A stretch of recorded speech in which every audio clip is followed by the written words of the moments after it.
Hello everyone, and peace of the Lord to all of you. I hope my voice coming good and clear. Please invite your friends. And if you are a supporter of Hamas, please, we need some people to call us and cry in the microphone because we need to free Palestine. So if you are from those, in America, and you are an American, and you understand the situation, and you like to support Palestine, please call us right now. We need people like you immediately. Actually, it's urgently. And I don't know, I heard that we can solve all the problems in the world by shouting. And not only that, the one who shout more, the one who is more right. Yeah. I saw many videos of American white people, specifically white. Don't think I'm being racist now. Absolutely not. Crying, a lot of tears, a lot of tears. Yeah. The indigenous, I'm sorry if I didn't say the word. Don't make fun of me, by the way. They will accuse you to be racist if you make fun of my accent, especially if you're in California. Don't do that. They will kill you. Did you see how he said what? Indigenous? What? He don't even know how to say it. How even? But anyway. So, we saw many videos made by many weird, I don't want to use the word creature, because sometimes I ask myself, maybe Darwin is right. I'm a Christian, as you know, I'm a believer, right? But sometimes you think like Darwin was right. I mean, there is some, they are coming from monkeys. Their brain is not there. Just show them a banana. Let us see. Please, only if you are from those who support. And our topic today is about China removing mosque. Removing, not closing. Correction for the thumbnail. Removing. Now, if you are from California, you might say they are removing mosque because they are being racist. If you are from China, you might say because nobody is going there. Because they are not closing mosques, they are removing mosques. So if we go and we look in Google, peace be upon him. Let us go to Google. Give me a second.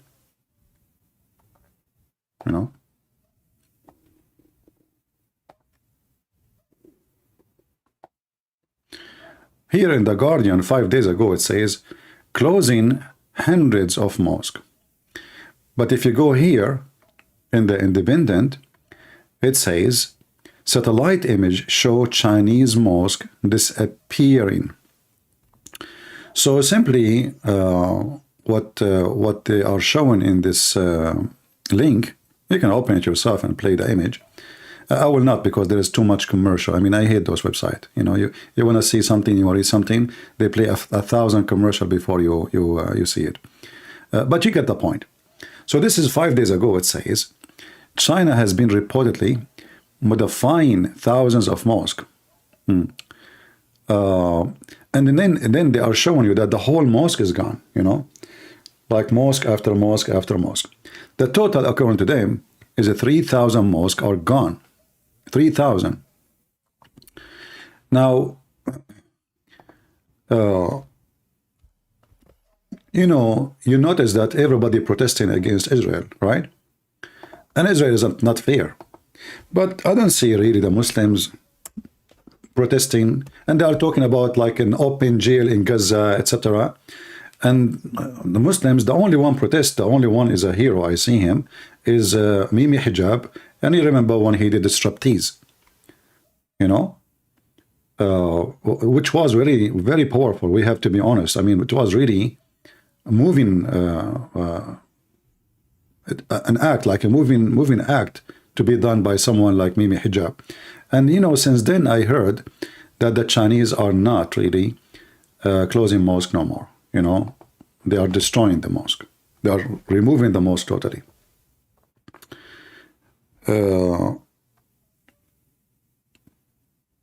In the same time, if we do little search, we will find, oh, this is not a video. This is a video actually. I just opened to see. It's it's a march in London, and the title of the video is London rises up against Islamism. It looked good, you know, like tens of thousands of people go in the street. But you will notice, by the way, they are not so loud, you know. It must be they are not right, because the one who is louder is more, you know, he have the right in his hand. Yeah, it's like when you fight with a hooker.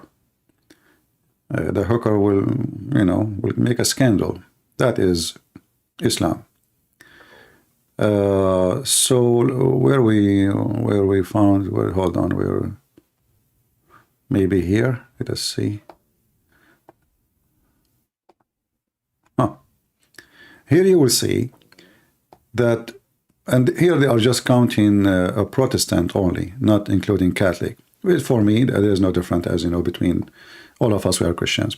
But they are saying that the Protestant alone now in China is about 200 million. Remember, there used to be zero. You know what zero mean? Literally zero. So in one hand, we have a lot of Muslim Chinese leaving Islam. Actually, when I was in China, I went to a restaurant. I don't know that this is a Muslim restaurant when I get in, you know, because I will never eat food. It's called halal, you know. But then after I get in, you know, the girls, they are not wearing hijab or anything, you know. And actually, they serve pork, you know, in the restaurant, which obviously they don't care. And this is what I noticed actually, because the way they were dressing, it was a little bit different from other places. So the guy with me, he asked him like, oh, I like the way, you know, like the outfit, it's different. So they explained that they are Muslims. The girl, she was the waitress. She explained that she is a Muslim. You know, she speaks a very bad English, but we understood. And obviously they don't care really about Islam at all. And I think the more people get educated in those countries, the more people leave the religion, and the more get educated, the more they became Christians. And this is why Christianity is flourishing in China, even though the Chinese, by the way, they are communist. You know, they are fighting Christianity. And they are not happy. Please don't fight with hooker. No, I fight with hookers every day. Every day. Allah is a hooker. Muhammad is a hooker. Hamas is a hooker. You know, they are the whore who claimed dignity and they did not lose their virginity, when in fact they never been virgins. Do you eat pork? Do you believe the Christians should eat it? The word should is not smart. You eat whatever you want. I mean, as long as it's healthy. Same time, the Lord, he made it clear that it's not what go inside your mouth will make you dirty, but what come from it. So, you know, silly people, they focus in what they eat and that will make them better people, you know. That's a stupid idea. It's what comes from your mouth. Same time, when the Old Testament forbid eating pork, you know, people are really, you know, like maybe some of the truth is lost in the translation, as they say. There's two kinds of pork. There's the wild beast and there's the one growing locally. The one is known mostly is the one who is the wild beast, and that eat anything in the way. Anything. Dead bodies, anything. So when the Bible forbid eating pork, it was for your benefit, not the opposite. It's not because God, he will feel disgusted because you eat pork. Only silly people will think in this way. But you will notice that from everything there is a benefit and there is a harm. And diseases can be in any animals, you know. But to prevent you from eating from an animal, like why don't eat wolves? Because they eat all kinds of things, dead bodies, anything, you know. And that can be very dangerous. a dead body which died from the illness or disease, they will eat it. They will not notice that this is this dead animal died because of a disease. So it was for your protection, not the opposite. Same as the Sabbath. Many people, they are silly and stupid. They worship the Sabbath when the fact the Sabbath is to worship God. This is why Jesus said, Sabbath was made for the man, not the man was made for Sabbath. So people who have a very limited frame of intelligence or knowledge, they focus in the paint, not what is behind the paint. We as a Christians, we focus in the value, not in silly stuff. Like, the Muslims, they focus too much in pork, right? But they don't have a problem to have sex with a little girl. But they are believers. Did you hear the video of the previous woman I played her video? She said Muslims, they have a strong faith. Strong faith in what? What strong faith? In fact, they don't, If the Muslims have a strong faith, all of them, they will join terrorism. So if only 10% or 7% or 5% of the Muslims join terrorism, that means they don't have faith. For the one who have faith is the one who do jihad, the rest they are not. And having faith in Islam is a different story from having faith in Christianity. Like actually before I go live, I saw a comment from a Muhammad, and he said that Jesus, he prayed like the Muslims. And here you see how the whore business work. That's why I say that Islam is a whore. So Islam came 600 years after us. And now Jesus is praying like them. Do you see the stupid mentality? Do you see why I say, and I see, that the second you are a Muslim, you become a fool and stupid? So let us say I do something like the Buddhist. Now, and then I say, Buddha, he do like me. Like Abdul, idiot. Buddha was like few thousand years before you. So those idiots, in order to give themselves some legitimacy, they say obvious stupid things, but usually you will see the answers is not even smart. The Christian who is answering, he don't think about it. Still, Abdul, listen. Let us say, for the sake of argument, what you say is true. But who came after whom? So you should say that we Muslims pray like Jesus, not Jesus prayed like us. However, that's not true, by the way, because Jesus never prayed like Muslim. Never. It's a big fat lie. They say to you, oh, in the Bible it says he put his he lay down in the ground, and he, this is not like you bend up, down, which is stupid. If you are kneeling for Allah, kneel, and that's it. Why you need to go up and down like a yo-yo? All your behavior, all your prayer, is the same as a Buddhist. I was in many Asian countries, and I was shocked when I saw first time ever. This was like maybe more than 10 years ago.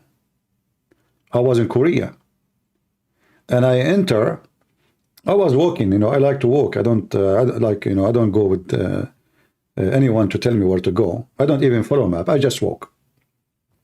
And then I found actually I have a video for it. I can look for it. I went inside a temple, Buddhist temple, and I was shocked when I saw how the Buddhists, they pray. In fact, if you go right now and check how the Buddhist priest and the Hindu priest dress, you will find this is exactly how the Muslim terrorists around the Kaaba, they dress, like Hamas and etc. They put a sheet, they show one shoulder, and it's exactly the same as the Hindu. They are totally naked, they have no underwear because they are not allowed, and they wear a sandal the same as the Hindus, and the sandal have to be made in a specific way like the Hindus. The Hindus have a Shiva black stone vagina penis.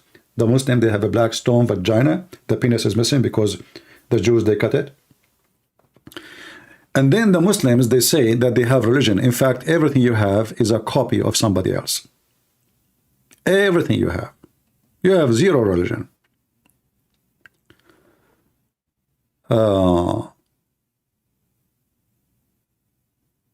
So, you know, the argument and people, when they say silly stuff, I find it embarrassment. You know, you as a Christian, you should not really care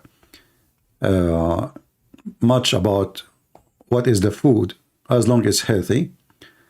I think the food is good, but focusing in the food but not in your ethic and what is in good and bad, that is the stupid thing. Let us see if we have a Muslim want to join us.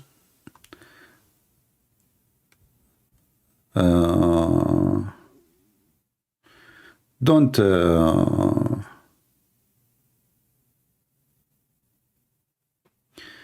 somebody saying like in Arabian, Arab for Christ, he tried to learn Arabic but not all the alphabet. No, the alphabet, all of it is there. You know, just watch carefully. Don't send me messages to Skype for those issues. Skype is only for people who want to call me, please. All right? If you are a Muslim, you'd like to join us, text me in Skype. I will be happy to take you. Albanian Muslim, that's a good one. Let us take him.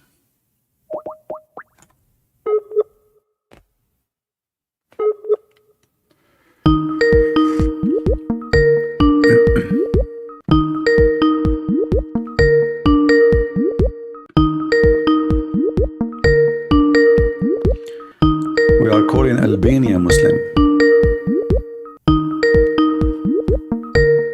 Let me mute this speaker. It's annoying. At least you guys don't hear it. He is not answering.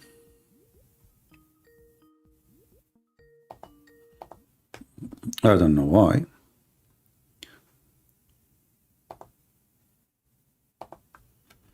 Let us give him one more chance.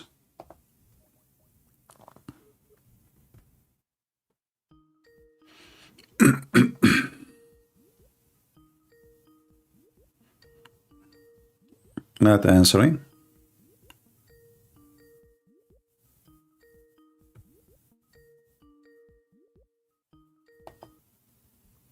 Well, he is not answering. All right.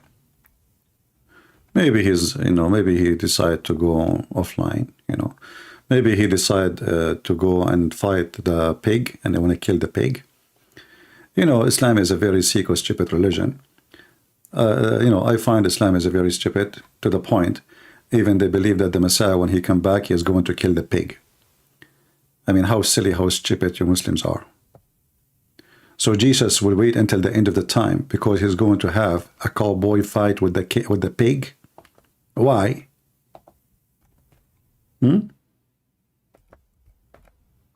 Pig? Which pig? Is that like this is the king of pigs?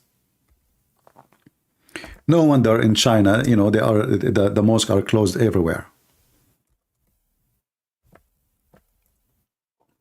And by the way, in case you do not know, if not the pig, Mr. Pig, all of you Muslims will die like a pig because all surgeries in the world is done by thread and fabric made from pig, pork. All surgeries. Not only that, million of you will die like a pig if you don't have insulin. So the pig is very useful. Islam is not. Am I lying?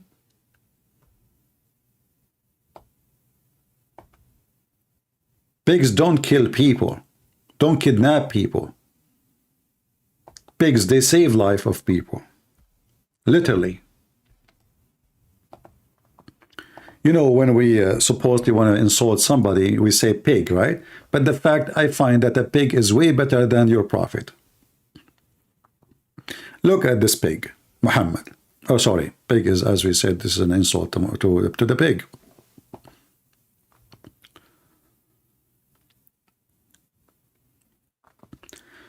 Muhammad is swearing by Allah. This is how serious this is story. It's very serious. He swear by Allah that the son of Mary, and by the way, it doesn't say anywhere like me, you know. Anyway, it says, look in Arabic, may peace be upon him. A Muslim, when they say Muhammad name, they say Sallallahu Alaihi Wasallam, which means Allah pray on him and salute him. When they say Jesus, they say peace be upon him, you know, because Jesus is nobody for them. You see, they say to you that Jesus is important. No, for them, they worship Muhammad because he's a pig. Then, will soon descend among you. And by the way, this is a proof that Muhammad is a false prophet, because he said, actually, he did not say even soon. He said liyushikna. In Arabic, yushik, you can ask anyone. You can go open dictionary. Yushikna in Arabic, or yushik, this is the word, mean extremely soon, like, you know, in the corner. Like now, maybe an hour from now. So when Muhammad, he made this statement, Muhammad making a false prophecy about the coming of the Messiah, the coming back. And then when the Messiah, what we will do? What the Messiah will do when he come back? Muslims, what the Messiah will do when he come back? He will fight the pig. Are you serious? Who will win, brother?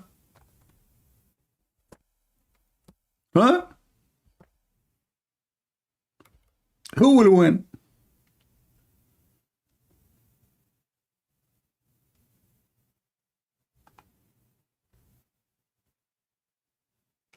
I mean, are you serious, really?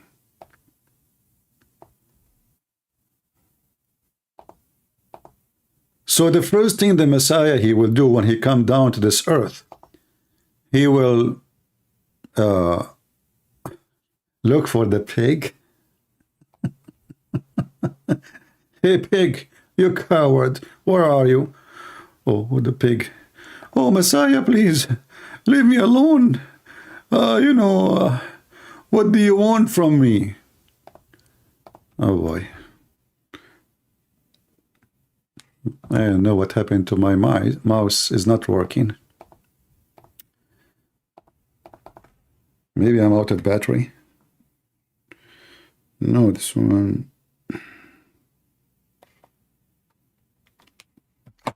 Hey, mouse. Come on. Come on. Come on. Uh-oh.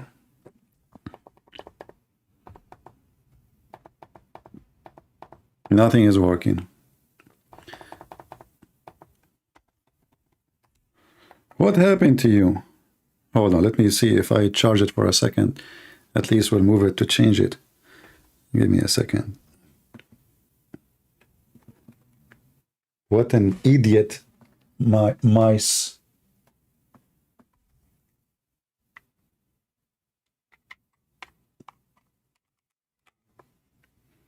Yeah, maybe it is dead.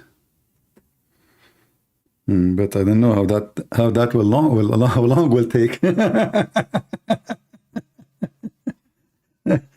And I don't think this might have any battery to replace. I don't think so. It's rechargeable. Okay. Let me see if I can get the other one, but I think that one too will be a problem. Let us see. Give me a second. Yeah, focus with me in the pig. The pig is busy now.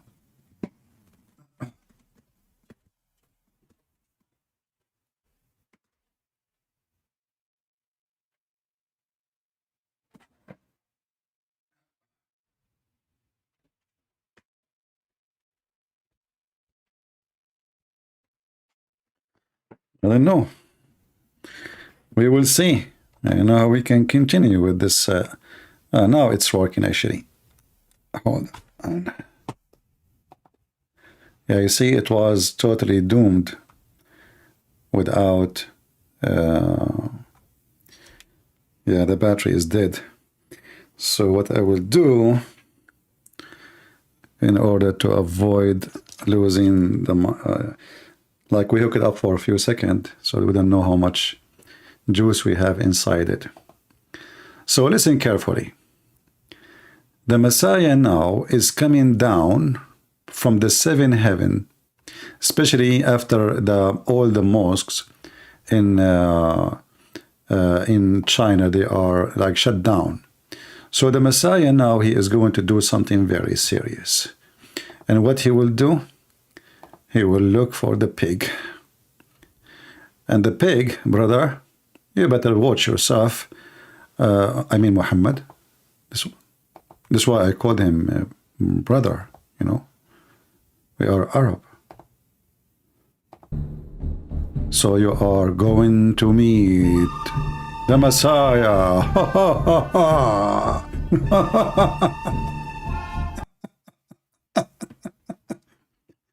This is how stupid this cult is. The first question you ask yourself, who in the world care and what kind of a mission that the Messiah is going to kill the pig? The pig? Which pig? Like what this pig he did he join Hamas?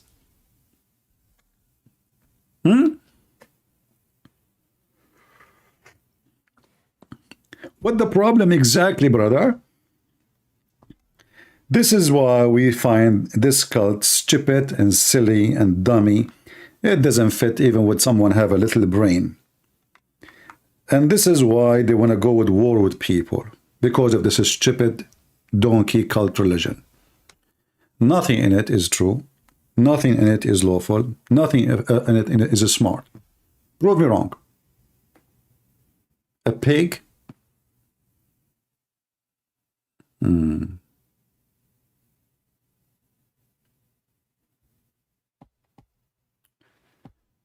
Do we have any Muslim would like to join us live on air? Who is here? Any person who want to call us to tell us about it, how to free Palestine? Who want to free Palestine? Somebody here try to call me. Let's see.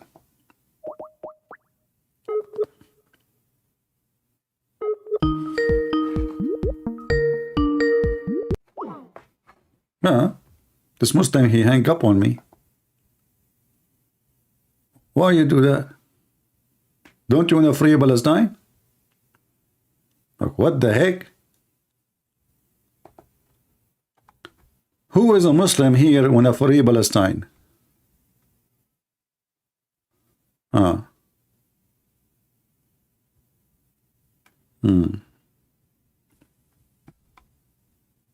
Anyone?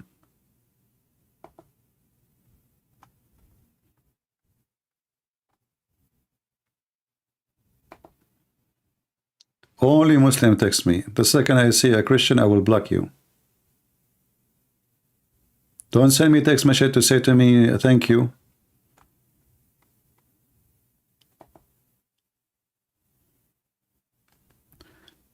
Can I ask you a question? Yeah, this is one of the most funny texts I get. Like, can I ask you a question? And now you wait for it, and then you answer him.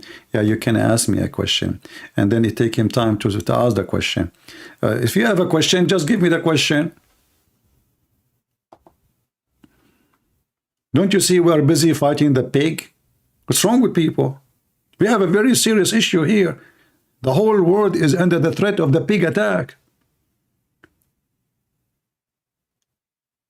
I mean, time will come, my friend, and the Messiah himself will fight the pig. By the way, the hadith nowhere it says Muhammad. So I don't know why people are confused. What do you mean he will kill Muhammad? I just told you that pig is very useful. Muhammad is not. So it cannot be Muhammad. And Muhammad is dead already. What are you talking about? The Jews killed him.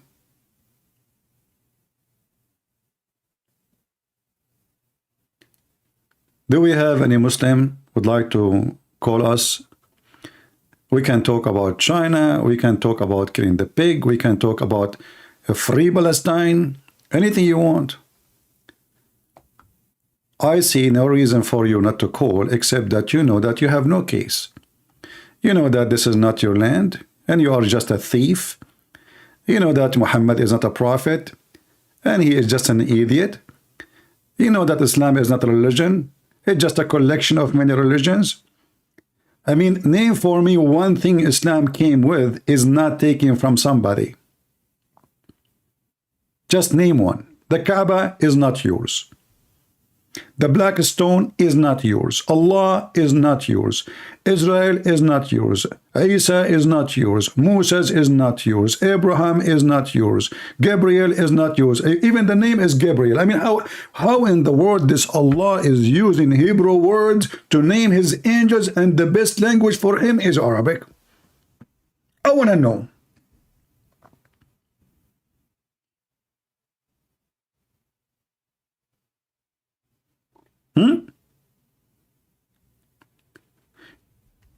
You know, when Allah created Adam, according to the Muslims, even, I mean, the story of Adam is a theft. Everything they have is a theft from somebody else. Gog and Magog is a theft. Alexander the Great is a theft. I mean, Harut and Marut. Don't talk about Harut and Marut. Please don't talk about Harut. Case sensitive. You know. You know, first time I did read this Harut and Marut, the first thing come to my head, it sounds like Armenian, you know. Anyone who knows Armenian, he knew their names. I mean, they have the same. Even if you are like not an Armenian who don't speak Armenian, right away you will notice something really fishy. I mean, what is this Harut and Marut? And why Allah sending two angels? Their name is Harut and Marut, and their mission is to teach man, sorry, not to teach, to teach humans how to do magic to cause divorce between wife and husband. Look at the noble mission of Allah. I mean, at that time and now and every time, there is pandemic, there is disease, there is a plague, there is corona. Not the Mexican beer, Corona, the other one. And Allah, he decided to send two angels. Their name is Harut and Marut. I'm trying to say it in the Russian way. Harut and Marut, they come to the earth and they open a school. But before you join the school, you have to sign a disclaimer. Look at the disclaimer. Look at this. I mean, so beautiful, so beautifully made. All the document is there in front of us. Before you join the school, you have to sign here. What the disclaimer says. And those two angels will not teach anyone till they had said, "We are only for a trial. So disbelieve not by learning the magic from us." Like, what the heck? Disclaimer, don't do that at home. And this is the book made by Allah.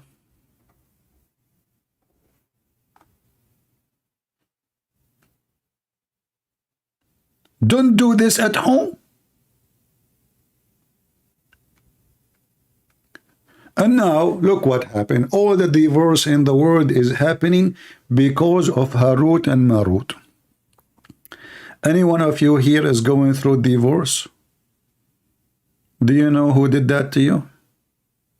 Ladies and gentlemen, Harut. And who else? His partner, Marut. Wow. And people around the world, they think that, like, the guy, "Oh, my wife is bad." You idiot. Your wife is good. It's Harut. She run with the guy, you know, the guy who sells sausages.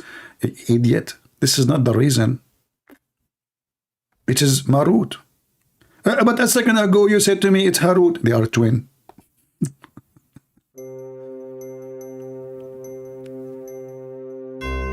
Harut and Marut. Toot, toot, toot. Take it or leave it. Magic from Allah. They come to this earth to open a school, to teach you how to be a fool and join Hamas and fight anyone his name is Paul. Your wife hates you. You hate your wife. Thank you, Harut. Commercial break. If you like to join Hamas and you are an idiot, please join us right now and call and shout Free Palestine. Because the more you shout, the more we take more land. For this is our land. Shout a lot, lose a lot. Thank you. Did somebody call me? Are you trying to disturb my Harut and Marut story, Abdul? Is that the plan? Is that the plan?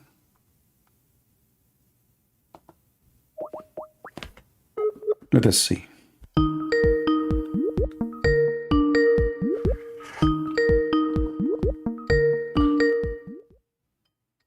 I will mute the microphone, the speaker, until he answer. Yes, my friend, are you a Muslim? Hello? Hello? Prince, can you hear me? I do hear you. Are you a Muslim? Okay, let us hang up and see. Maybe it's from my side. I don't know. Let us check. Let me check the audio.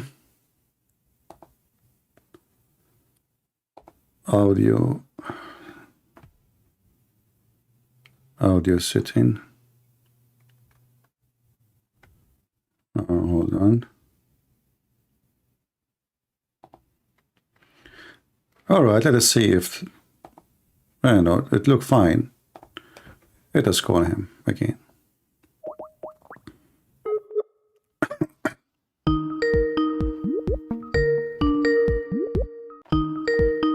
The speaker, like the ring, is really, really annoying. Do you hear me? I hear you. What about you? Hello? Oh, he have a problem. I don't know. Okay, my friend, go and check your audio. Check your audio. And because I don't know. I mean, I did check my audio here. It says fine. You know, the microphone give me the whole link. I mean, the dot to the end. So it's from your side. So check your audio before you call me. Do we have any Muslim who would like to join us? Anyone?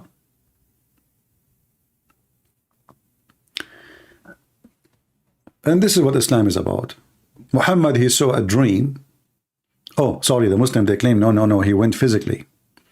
Okay, he went physically where? Where?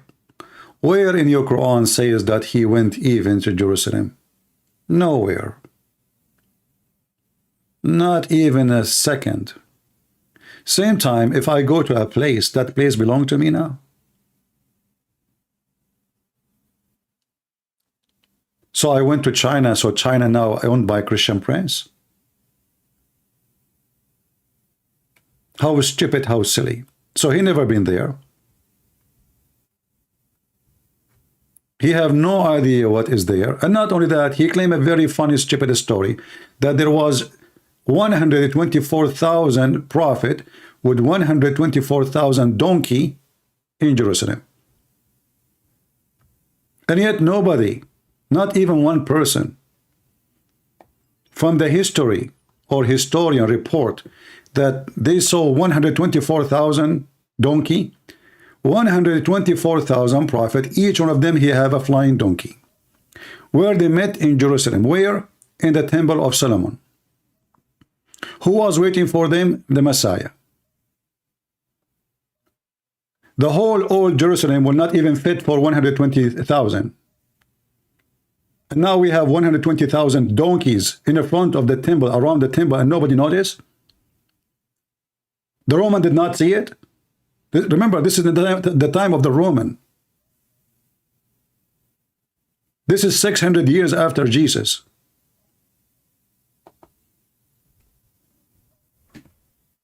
Let us see.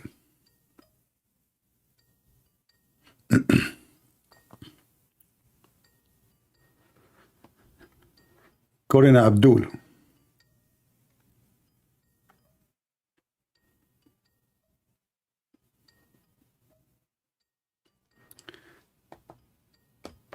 If Abdul, he texts me and he did not answer my call, I will block you. Okay, let me block you then. Don't waste my time.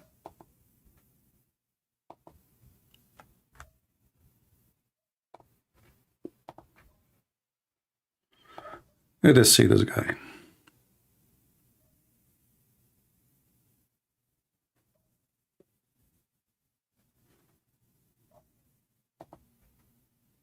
Let us see. Hello? I hear you. Do you hear me? Yes, I can hear you. All right, very good. So how I can help you, my friend? Yeah, so the thing is, the last few months I watched a lot of content from you and from Sam Shamoun. All right. And yeah, well, first off, thank you for all the information that you guys give. So I was raised in a Muslim household. Okay. I never paid attention to Christianity at all. And thanks to you, I am looking into it more. So yeah, and the few questions that I have is more on some of the signs from Islam. So one of the Science? things, You mean science or sign? Science, you mean? science. Science, No, okay. science. Okay. Not science. I mean, like a proof, like the things that they use in order to prove that it's the truth. All right. Okay. So I haven't seen a video that you discuss on this. So the thing is, like the minor signs of the end of times Like what? of Islam. There were a couple of things. So one of the things that they gave was that in the end of times that the Bedouins would raise up big buildings and they would compete over Well, that. the Bedouin, they have big building before Muhammad. This is called Yemen. Go check it out. But also with regards to the rest of the world, so that they were that much bigger. Same time, the Bedouin, my friend, he's talking about is the Arab Bedouin, not the Bedouin who live in China. He's talking about the Bedouin, you know. And same time, if this is true, then the end of the time should happen since they have those buildings. This is the sign of the end of the time, right? Did it happen? Same time, can you read for me the hadith about this, like what this hadith says? I don't know the number from the top of my head. Okay. I can check it out. But... Does it count many things or only this thing? So this particular hadith, I don't know the one that says this. I just saw like some analysis online. I don't know like the exact reference to it. Yeah. Well, the hadith, as I know, it counts many things, and this is supported from the sign of the hour. And you will find the second we check them out, we will find many things doesn't make sense and they are stupid. Let us let me go and find some of those hadith. Yeah. Right. And I will put it for you on the screen. You see my screen? Wait, just a second. Yeah. Yeah, but it's wait. All right. No, it's still on Harut and Marut. Okay, now it's going to refresh and will be with you. Okay. All right.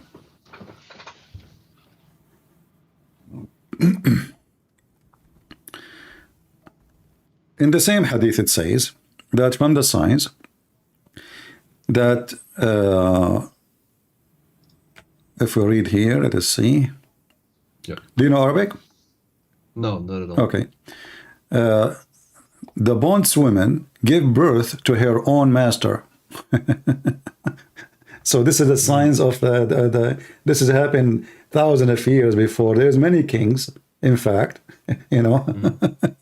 They are born, you know. I mean, what this guy is talking about, this is a sign. So the bondwomen gave birth to her own master. But isn't this the case for every king who slept with the woman she is as a slave? And then the king, or the son of the king will be a king. Isn't most of the kings of the Roman, many of them, they were sons of a company, like a woman, she is a slave. So what does it have to do with the end of the time? So this will happen at the end of the time. But this happened even before Muhammad, after Muhammad, in the time of Muhammad, and later after. So Muhammad is the idiot. In fact, most of those Arab, they are sons of their own slaves, which means the slave, the son, he is a son of a slave, and then he became a leader because he's a son of his father. The father is let us say, a tribe ruler, or etc. So this is very normal thing to happen. Then he said, And then you will find that the barefooted and naked poor shepherd competing one another on the construction of the higher building. If this is about the Bedouin who they are around him, you know, Muhammad, he lived in the time of Yemen is exist, and they are, all of them, they are shepherd. This is what they do for living. Some they do farming, and they have high buildings already, 5, 6 floors. Yemen have very old buildings, and they are going back even before Muhammad time, and they are high and they were competing with each other. So if this is the true, secondly, this is against Muhammad. Let's say this is talking about the Arab today. But when the last time, when the Arab they start having high buildings? Sorry, what do you say? When the Arab they start having high buildings?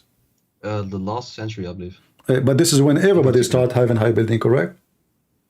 Yeah, but if we look at the highest ones in the world, like those who are more in the like Dubai, Qatar.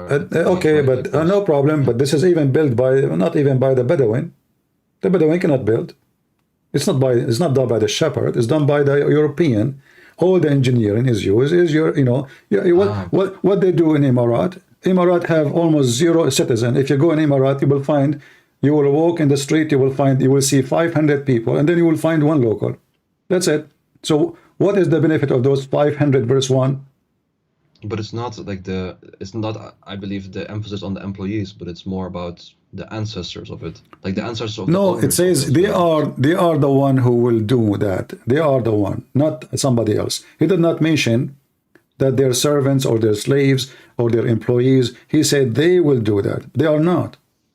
They are not. They are not the one doing it. Same time, if this is true, then this is the end of the time. So what's happening? What happened?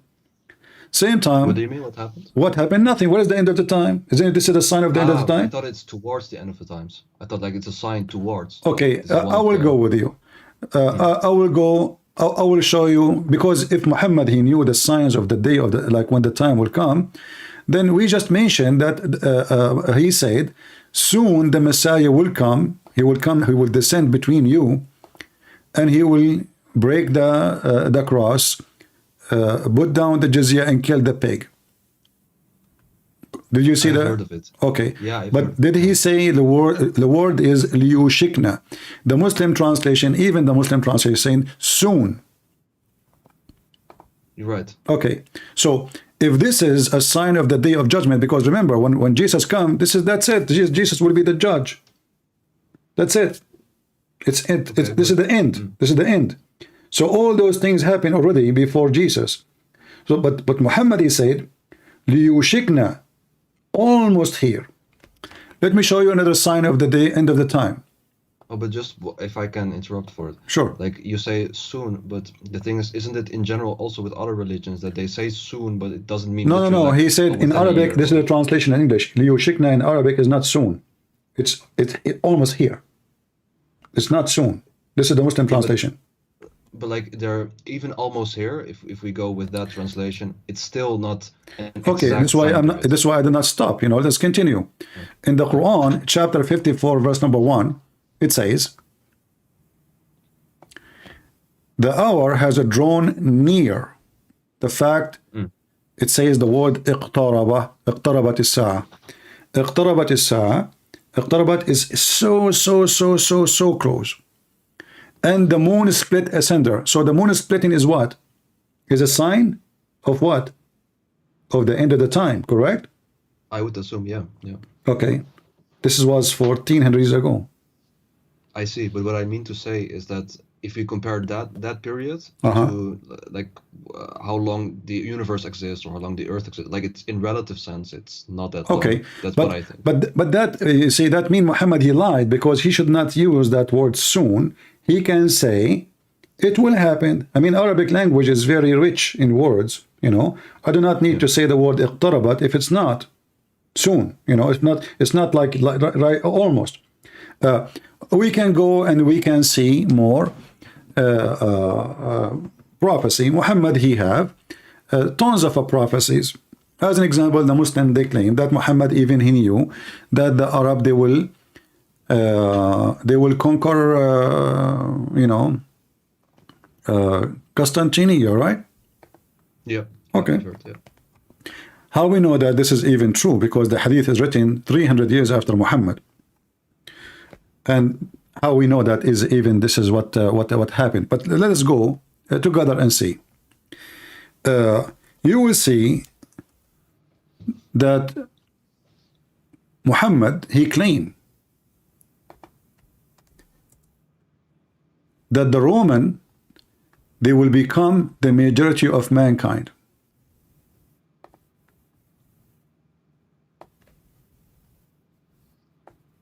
I heard Allah Messenger saying, the last hour would come when the Roman would form the majority among people.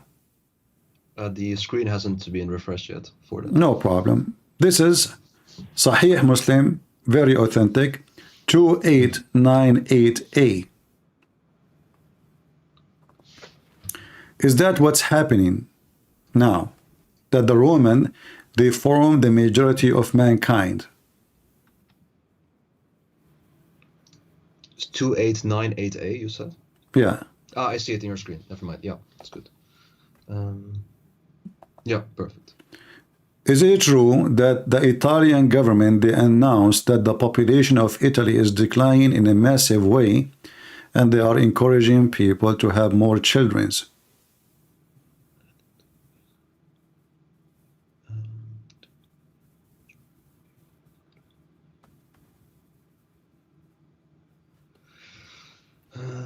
Which one is bigger in population, Bangladesh or Italy?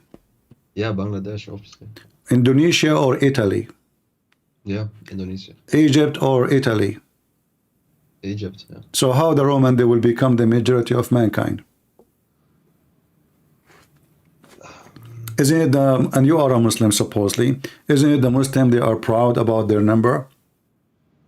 Yeah. So how the Roman, they will become the majority? And then the Muslim, they try to fix it. They say to you, oh, he meant the Christians. Read carefully. He did not say even the word Christian, because in the Quran call always the Christian Nasara. Never call them Roman. Never. The Roman is the Roman. The Christian is the Christian. The Quran used the word Nasara. So he said the Roman will form the majority among the people. So Muhammad, he made a false prophecy again. We can give you more false prophecies. Very powerful. I don't know, there's a boy, his name Ali Dawa. He said in his video, like one of the astonishing thing, and he believed that he is a Muslim because of it, that Muhammad, he in the Quran did bash his uncle. Did bash his uncle? Yeah. Okay. The Quran bashed his uncle. Yeah, it's like it's, you know. Ah, yeah. I know what you mean. Yeah. So it was like a prophecy as well. Like he would never accept Islam. Right? Exactly. Like Exactly. Yeah. But look how stupid this silly thing is. Yeah, I know what you're probably going to say. Like if he were to accept, then the book itself would be invalid. No, this is what he said. This is what he said. Not me. But I will use his same. The one who will cut this video later, add Ali Dawa to this part so people will laugh. So if we use the same method, which is used by Ali Dawa,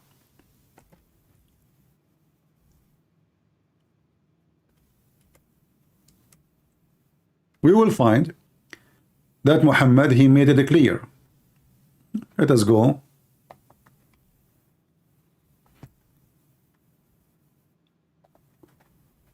To the end of the Quran, the chapter of Al-Kafirun.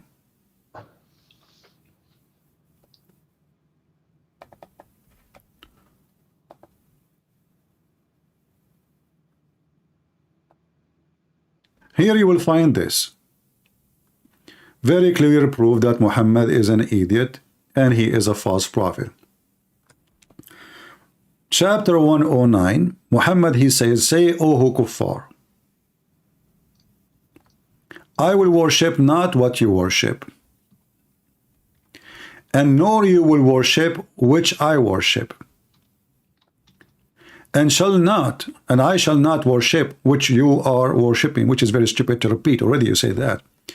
Nor you will worship which I worship. You said that already, idiot. To you, you have your religion. To mine, I have mine. Okay. But isn't it all those people later they became Muslims? He was saying it to the people right around him, right? So yeah, I would assume, yeah. So how he said you will not worship what I worship, and I will not worship what you worship? Maybe the particular groups of people that... No. He did not say, he said kuffar. He did not even, kuffar mean everybody don't accept Islam. He didn't say a person, he didn't say a name. Al-Kafirun, anyone who disbelieve. So he said, all the kuffar, you will not believe in what I believe, and I will not believe in what you believe. And he repeated that many times in the same chapter. But then we find that all of them, they become believers. So using the same method used by Lili Dawa, that Abu Lahab, if he converted to Islam, that will make Quran invalid. This is his method. Okay, well, this is Islam invalid because now one person did not convert to Islam. That make you believe Muhammad made a prophecy. And thousands of people who supposedly Muhammad said they will not believe in Islam, they become Muslims. And that will not make you leave Islam. Sorry, can you repeat it? If Lilida was saying that because Abu Lahab, he did not convert to Islam, because if he convert, that will make the book invalid, correct? Yeah. Okay, that Abu Lahab is one person. Right. Okay, but Muhammad here saying all the kuffar, including Abu Lahab.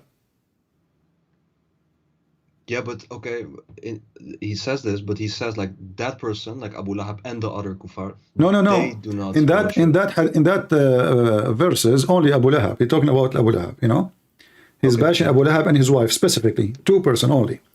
Here he's saying the kuffar, including everybody. Kuffar is everybody, but all of them, you know, or let us say the majority, because later either they get killed. So we cannot talk about the one is dead. He convert or not, we can talk only about the one who's still alive. The one who's still alive, all of them, they converted to Islam, so this is a false prophecy. But not all of them. All of them. Of course, a lot of Saudis and... No, all of them. No, all of them. All of them. But not literally all of them. Okay, no, all of them, because simply, there is 0 non-Muslims in the Arabian Peninsula. So anyone want to stay in the Arabian Peninsula, you have to convert to Islam. All of them. And then those people... My friend, those people, that people, not people, doesn't matter. Those people, if there is only 5 between them, and he said to them, you will not convert to Islam, and then they convert to Islam, that means Muhammad is a fraud. But I will go with you now. Okay. Muhammad, he made the prophecies, and you mentioned to me about the Day of Judgment.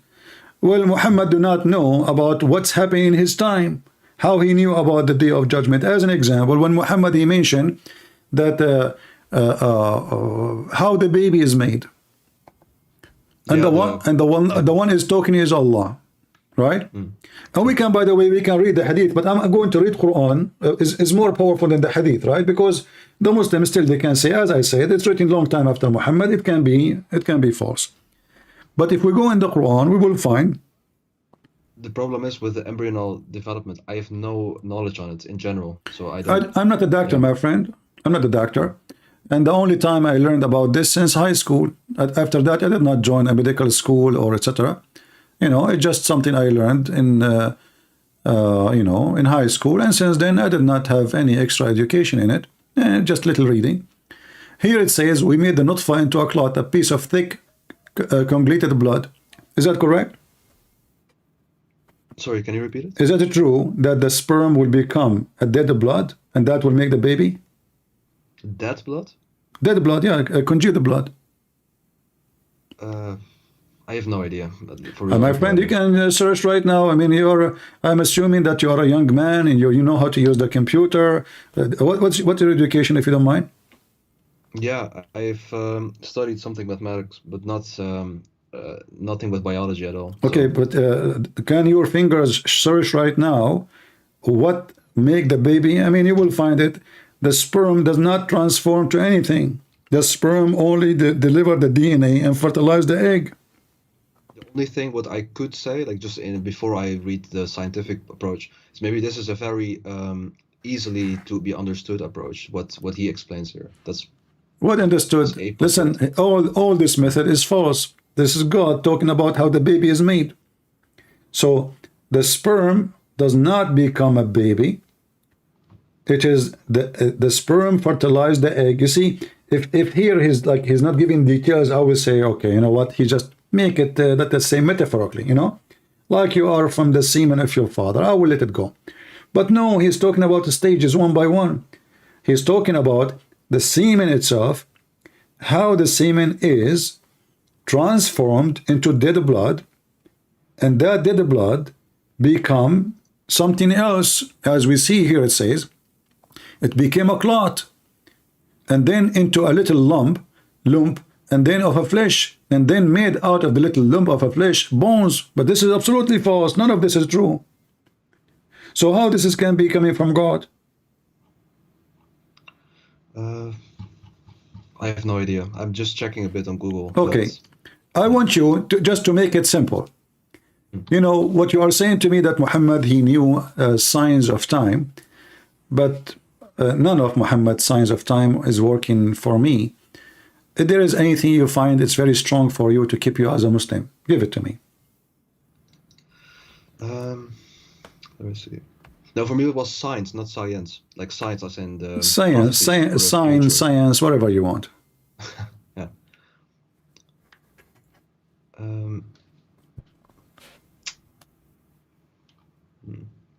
Let me see.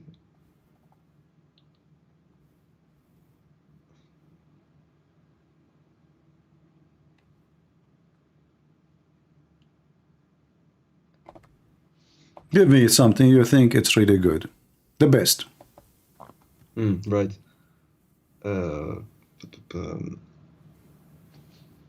I would say this is not on science, but more the mathematical miracles, what are called.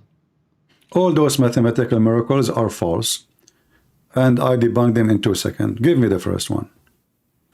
Yeah, sure. It's about the amount of something that has been mentioned. Like, for example, the one of the things like water to land ratio of That's the Earth, false. which is then the same. None of them is true. All those calculations is false. Same time, if you know, as an example, you see, when the Muslim they make a claim, they knew that people do not know how to read Arabic, and how they don't know. I mean, they go by what people say, right? So, as an example, in the Muslim website I saw, it says that the word day is mentioned in the Quran 365 times. Is that correct? I've heard of it too. Yeah. All right. But isn't it the year in Islam not 365? Isn't it the year in Islam is a moon day, is a moon month? Ah, that's a good point. Okay, so Allah, he knew that the year is a 365 days, but he chose the wrong year. Same time, isn't it the Quran says that the year for Allah is a 12 month, which is a 12 moon? Is that correct? Yeah, I think Okay. so. Yeah. Now, the same as long we are talking about the moon. By the way, there's no 365 days in the Quran. That's a fabrication. You can go right now, open any Muslim website, type the word day, and you will find that the word day appear as many as you want. That's false. Number two, when the Muslim in the same website, they have that Allah, he mentioned the word moon equal to the word sun. That's false. They don't count the word moon when they want, and they count it when they want. As an example, when the Quran says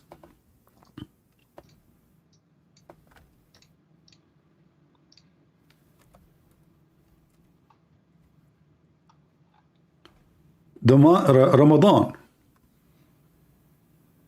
Okay. Okay, so the word Ramadan, you see the translation here, it says Shahr, the month of Ramadan. Still needs to be refreshed in a few Yeah, seconds. chapter 2, verse 185. Oh, okay.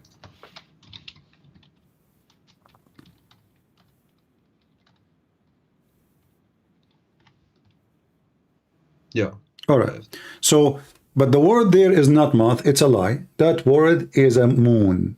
Shahr is an Aramaic, Hebrew, Arabic word, which means the Arab, they use it from the Aramaic and the Hebrew. The word shahr mean what? Mean moon. They don't count it. But look, we're not done. Here it says, Moon of Ramadan, it says, instead of the month. Ramadan is the name of the moon, not the name of the month.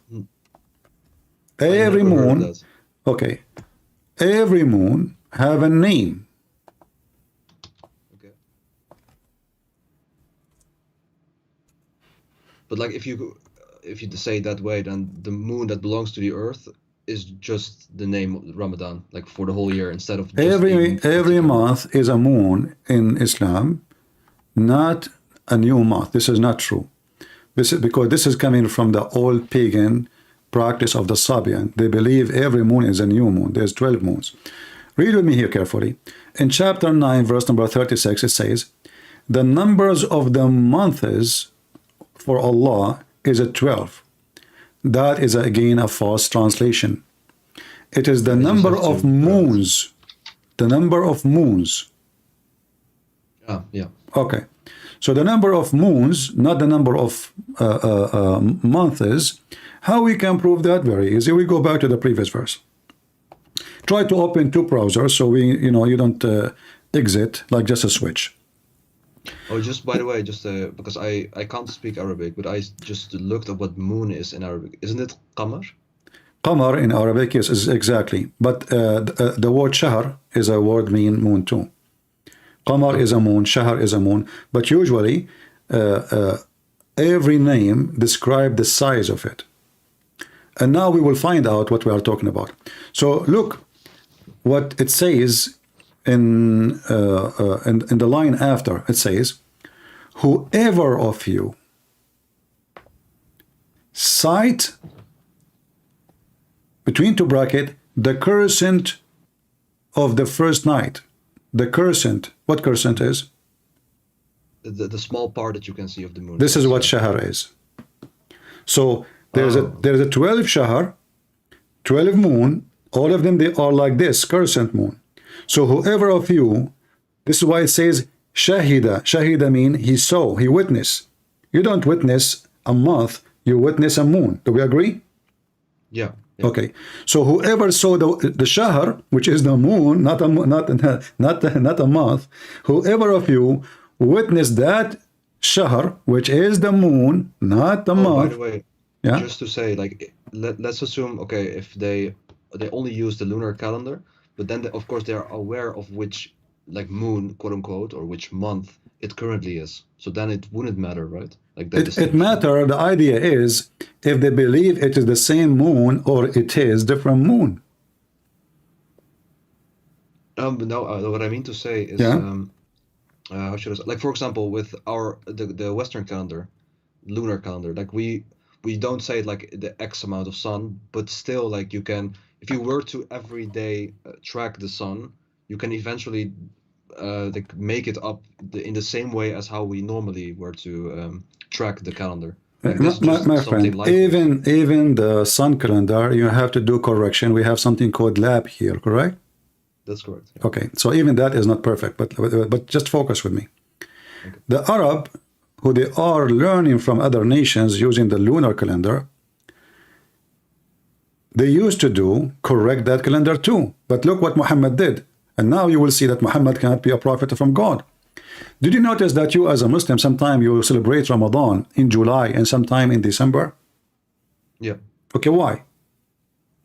Because it's not the same as the sun calendar. So therefore it's kind of no, moves, so to say. Like, no, that's not the reason.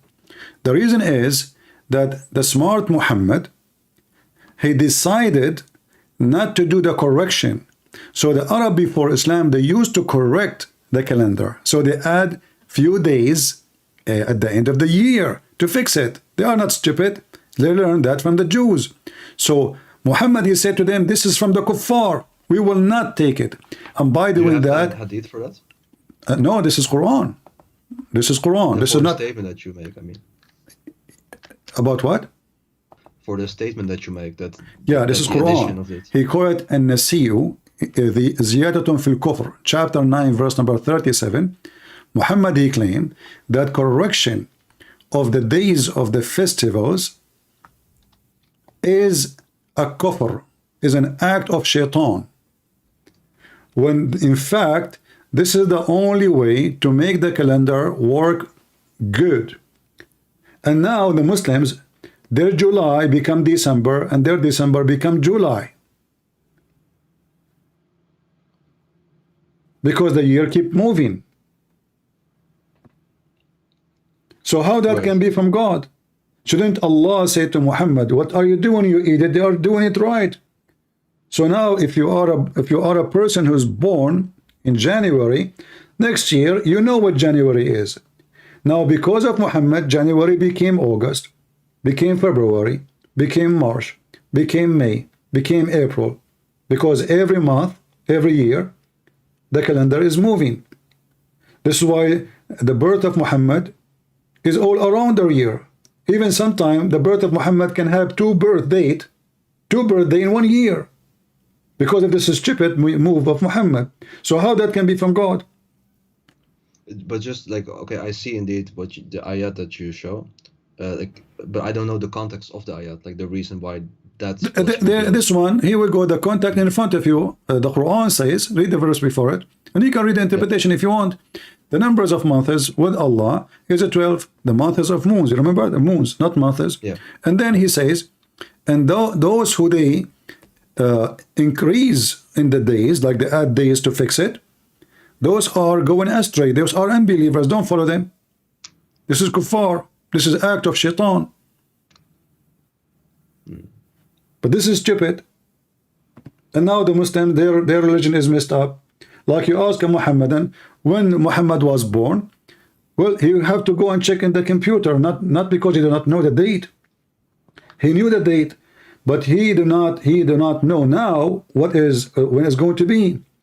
Because in the time of Muhammad, if it was August, now maybe it is December, maybe now it is February, maybe it is January, maybe it is July, because the calendar is mixed up. This is not an act of a person. He knew that simple math. You are the one who mentioned mathematics. Yeah. Another stupid thing in the mathematics. Like they say to you the miracle of number 19, correct? Mm-hmm. Okay. You go to verse number 1 and they say to you there's 19 letters. Do we agree? It says they say that? I haven't heard. I have not heard of this. I don't know. Well, this is what number 19 is about. They start from verse number 1. And this is made by somebody. His name is Rashad Khalifa. And the Muslim killed him for the same reason. Because in order to make the number 19 work, he have to delete many verses in the Quran. Not only that.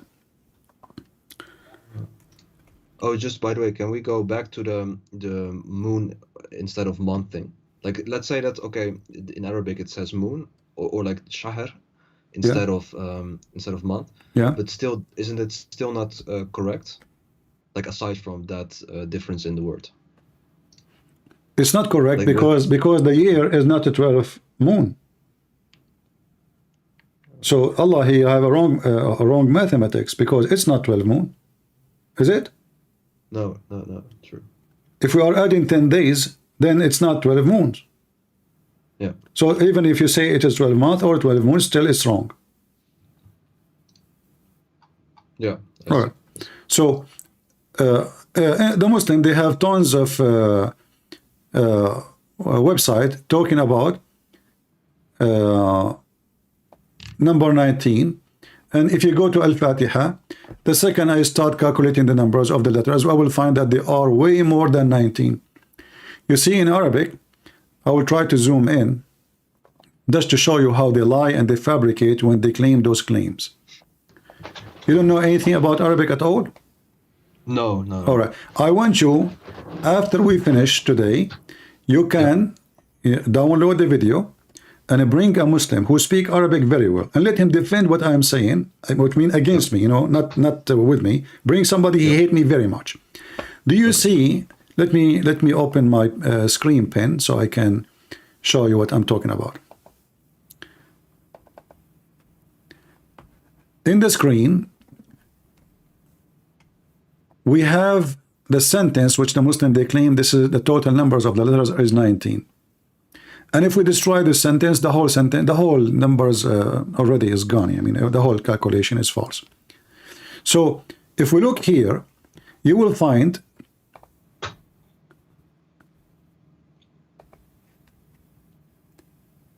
do you see this thing in the top of the word Allah?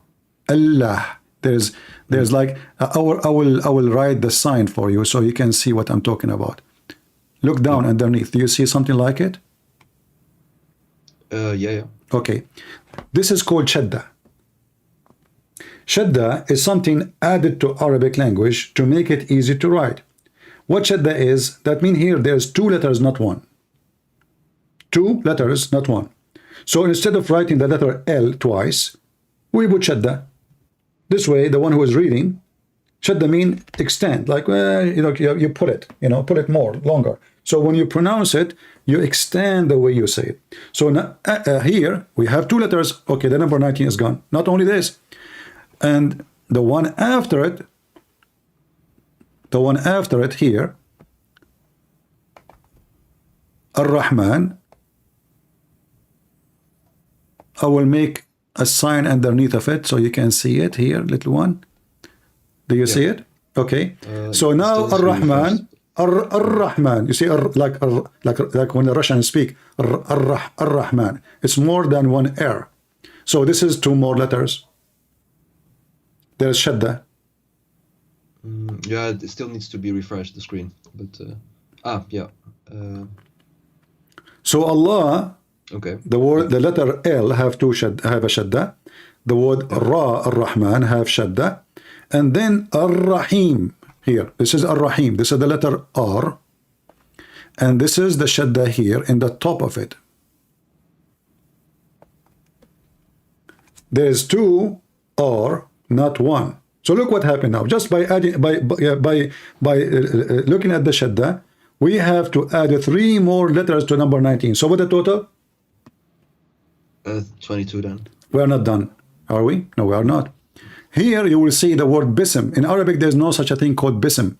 The correct way is bi-ism.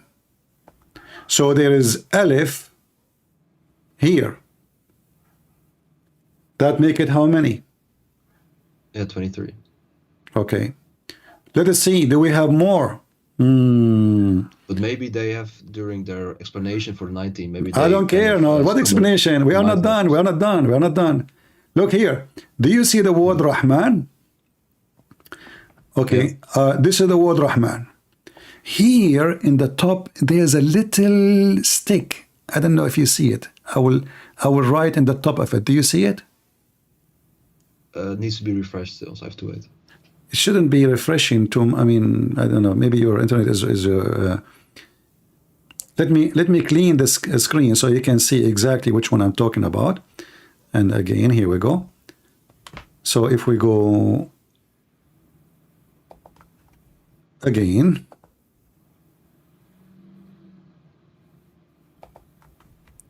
so here there is a little alif. I will draw in the top of it just to show you, and then I will erase it so you see what I'm talking about. Here, let me erase it. Actually, I will cover it. Here we go. I will make it in red. Do you see what I'm talking about? That it's really slow. Like now it's just empty, but I have to wait a few seconds. Okay. You will see it. So you will see here, there's a little alif. Alif, this is A. So this is the word Rahman. Rahman is not written as you see it now. The right way is to have the A. Ar-Rahman. So now we have 24 letters or 25? 24, I think, yeah. I think we have, yeah, maybe 24, I'm not sure, yeah. So the number 19 is gone long time ago. But maybe the way that they... no, it's not up to them. Either you are calculating the letters numbers or you are not. What do you mean? What do you mean the way? I can change. No. So is it about a way so I can play games and make it fit with me, or it's about how many letters? you make a good point. The only thing is because like I've heard that nowadays the way that it's written is a bit changed in order to read it more easily. That's what Exactly. also you So said. this is not the Quran. Then, if you change it, But if you then look at the original, like the my one friend, before all you the just said they changed it, correct? no, just the way that they write it. They made Exactly. more Okay, accessible. so we have to go by the way it is, not the way they write it. Same time, even in the way they write it, the shadda, anyone knows. Anyone knows. There's a guy, his name is, what's his name, guys? Khan? Something Khan, something. He's from Oh, I Pakistan. know what you mean. Yeah. Yeah, he have a program. He explained to you how Ar-Rahman is a two-er. Because he's trying to show you a miracle, actually. He is making this to show you a miracle. But he totally agree with me. So the second you see shadda, the R became 2. The second you say shadda, the alif become 2. The second you say shadda, the M become 2, etc. So this is how it is. This is Arabic. It's not up to me. It's not up to them. It's not up to anyone. So they deceive, they lie to make it fit. Like, how come the one who made this false calculation, he did not notice that the word Rahman have alif? This is just an artist way to write it. This is not the way the Rahman is. The same as the word Bism. There's nothing in Arabic it's called Bism. I will type the way correctly and you will see it all over the Quran.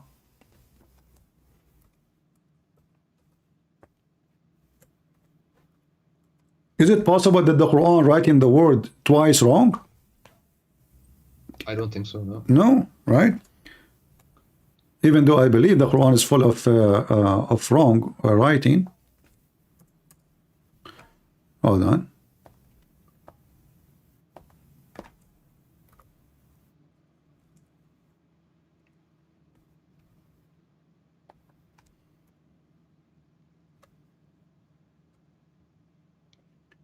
Read carefully with me. All those are bi-ism. Do you see it? It needs to be refreshed, man. But just a few seconds.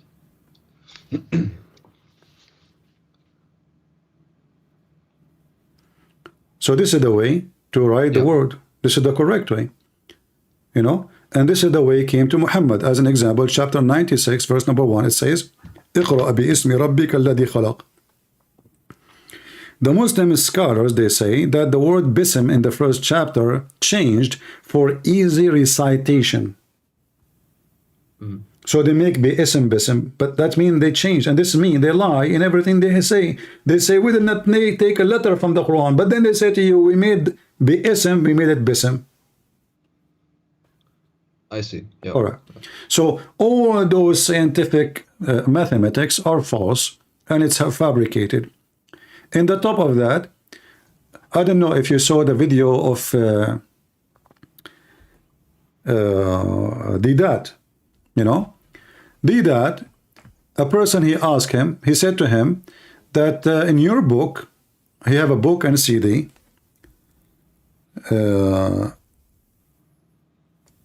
you appreciate the miracle 19 miracle. He said, In his book, you mean? yeah, he wrote his book. Okay. So did that now because he don't want to accept Rashad Khalifa. He said, well, yeah, at that time I found it a very good way to make people believe. Okay. And then he says, but then I found, Yes, brother. but then because he announced that he become a messenger, he's a messenger. So, you know, he is obviously going crazy. And then he said, actually, I will play the video for you. Here we go. You will not be able to hear me from Skype if I'm playing it. So if you want to hang up and hear it from there and call you back, it's up to you. All right. Yeah, I will. Or you can mute your Skype just to don't have the double sound and hear me from YouTube until we finish. Okay, I will do You that. had a question, yes. This booklet of yours, the Quran, the Ultimate Miracle. Well, I have a cassette of it, I always see it as my children see it. But whenever I try to show it to our mullahs, you know, they don't accept it and they don't believe in it. Could you please... There was a book I had written Al-Quran, the ultimate miracle. I had delivered talks on the subject, and there were videotapes and cassettes available. But this man who originally made the discovery, which I found useful in talking to Muslims and non-Muslims, but this man, a sickness has developed. Now he's claiming to be a new Rasulullah, like what Baha'u'llah was at one time, and Mirza Ghulam Ahmad. This is a sickness. This is a sickness that is quite common. You see, once a person, he finds that he's so clever that people are, hero worshipping him. And whatever I say, I know these people will believe. So the man creates a sickness. This man, I can make claims. Today, this guy called Rashad Khalifa, he is the man who discovered this theory, alayhi tisat ashar. Now he said he is a new Rasul. He's a messenger of God. There are certain flaws in the theory, but besides... Yeah, I don't know, like, my computer froze. And we lost connection. So we were watching the video of Deedat. This one was the video of Deedat. No, not this one. Where is Deedat video? Let us see. So we heard Deedat saying how hypocrite he is and how fraud.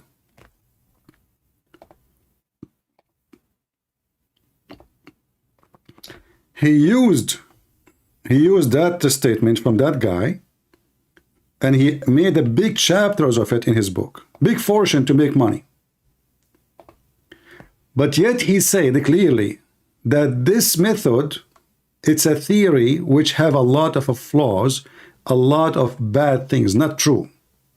So why you accept it? He said why? He said because he thought it can be useful to convert people to Islam. So those Muhammadan, they use a lie, something they believe it's a lie,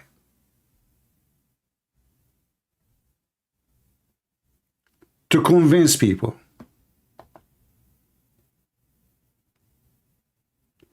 Why anyone have little decency will do that? I'm just trying to find the video again. Here we go. All right.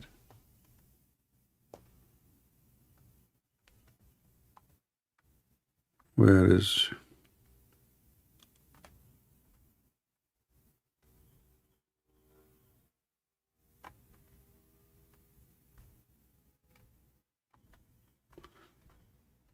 Yeah, I don't know what happened. I can't find the video. Very weird. Anyway, we heard it already, right? We heard it. So, in order to fool people, they are willing to use any false method. They put it in their book. They print it. They publish it. They sold it. Muslims believe Ahmad Deedat, and later Ahmad Deedat himself, he said that this theory have many flaws in it. So why you accept it and why you promote it and why you believe it? Because he found it a very smart deceiving. So we deceive people to convert them to Islam, and nothing wrong with that. Don't Ahmad Deedat knew that this guy even deleted verses from the Quran to make that false number 19 work?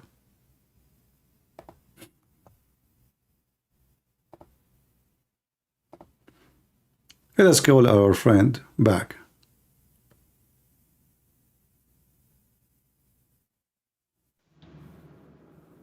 Hello? Hey, the connection is back again. All right, no problem. Nice. So I haven't seen the whole, because the connection was lost, but I think the point you was trying to make was that he said some things in order for people to be more convinced, right? Yeah, but he said that this theory have a flaws, it's not right. He said it himself. Yeah. I can search for the video again. I'm sure I will find it. I found it just a second ago, so I can find it again. So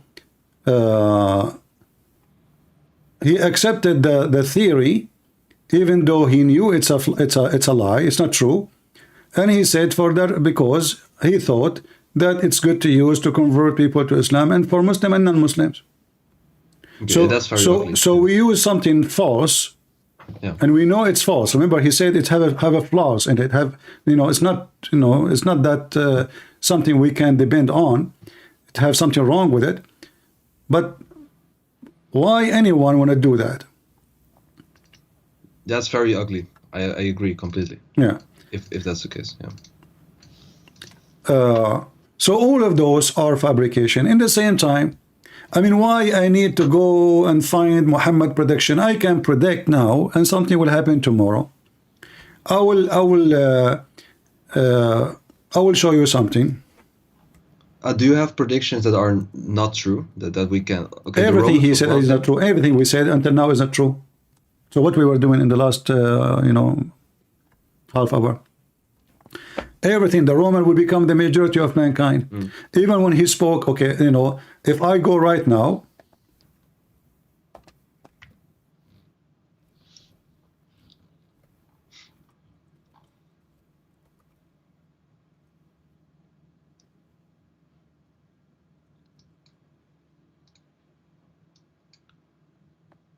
In my screen still says satellite images shows Chinese mosque. It doesn't. it's refresh okay. At all. No, don't worry. I'm just. Right. I will open for you something. I mean, I have endless, Muhammad, he was standing in front of a group of people. The word تقوم الساعة, every Muslim knows what تقوم الساعة. تقوم الساعة means this judgment day will come, right? Okay. This is Muhammad. They ask him about the day of judgment. Remember, Muhammad should not say when the day of judgment will be, because he is just a prophet and only Allah knows, right? Yeah. And Muhammad do not believe in the Father and the Son to claim, okay, only my Father know. He is just a prophet. But he did not say I do not know. Look what he said. Yeah, I see it. The Muslim translation in front of you, it says, a young boy of Al-Mughira bin Shu'bah happened to pass by the Holy Prophet, and he was of my age. Thereupon Allah Apostle said, if he live long, he would not grow very old till the last hour come. Oh, I see. The Muslim, they add things is not in the hadith to fix it. They say that to the old people of generation. What the heck does that mean? It says as-sa'a, taqumu as-sa'a. In Arabic, taqumu as-sa'a, everybody knows this is about the day of judgment. Yeah. The same hadith appear in many places, and the Muslim trying to fix it.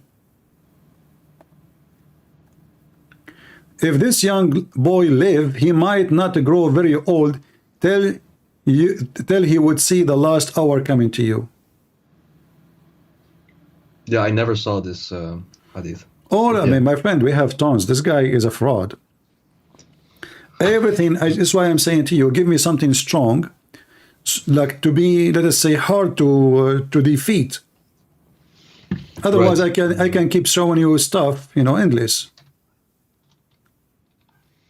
Yeah, one of the things, I have to say it correctly, but it was about the way that in English iron was from space, and I believe English what? that I believe it was the material iron that was from space, and in that particular surah, Yeah. it describes something about space, and then the surah name was iron. I believe it was something like that, which was kind Well, of first of all, Muhammad never named any surah.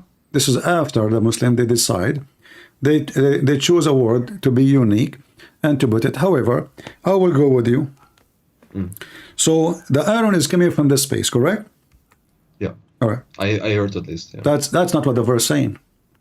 The same verse, I want to show you how Muslims they lie, and it's obviously it's in the front of your eyes. I don't know why people don't see it.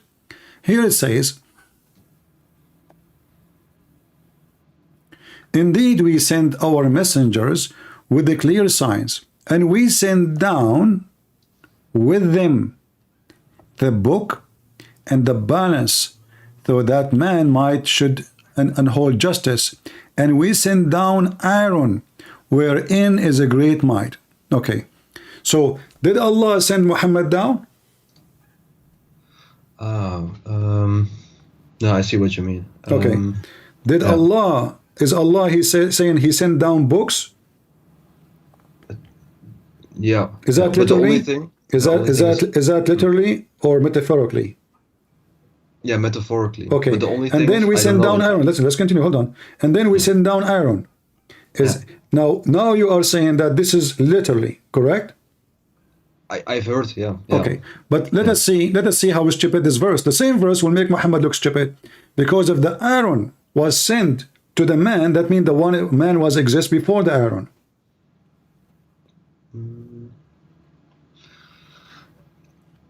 No, it doesn't. It doesn't, right? Like it could have been like the iron would have been sent down to earth prior to the No. existence of man. Okay, secondly, this is absolutely false, because no scientists say that the Aaron we have is sent down from the space. They say some of the Aaron in the crust is from the space, because we have the magma, and the magma is full of Aaron. Okay, yeah. But still, then there is some that is from so space. if some doesn't matter, so but Allah is saying that everything you have, we send you down. Okay, the Quran says Allah he sent down clothes for you, libasan wa rish, cloth and feather. Did Allah send us any clothing and any feather to cover ourselves? Not in that way, no. Oh, there's other way. How come we take the iron literally, but we don't take the feather and clothing literally? Is the same word for sending down used in those? Same exact three- word. Anzalna. Okay. Here we go. Okay. Chapter 7:26. Children, 726. Okay. children of Adam, and this is the word in Arabic. يا بني آدم قد أنزلنا عليكم لباسا يوري سوآتكم. أنزلنا. You see the word أنزلنا? أنزلنا. Yeah. Okay, this is sent down. Yeah. We have sent down on you garment to cover your shameful part. But did Allah really send any garment? As I know, all of them, they are made in China. Yeah. Okay. Did he cover us by feather? Look, do you see the word feather? I just see the Arabic part that you marked. All right, you will see the English one. And feathers. Since when human being, they are covered by feathers? Why? Are we chicken? No. Okay, so what he is talking about? What feather? Maybe You know? the feathers within certain, what's it called? Like very primitive clothes. I don't know. Something like that. No. Muhammad is a mentally ill person. He think that, most likely he's talking about chicken. So Allah, he clothes the chicken with the clothing. But this is very silly and stupid to say to name it a clothing. This is part of them. Clothes is something you add in the top of it, in the top of you. Something you wear, not something is you are born with it. It's part of you. Otherwise, it's not a clothing. So here is sent down, there is sent down. Allah sent down the Quran. Allah sent down the messengers. Allah sent down rain. Allah sent down everything. So suddenly the hadid, which is the iron, only is the whole miracle. How Allah knew? Same. This is false, because the blood of the man have iron. Is that true? Yeah, but Okay. it's a different. Okay, but isn't it there's different Allah? No, application. hold on. I will go with you. In the Quran, isn't it Allah? The last thing He created, it was the man. Yeah, I think so. Yeah. Okay, so that's mean the earth is completed and nothing is missing, correct? Sorry, can you repeat it? That means everything in the earth is sent down already and completed. I see point. Yeah. Okay, Yeah. so if Adam was the last thing, Then why is iron? did we yeah. receive the iron after Adam? I see it. Yeah. Because Adam, a human being, if we don't have iron in our blood, we die. Iron deficiency causes death. Yeah. Okay, so if we don't have iron in our blood, we will die. Iron is exist even in our water, in the magma everywhere. So if the scientists, they say some, not all, some of the iron came from the space, this is have nothing, because look, I will go with you just to take one side. Yeah. If the iron came down from the space, that means all the iron which is not from the space is not from Allah. That will destroy Islam. No, but that's that implication you can't just use. Like, I know No, I what you're trying can. to No, say, I can, because the iron from the space is little compared to the iron was exists in the earth from the beginning. So but the iron from the space in this ayat was actually meant as a application, like an outside, like outside of the body, like you can use that material. my And friend, then all the iron is outside of body, because simply like when you eat a tomato, there's iron. When you eat meat, there's iron. Vegetables, there's iron. What are you talking about? No, I mean with the material part, like to No, you use see, in order to build something. my friend, I mean, either you take it literally or you don't. Listen, because here it says to have a benefit for mankind, and even he mentioned what is to kill with it. A mighty war. where does it say mighty war? وأنزلنا الحديد وفيه بأس شديد ومنافع للناس. بأس شديد. What بأس شديد? بأس شديد is a word you use for mighty of war, mighty of strength, sword. So Allah claimed that He sent the iron, so people they will use it for war. I see. Yeah. So is the iron sent, or we have the iron before? Same time, I want to go with you. You know, was the iron created? Was the earth created by Allah? All of it in earth, or Allah He sent from the space other stuff? He said from the space, other stuff. I thought them both, right? No, But no. Like Let me if it's show you. created- No, what the word anzalna means simply, Allah is saying supposedly, Muhammad, aka Muhammad, that everything you have is from me. You know, Muhammad, he did not receive a written book in his hand. He received verses supposedly from the angel, correct? yeah. But yet he used the word anzalna, so he used it for anything you have. You know, dignity, ethic, etc. You know, everything is from Allah. Now, if we go, Muhammad, he explained the nice thing about Muhammad, that he don't shut up. He's like the kind who keeps shouting free Palestine, but he don't know what he's talking about.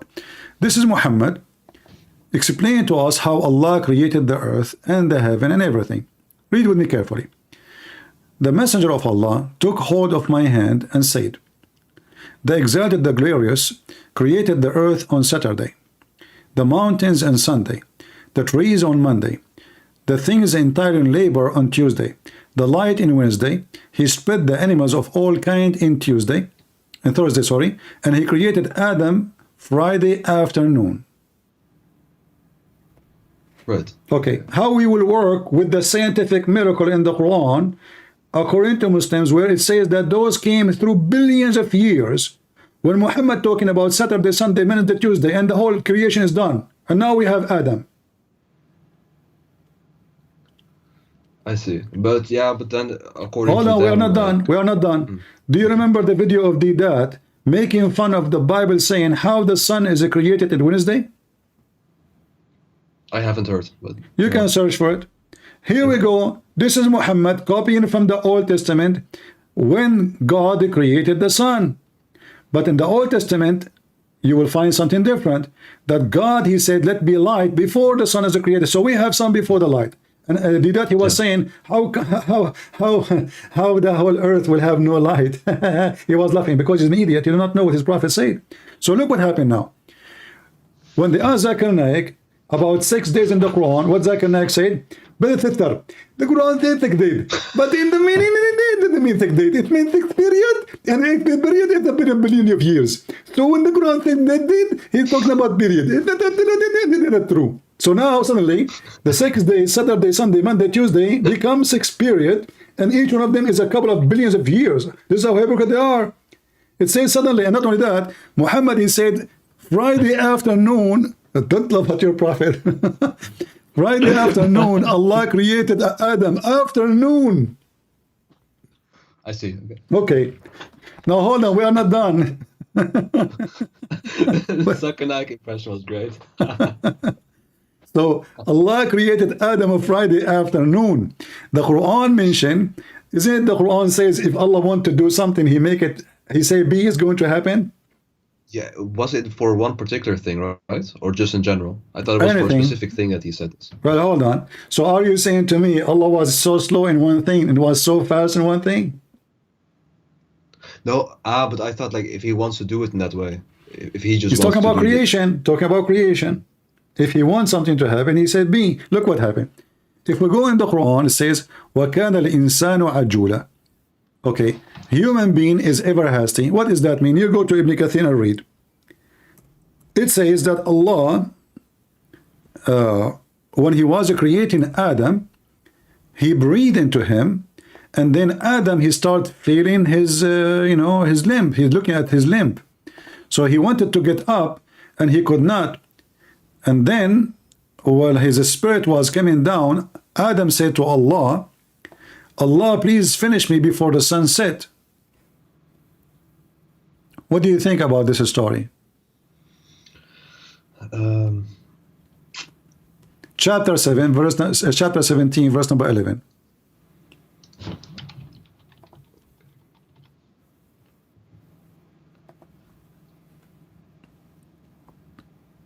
Yeah, I don't really have an opinion. Like it's neutral, I would say.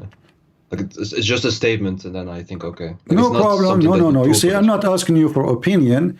You just heard this maybe first time. Yeah.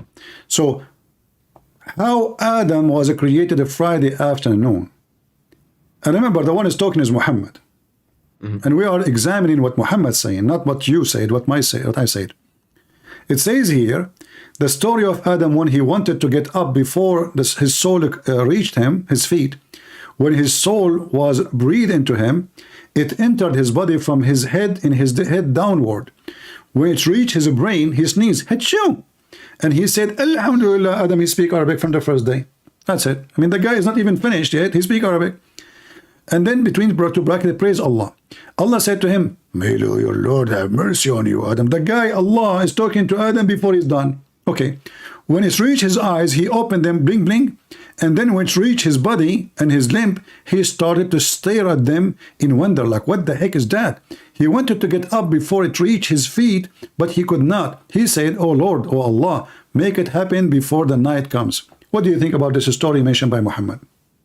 The last sentence, like, do you want to say like, okay, it took him so long in order to create Adam because he says make it happen before night comes? Maybe the last sentence is just figuratively, not literally. No, the whole thing is stupid because simply Allah talking to his creation, the creation should not be able to talk unless he is finished. I mean, so now I just breathe into him. And is he alive, a human being now? Is he complete? No. So how he was, okay, I want you to focus with me. Here it says, when his soul breathed into him, it entered his body from his head downward. Correct? Yeah. Okay. When it reached his brain, he sneezed and he said, Alhamdulillah. And Allah said, may your Lord have mercy on you. Okay. It reached his brain and now Adam's tongue is moving and talking. But the soul is not in his mouth yet. It's not even in his eyes. It is just in the brain. And then how we know that? Read carefully. It says, when it reached his eyes, which means it's after the brain. So yeah. If the eyes blink after the brain, made a sneezing. How Adam is saying Alhamdulillah when the soul did not arrive to his tongue yet. Remember, it's coming down. I see. So each part will be activated in order of who is up and who is down. The brain first, eyes second, nose, mouth, tongue, chest, hands, whatever, down. So the order is stupid. So the guy is talking and he's talking Arabic, which does not exist yet. And he is saying, Alhamdulillah. But yet the breath of Allah did not arrive to his mouth yet. And the proof of that, because after he sneezed, the spirit, the soul came to his eyes. And then when Adam, he said to Allah, finish me before the sun set, or before the night come. How he even knew that the night is coming?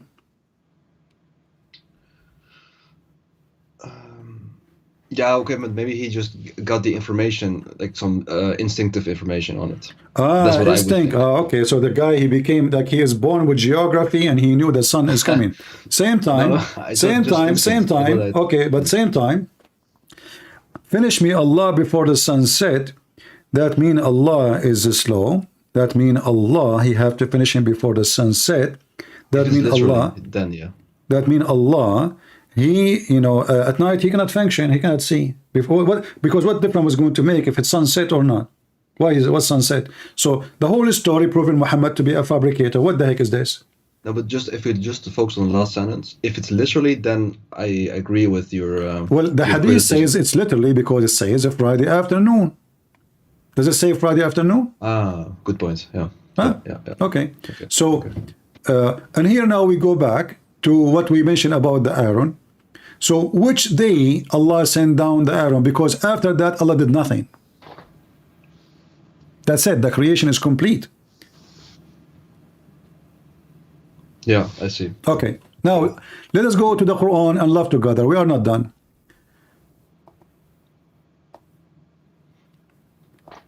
I will give you 2 chapters, Yeah. or I will give you more just to help you.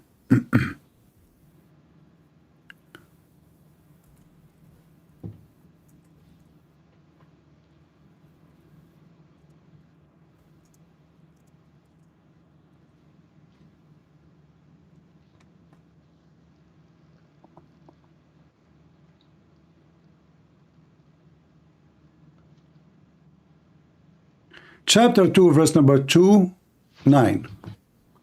Can you read for me and tell me what do you understand from this? 229. Chapter 2, verse number 29. Yeah. Right. Okay. He's the one who created everything in the earth for you. Then he turned towards the heaven, forming it into 7 heavens, and he has perfect knowledge of all things. Okay, which one, based on this verse, created first, the earth or the heaven? The earth first. But I thought Allah, he sent the Aaron from the space. According to scientists who speak about this issue, which one is created first? Ah, the other way around. Yeah, they say the other way around. So how Allah saying that the earth created first? And if you go, you can check. You will find every scientist, sorry, every scholar of Islam agree that the earth was created first and then the heaven created second. Yeah. All right. Yeah. So now this is here actually. Does it say he created for you that all is in earth? Yeah. Okay, so so why they are saying that Allah later he sent the Aaron down? Okay. Yeah. Good point. I see it. Yeah. All which is in the earth created in the same time. Does it say created or said sent down? Created. So all of it is exist already. Do we agree? Yeah. Okay, so if we go with their statement, that means the Quran have a contradiction because it cannot be created all in the same time and then later sent down. Yeah, I agree. Okay, so now what the Muslim will do, if they are listening, they will say, no, no, no. Obviously, the interpretation of that verse about send down the Aaron is false, is wrong. So you see, then they will find that they are very flexible in order to avoid the contradiction. Because remember, the Quran says, if this is a book made by other than Allah, you will find in it a lot of contradiction, correct? Yeah. All right. Yeah, correct. Now, you agree with me, this verse is making it so clear. Actually, we can open the interpretation. It says that Allah created the earth before the heaven.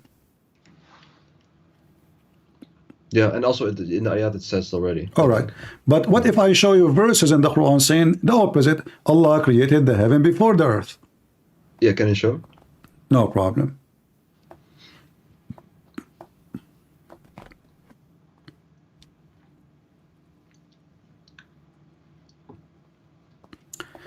We go to chapter 79 and we read it from verse number 27. By the way, feel free to read any verses you want from before, because I don't want you to say I'm misquoting, but all the verses before have nothing to do with the creation. You will see here in verse number 27, chapter 79, what are you stronger in constitution of the heaven of the earth? He lifted up its vault and reveal it. And then darkness, it's night, and brought forth its forenoon. And the earth after that he made it flat. And after that he brought the water and the pastures. And after that he made the mountains set firm. Now, By the way, this is not 79, right? chapter 79, verse I number read 27. Which translation is it? Just to I have the don't know. same- Give me translation. All of them, they are liars. I don't care. Give me a translation you like. Yeah, I was just okay. If can you go to Quran.com, like just the one that's there? Just Give so me we can see. something in this website. Tell me the name of the translation. Like in Quran.com, I think they have community maybe. Give me the name of the I translation. can't see it. Because don't see Quran.com does not allow me to show both texts in my screen perfectly. Here I can zoom better because it's separate between the English. It separate the page. Which one do you already use? I can just. I don't care. As I said, all of them, they are fraud for me. All of them. Not a single translation in the Quran is true. I'm just using what Muslim they use to show you how stupid the Quran is. Let me see. This is Muhammad Khan and Hilali Khan. Muhammad and Hilali Khan. Okay. Are you more difficult to create, or it's the heaven, or of the heaven that he constructed? He raised its height and has equally ordered it. Its height covered with darkness, and its forenoon he bring out between two brackets with light. And after that he spread the earth. Do you see the word after that? Yeah. Okay.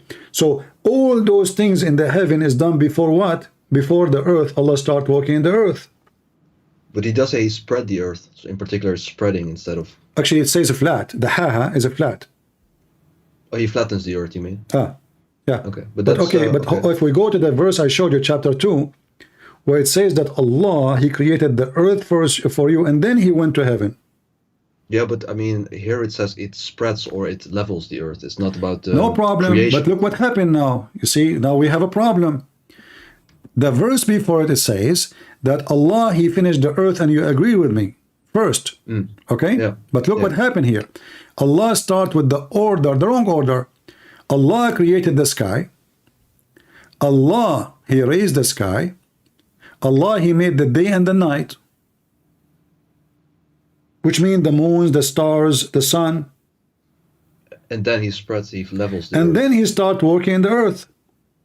Okay, let us go back to the previous verse. I know what you want to say, but it's not about the creation of it. No, it's about the creation, because simply He created the sun, He created the moon, created the light, created the darkness, created everything. Those all that He exist. levels the earth. That's what he says. And then and then He start working in the earth. But this verse saying He created for you that all in the earth, and then He lifted Himself to the heaven, and then He made them 7 heaven. So before that point, there's no 7 heaven, correct? Yeah, that's correct. Okay. Now let us find out if this will impact anything. We will take another verse in the Quran. Okay.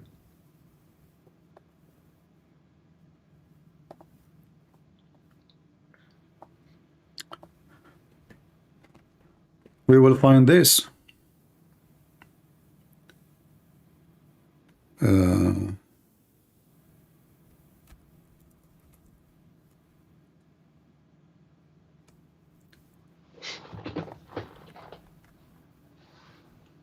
Remember, the chapter 79 give us the order about things Allah He finished. In chapter 79, Allah finished the heaven, and then He start making the earth flat, and He put the mountains, etc. Correct? Yeah. Okay. Now let's read together chapter 41 and read it from verse number 9. It says, Do you verily disbelieve in Him who created the earth in 2 days and set up revels? That is the Lord. I mean, this guy is adding too many brackets. You can read them. Okay, set Yeah. up rivers in worship with him. That is the Lord of al-Alamin, which means all mankind and genie, which is funny. And then, so what is the first step here he did? He created the earth in 2 days, correct? Yeah. Okay. And then this is next. He placed therein on the earth mountains. So number 2, what he created? Mountains. Mountains. And then he made for in it, it is a substance, which is like water, grass, trees. Do I agree? Okay. All Yeah. right. Yeah. In 4 days. Okay. And the earth was in 2 days. You mean that? All right. Now we continue. And then, do you see the word then? Yeah. Okay. When we say then, which one is before, which one is after? The then part is after. Okay. Then he is istawa, which means he rose up toward the heaven, but it was a smoke. There's nothing. Okay. Correct? Yeah. Yeah. Okay. And then he completed the heaven and he finished them. He finished their creation into 7 heavens in 2 days. Correct? Yeah. And then he created lamps. Those are the stars.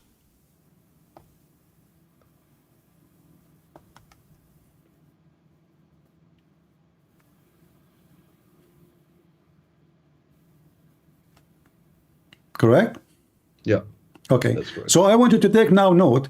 Based in chapter 41, the last thing was created was the stars, the lamps, and they are in the lowest heaven. Do we agree? Yeah. All right.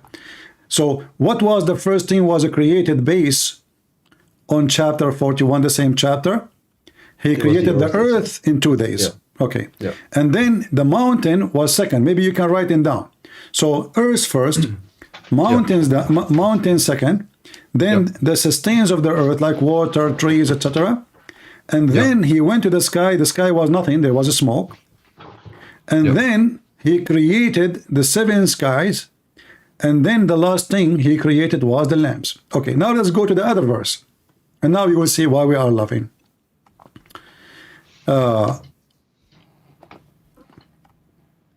In chapter 79, what is the first thing Allah created and what is the last thing Allah created? So, He created the sky. He left the sky. He made the day and the night. And after that, he started walking in the earth. Do you agree? Yeah. Okay, but we just saw in chapter 41, the last thing he did, he created the stars. But here he's saying he made the day and the night before he started working in the earth. I see. Yeah. Yeah. So the day and the night is created, and then he started working in the earth, and the earth was nothing. There's nothing. He made the earth flat, and then he made the water, the pastures of the earth, correct? Yeah, I don't know what pasture means, but Food for animals, for human, like trees, sustenance, grass, yeah. everything. Okay, but look, this is discussed. This is the opposite of what the other one. Chapter 79 opposing 41, because if we go to 41, we will find that the order is absolutely awkward. So Allah in 41, He created the earth, then He put mountains on the earth, and then He created the trees and the fruits and the grass, and then He went to the sky, and then He made them 7 sky, and then the last thing He created was the lamps. I see. Yeah. But Yeah, in the other chapter, it's totally the opposite.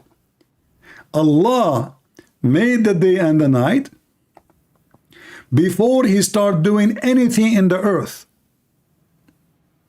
He finished the sky. He made it 7 skies.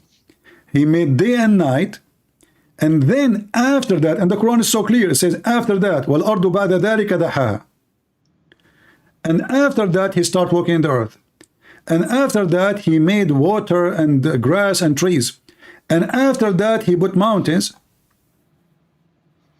But chapter 41 is totally the opposite order. Isn't it? This is a very, very clear contradiction that the one who he claimed to be God, he forgot which one he did first. What are the scholars of the religion say? They, 'Cause you it- know, yeah, it what looks they can like say. I mean, they can say whatever they want. They cannot deny it. They cannot deny it. Yeah, maybe like, I don't know, man. I mean, isn't it clear? Do I need even a scholar? It says after. You see, the Quran using the after, not using the same time, not using the same, you know. And Muhammad, what about the hadith? Isn't Muhammad, he says he gave us even the name of the day, Saturday and Sunday, and you know. Yeah. Okay, so what you know, based on the hadith, where Muhammad he said,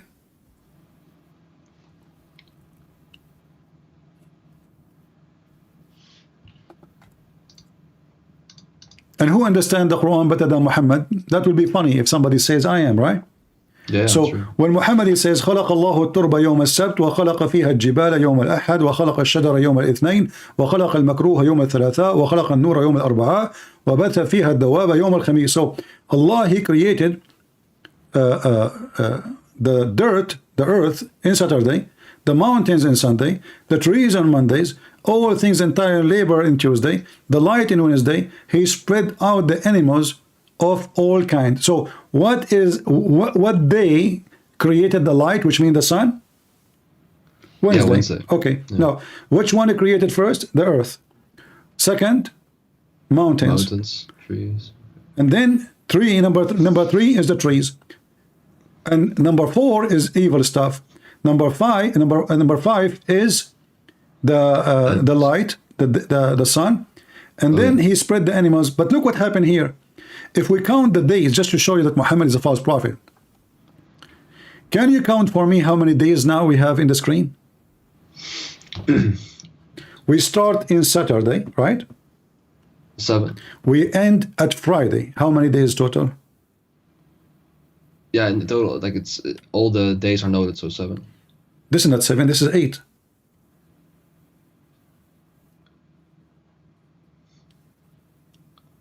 It started on Saturday and he Okay, ends on I Friday. will tell you what I mean afternoon. by 8. 7 days is total of a creation, and then Allah, he went up to heaven to rest, right? Yeah. Okay, but isn't it the Quran keeps saying that Allah created the earth and the heaven in 6 days? Yeah. Okay, but here we have 7 days. He started working in the earth in Saturday. He finished full day, and this is afternoon and the night, which means it is the day number 8. Because in Islam, the same as in Judaism, the day is over by the sunset. This is a new day, correct? Yeah. Yeah. Yeah. So 7 days and broke, which means enter into the number the 8. But isn't it the Quran keeps saying Allah created the earth and the heaven in 6 days? Yeah. Okay, so how Muhammad is a prophet, but yet he is adding days as he wish? I have no idea. I'll check it out later. No, I have an idea. I have an idea, my friend. I have an idea. He's a fraud. He's a liar. A person, he's a prophet. He will not make such a mistake because he is inspired by God. You see, if I am speaking of my own, I can make mistakes. If I am speaking in the name of God, for God, by God, then mistakes cannot happen. So when the Quran says Allah created the earth and the heaven in 6 days, and repeated in many verses in the Quran, and then he set himself upon the throne, and the hadith says there are 7 because the last day afternoon Allah created Adam, Friday afternoon. Yeah. How come neither the Muslim neither Muhammad noticed that this is not 6 days? I have no idea. I have no idea. Because simply who dare to question Muhammad? I'm sure there's many they notice, but who dare to open his mouth? He will be dead in 2 seconds. He's a terrorist. So after I show you all of this, still you think really the Quran is a book from God and Muhammad is a prophet? It's hard for me to say no. Like I know what you're saying. I will look at it later. But It's up to you. You know, you see, I don't see. I don't want to be rude with you, But you are saying to me you will look, but we were not looking now what we were doing. Yeah, we were. No, I mean, just to see another perspective. I mean, What perspective? only- Do you have two brains? no, I don't mean that. Like, but like from my understanding at least, like I've read some parts of the Bible that just to compare it. And what I know My is friend, that the Quran is nothing to do with the Bible and have nothing to do with the Bible. This is not a spiritual book, as you see. This is 1, 2, 3, 4. Allah created this and then and this. This is not like a metaphorical and maybe he meant something. Maybe he's no. It says it clearly, and after that and before that. So it's about the stages, and the stages are absolutely contradiction. And the Quran said it clearly. If this is a book made by other than Allah, you will find in it a lot of contradiction. yeah, that's true. Okay. So if Allah himself, Aka Muhammad, said to you that this book, the way to know if it is from God or not, is contradiction, then well, the contradiction is so clear. The whole Quran is contradiction.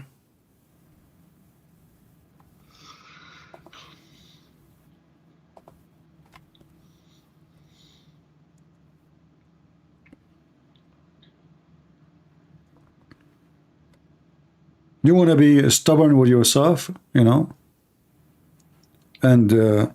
like deny the fact we showed you. No, I don't deny it. But the only thing is, I just want to, like, I cannot imagine that this is the only perspective on it. Like, otherwise, other My people friend, would have already you caught can something bring like this. all perspective, because changing perspective will not change what we showed you. This is Quran, and this is the words in front of you. So how anyone will try to make a different perspective? Okay, I will give you. I have an offer for you. Do you know any sheikh? He can join us right now. No, I have no idea. No. Why you don't know any sheikh? You're a Muslim. I was raised in a secular Muslim household. All But right. It's not that I'm not that active that I have frequent conversation with. But I don't know where you live. I'm not going to ask you where. Can you call any sheikh you wish right now over the phone and tell him, hey, you can call him in private, like nobody is hearing you. Call him and say, hey, can you join me, please? This guy trying to convert to make me leave Islam. Can you come and refute him, please? I don't know any like real sheikhs like face. You do not face. need to Like, know the anyone. country Go I check live the in. internet. Who is a sheikh? You can call him for free and tell him, I'm a Muslim. This is my story. Can you please join us? You do not need to know him. He's not a doctor. He will charge you for, consultation. Actually, Muhammad, he does. He charges for consultation. Oh yeah, Muhammad, he will not even speak to you in private unless you pay him. Do you have hadith? Not hadith, we have Quran. Can you show me where he does say that? Okay.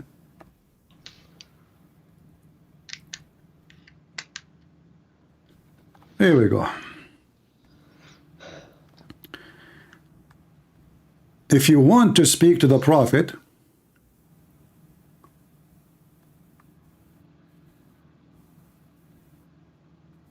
let us see.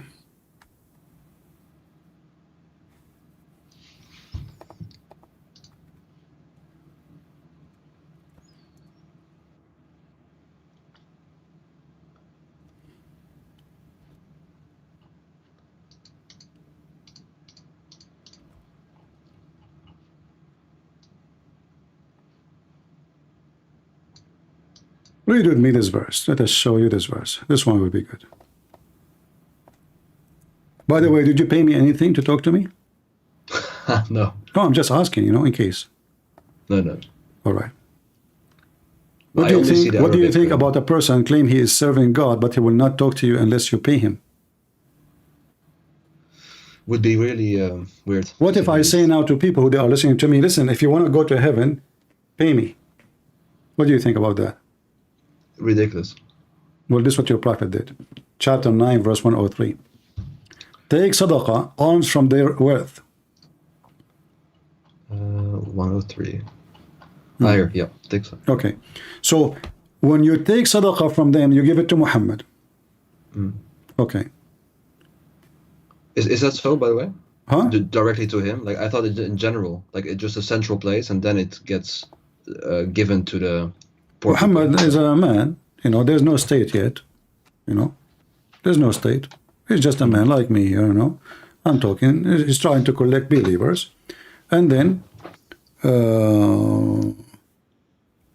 there's some they accept, there's some they don't believe. But he's saying to them clearly, you know, if you pay me, that will purify you. So do you believe if somebody gave money to someone claimed to be a prophet, that is a reason to purify you, which means it will delete your sin? No, but I thought in general with most religions it's just you give alms or sadaqah in this case, and that is a good thing. Well, if this is what is meant, then that will not purify you, because simply if you give, that will not purify you, and the forgiving sin is not by donation. If somebody donate to me, his sin is not forgiven. What does it have to do But with it's forgiving? a good deed. It's a good deed. There's nothing called good deed.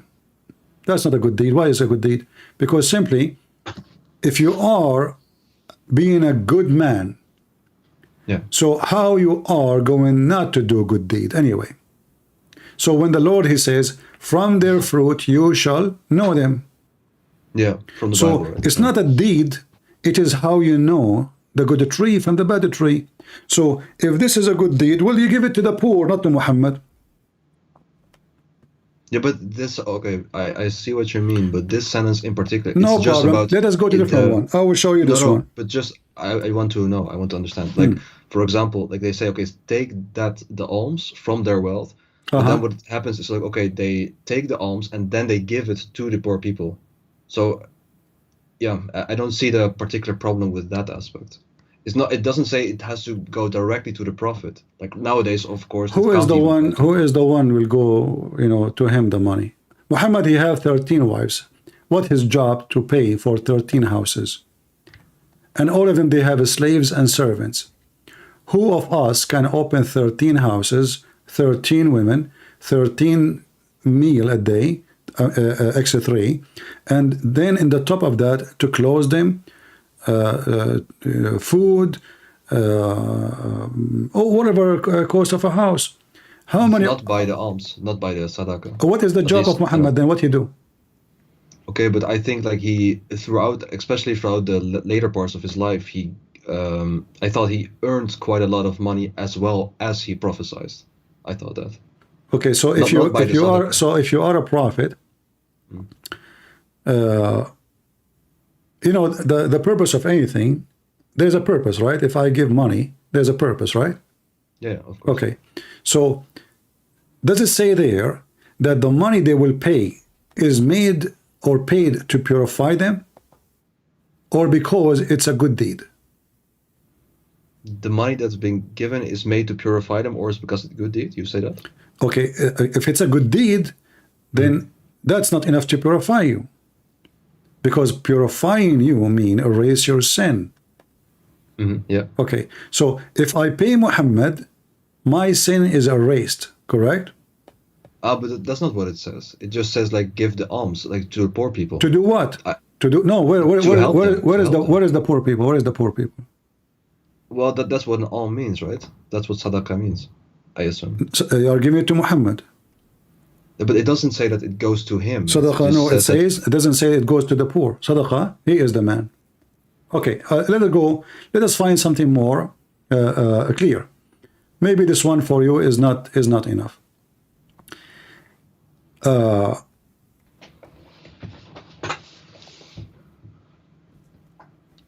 I mentioned to you that Muhammad will not talk to anyone unless he pay him. Yeah, you said that. Yeah. And then you showed this. Can you open chapter 58, verse number 12? Yeah.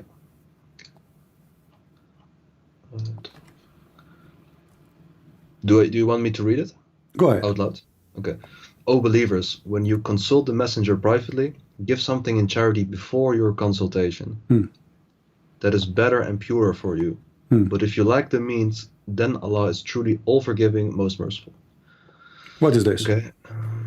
Why, if somebody want to talk to Muhammad, you have to pay Muhammad? Okay, I see what you mean. The only counter I can give, and like I don't want to just attack in that case, but the only counter is maybe that he says, okay, you get the consultation, which is great, of course, but then just do another good deed by giving charity to poor people. No, Maybe no, you that's a see, combination. focus with me. This consultation is the reason to pay. Is that correct? Yeah. Okay. Yeah. So, but shouldn't people give anyway? I mean, what is the connection? Before you talk to the Prophet, you better give something. It does say in charity.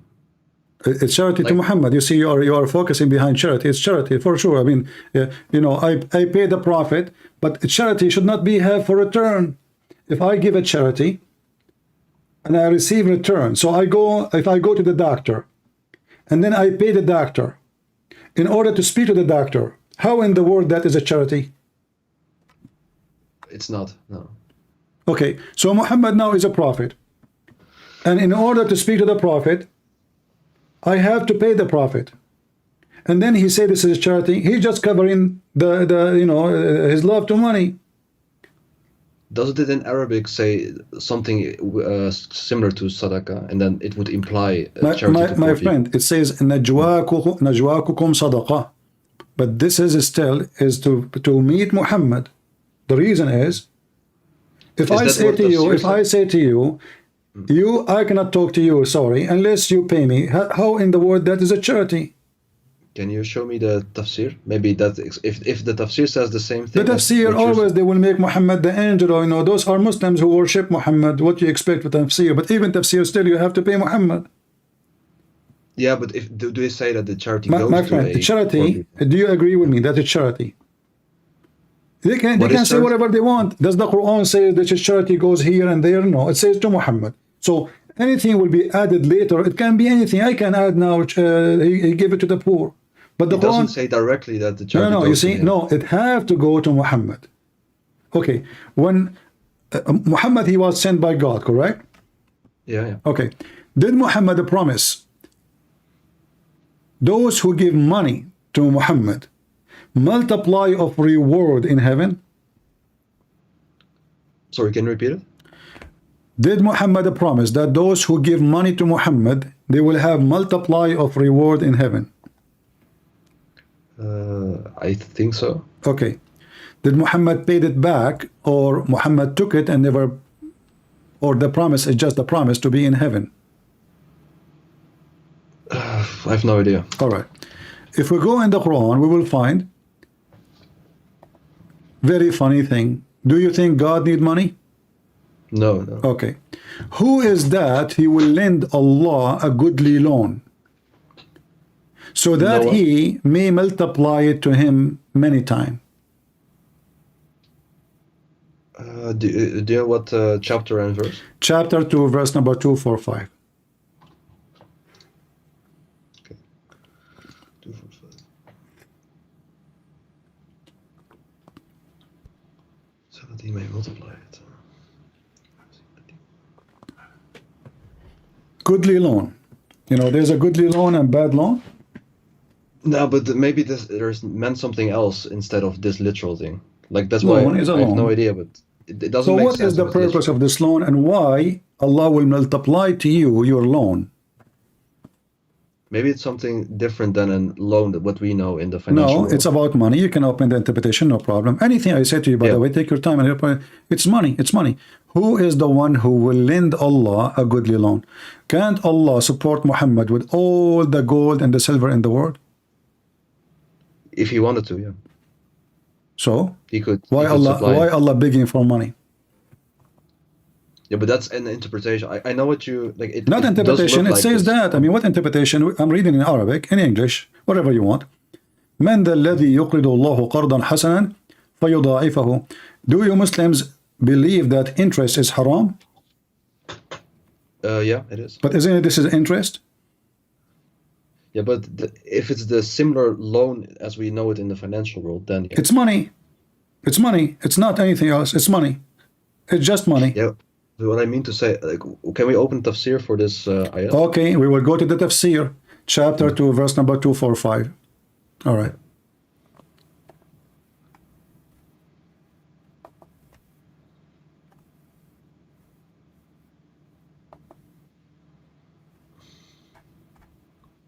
And this is Ibn Kathir. Yeah.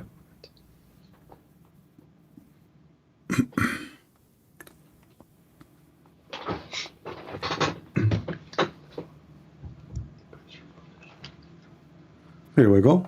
This is Ibn Kathir. Yeah. In this ayah, Allah encouraged His servants to spend in His cause. Allah mentioned this same ayah in several other parts of His glorious Quran. And the hadith mentioned, وَمَنْ يُقْرِضُ غَيْرَ عَدِيمٍ وَلَا ظَلُومٍ. Who would give the loan, he would be neither poor nor unjust. Okay. And then he says, فَيُضَاعِفُهُ لَهُ أَضْعَافًا كَثِيرًا. Then he will multiply for him many times. Okay, so now it's the same. You give money, Allah will give it, multiply for you many times.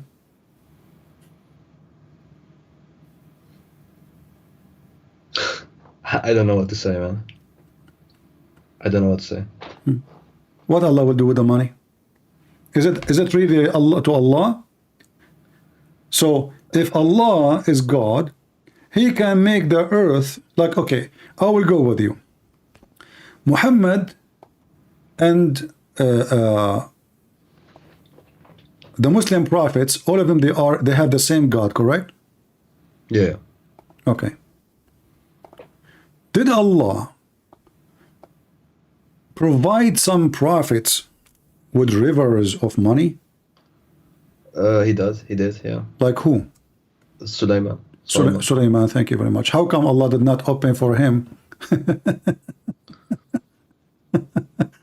Sorry, how come he doesn't open for him? Yeah, why he did not open for him a river of money like Sulaiman? Maybe it's just a different thing. Like every prophet had a different circumstances. What different? The guy is begging for money.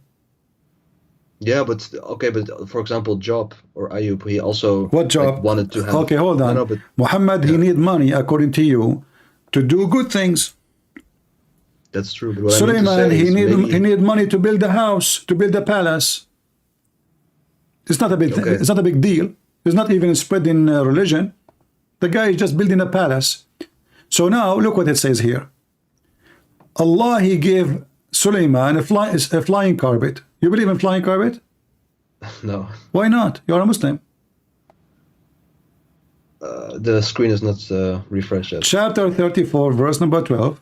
It says, we subjugated the wind in its morning stride from the sunrise till the midnoon was a month journey, and it is afternoon, which means like 1 month to go, 1 month to come back.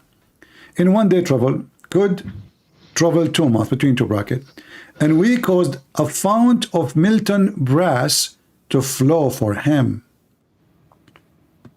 I don't know what the fount of brass means. It's money. At that time, this is the money. Money. Oh, okay. Yeah. Okay. People, they make money from, depend in the time. Sometimes they use gold, sometimes they use etc. So Allah, He made for him, the money come from the ground. And He subjugated the jinn. All of this to do what? To build a palace. Okay. Okay. So now, Muhammad is going to spread Islam and he is begging people for money. Sulaiman is going to build a villa. And Allah gave him everything he wants, even genie. But there are two things to it. Like the first thing is, like you said, okay, in that ayat, people give the charity, and you say, okay, it goes directly to him, which is not directly what the ayat said. Okay. But I can understand. I want to ask you, when Muhammad, okay, when Muhammad died, how much money Fatima? We are changing, we are a bit jumping. No, we are not. Because if Muhammad is not taking money to his pocket, then Muhammad should not be able to give cities and towns as gifts, or his daughter, she will inherit. For her daughter too? Did his daughter, she asked for the whole city, including the slaves, including the trees, the land, including the people owned by her? I'm not familiar with this. No. Okay. Let's see.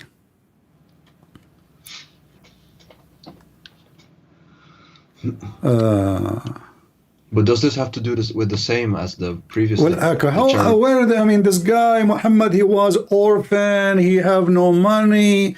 He is born from an orphan family. He is That's at the beginning. poor. And then, at the beginning, thank you very much. So where is the money coming from? Okay, but not Okay, only I will from give the you an charity. option. Muhammad, he invested in the stock market in bitcoins. What? And Ethereum. No, but just I'm serious. I'm serious. I'm asking you where the money coming from. If Muhammad, he take the money, he give it to charity. I do know, like, because of one of your videos, you showed in the hadith that it was from war bounties as well later in life. Like, Is with what? a fifth of the war bounty. Like, I know that thing. for example. Exactly. So Yeah. Muhammad, he take money everywhere he go, and he have a privilege of money. But what I meant to say was the charity part, like that. My friend, how you have a privilege if you are a person who lived from the charity? If I am like you, all of us, we collect charity, and this charity for everybody. Then why I need to have the fifth of the booty, special only for me? Yeah, I see your point. I see your point. All right.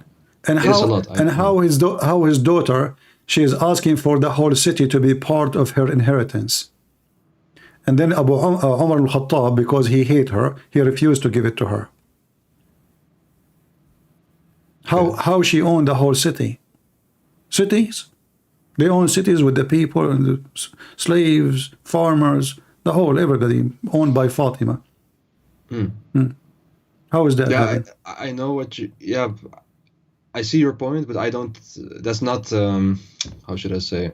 Like kind of similar with like Suleiman. That Okay, he no, had hold on. You see, lots of Suleiman's things. story is a stupid story. Who in the world will believe in this? Suleiman was a king, and he's doing But what kings Christians do. also believe in it, right? Hold on. With Solomon. No, we believe in it. We believe Suleiman exists for sure. But this guy, he have a wealth of a king because he's a king, not because he's a good man and he's a prophet of God. Same time, the Bible says Suleiman was a bad person. He did a lot of bad things. So, in the Quran, Suleiman get rich because Allah provided him with the floating metals come from the ground. In the Quran, Muhammad, he got rich from the booty and from the charity. And Muhammad have a privilege, the fifth. So now if we go and we have a war, and then we steal $10,000 from the Christians. We kill the Christians, we get $10,000. And there's 10,000 soldiers. Muhammad alone, he will take 1/5 to him, 1/5 to Allah. Both will go to Muhammad. Then the What do you mean 10,000 soldiers. 1/5 to Allah? What do you mean? It says, only 1/5 Al-Khumsu to him. lillahi wa rasulihi. You see, Muhammad, he made himself equal to Allah. It is the fifth to Muhammad and Allah. Is that correct? I don't see it on the screen. Do you show that? But you know The hadith. I've seen it, but I didn't know that it was also a fifth for God. I thought it was only a fifth for him. all right. Well, you can understand it as you wish. You can say it is only for Muhammad. You can say it's a fifth to Muhammad, fifth to Allah. If it is fifth to Muhammad, that means Muhammad, he made himself Allah. I see what you mean. Yeah, I see what you mean. But yeah. Okay. Okay. Read carefully here. This is a Muslim translation. And you know that whatever of war booty you may gain, verily 1/5 of it is assigned to Allah and to the messenger. Do Allah need fifth of the booty? No, the only thing what I could say is that, okay. Okay, who is the one who will take the fifth of Allah? Then the messenger, indeed. Okay, so now Muhammad, if he take 1/5 from 10,000, how many dollars that will be? Yeah, 2K. To what? Okay. To 2,000. 2,000. Okay, and then if we have 10,000 soldiers, each one of them, he did not even get 70 cents, 60 cents. So Muhammad get out $2,000. The only thing is like he At least. is a leader in it. So Like, what he if he's a does leader? use Is okay, see? Is use the money, is he a prophet who is serving God? He want to use the money for the sake of God, or he want to take the $2,000, which is a lot of money for his pocket? Yeah, but what I would mean to say is maybe he uses a large part of what he gets for My his, friend, I just, you see, a second ago, I asked you how his daughter, she is fighting over inheritance of a city full of people. And you keep saying to me, oh, you want to spread it for charity. A person who is spread it for charity, first, he do not need to take fifth or boti because his people will not let him hungry. Do you think the Muslims will let Muhammad hungry? No. Okay, so why he need money? No, I thought just to use it If in a good way. if I am a prophet and I have thousands of people willing to die for me, how many of them they will bring me food every day? How many of them they will be happy to serve me? So why Yeah, I need to take the fifth of the booty? Do you know that Muhammad he have 16 privilege? 16. I heard a few. Like for example, the amount of wives that he could have at one time. No, That's did one you of them, I did you hear that Muhammad, if his eyes fail into a woman, her husband must divorce her? Yeah, I heard thanks to you. I Okay. saw the video. Yeah. Okay, what is your opinion? I also don't think that's a good thing. What do you mean it's not a good thing? With my limited understanding, I would say that it's seems weird to me. If I say it Is that way. what it seems to you, really? I mean, are you, you see, I'm giving you all the time, I'm being patient with you. So if Yeah, a man, he claimed to be a prophet, and then with my respect, your wife, I don't know if you're married or not, No, I'm not. if he see your wife, and then you should divorce her because the prophet like her, is that the ethic of a man he claimed to be God, man? No. Okay, so why are you still confused about if Muhammad is a prophet or not? Are you going to say to me now, I want to look at it?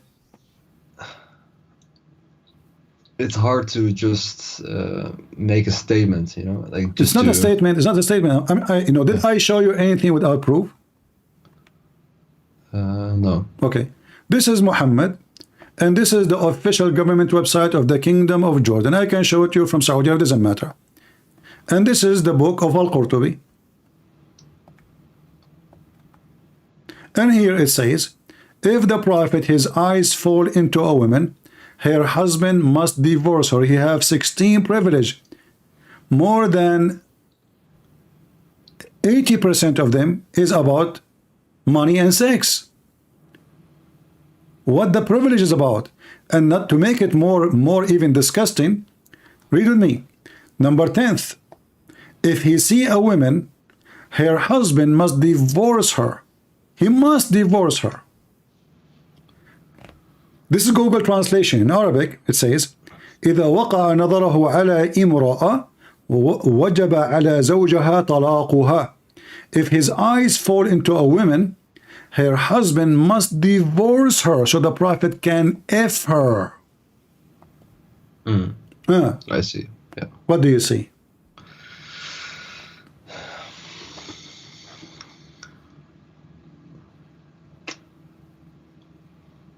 It looks wrong from the first glance. It's look wrong. All this is very disgusting. Obviously, this is a fraud.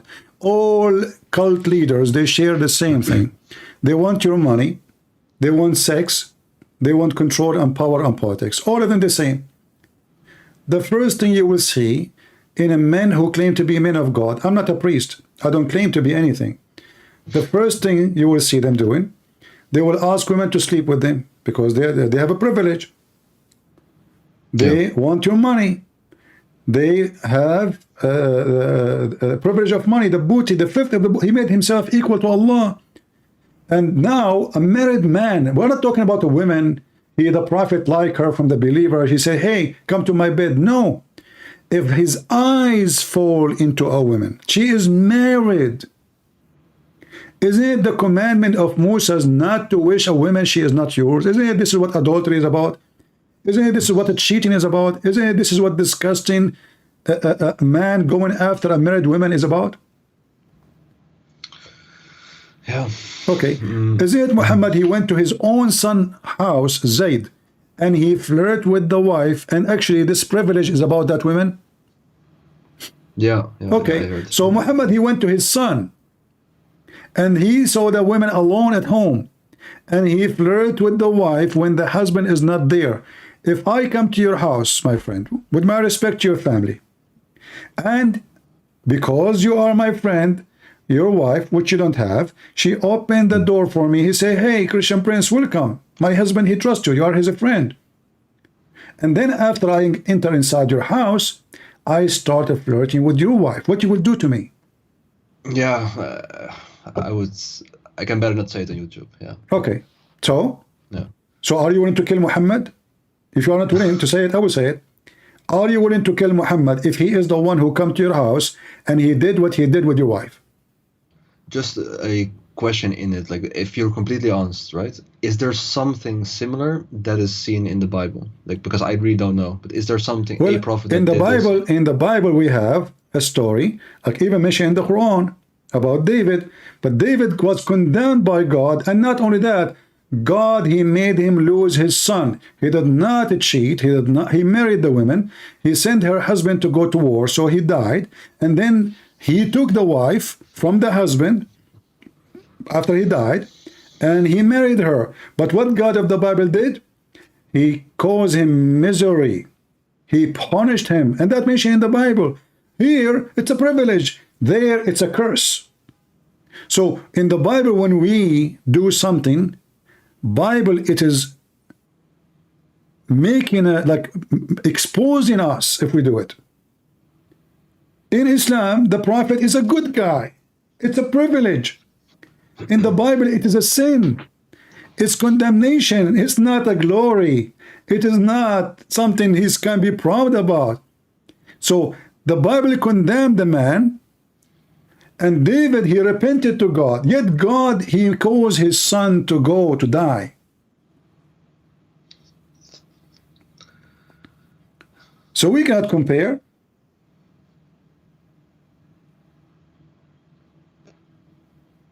What do Muslim scholars say on this? They say what I Because say. it They sounds say he really- went. it sounds crazy. They said he went to his own son. I can show you the story, and it says, when he saw her, he says, "Subhanallah, mu'alliful qulub, praise be to Allah who made my heart flip for you." But what, according to the scholar, what's a good thing about this? Yeah, What's this the is a positive? scholar. Those are scholars, my friend. This is Al-Qurtubi. It says a privilege. They are saying this is a privilege. Why? It's a privilege because he's a prophet. He can do that. Because he's a prophet, he can take women from their husbands. Muslim women, not the enemy, not the booty.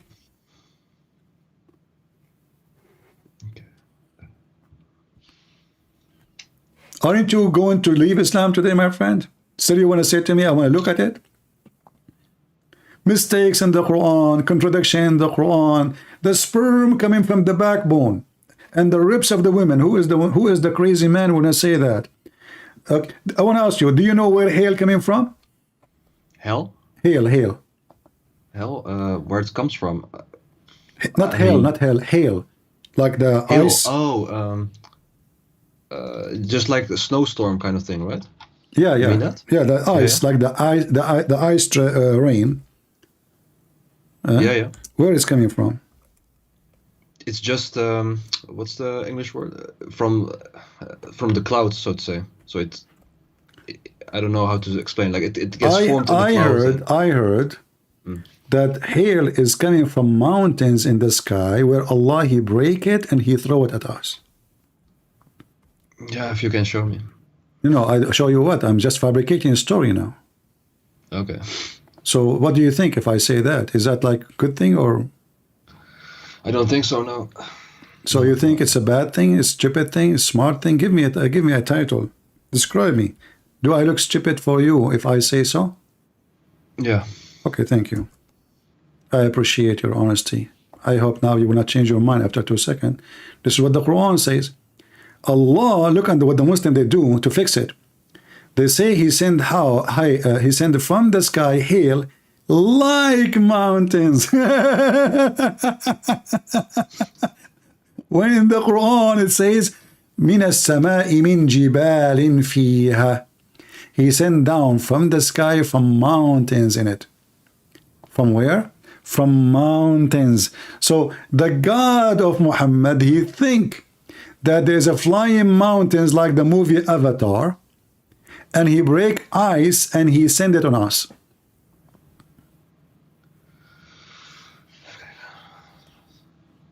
Are you saying the Shahada? I heard you. Oh, no. I said just in Dutch, like, let me see. I just said that. Oh, okay. No, not a shahada, no. But can you show me the English part. Yeah, I'm sorry though. This is a false translation, by the way. I can show you the interpretation if you want. Yeah, please. Okay. Oh, this is already the interpretation. Oh, no, never mind. No, the Tafsir at-Tabari, what it says there. You can show that.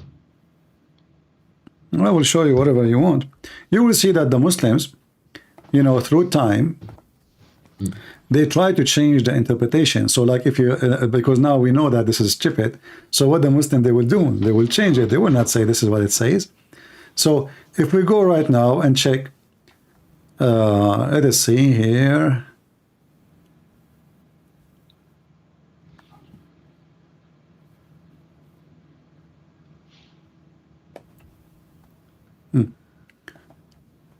Let us show you this.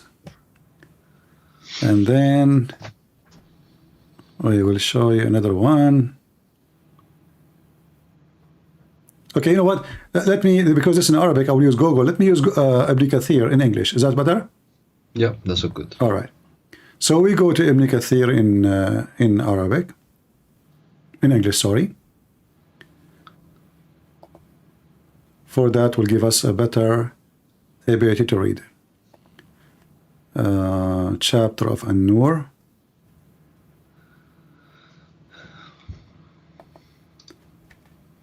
Verse number 1.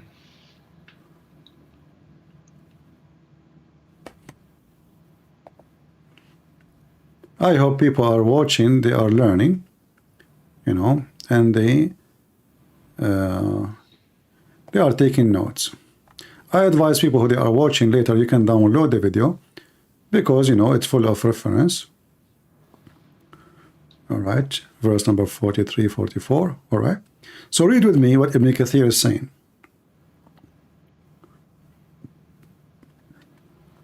And that will expose the false translation they are showing us in the Muslim translation. وَيُنْزِلُ مِنَ السَّمَاءِ مِنْ جِبَالٍ فِيهَا مِنْ بَرَدٍ. And then he says, means that there are mountains of hail in the sky from which Allah sent down ice. Do you see it? Send down ice? Yeah.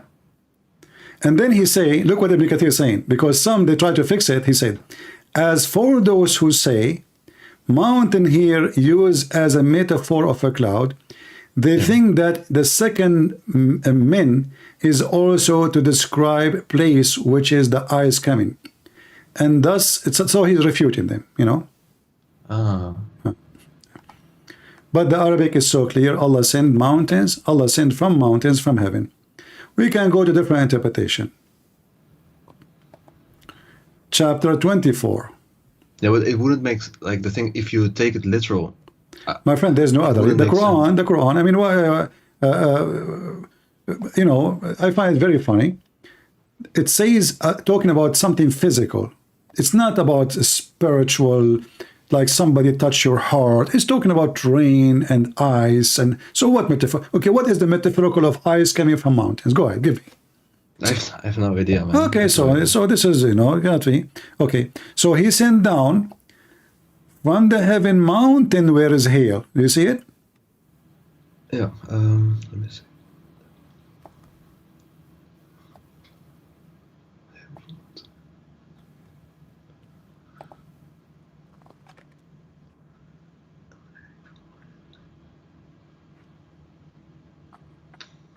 Yeah, it's all literal.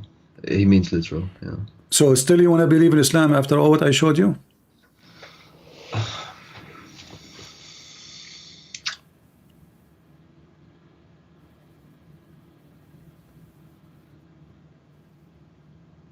If you say that still you want to believe in Islam after all what I showed you, I will ask Allah to send a mountain of hail in the top of your head. So what do you think? You made some good points, quite a lot of good points. Yeah, it's hard for me to just denounce it right away. It's hard, man. It's hard. It's hard or it's easy. If it's wrong, it's wrong. Hard. Who care about how hard it is?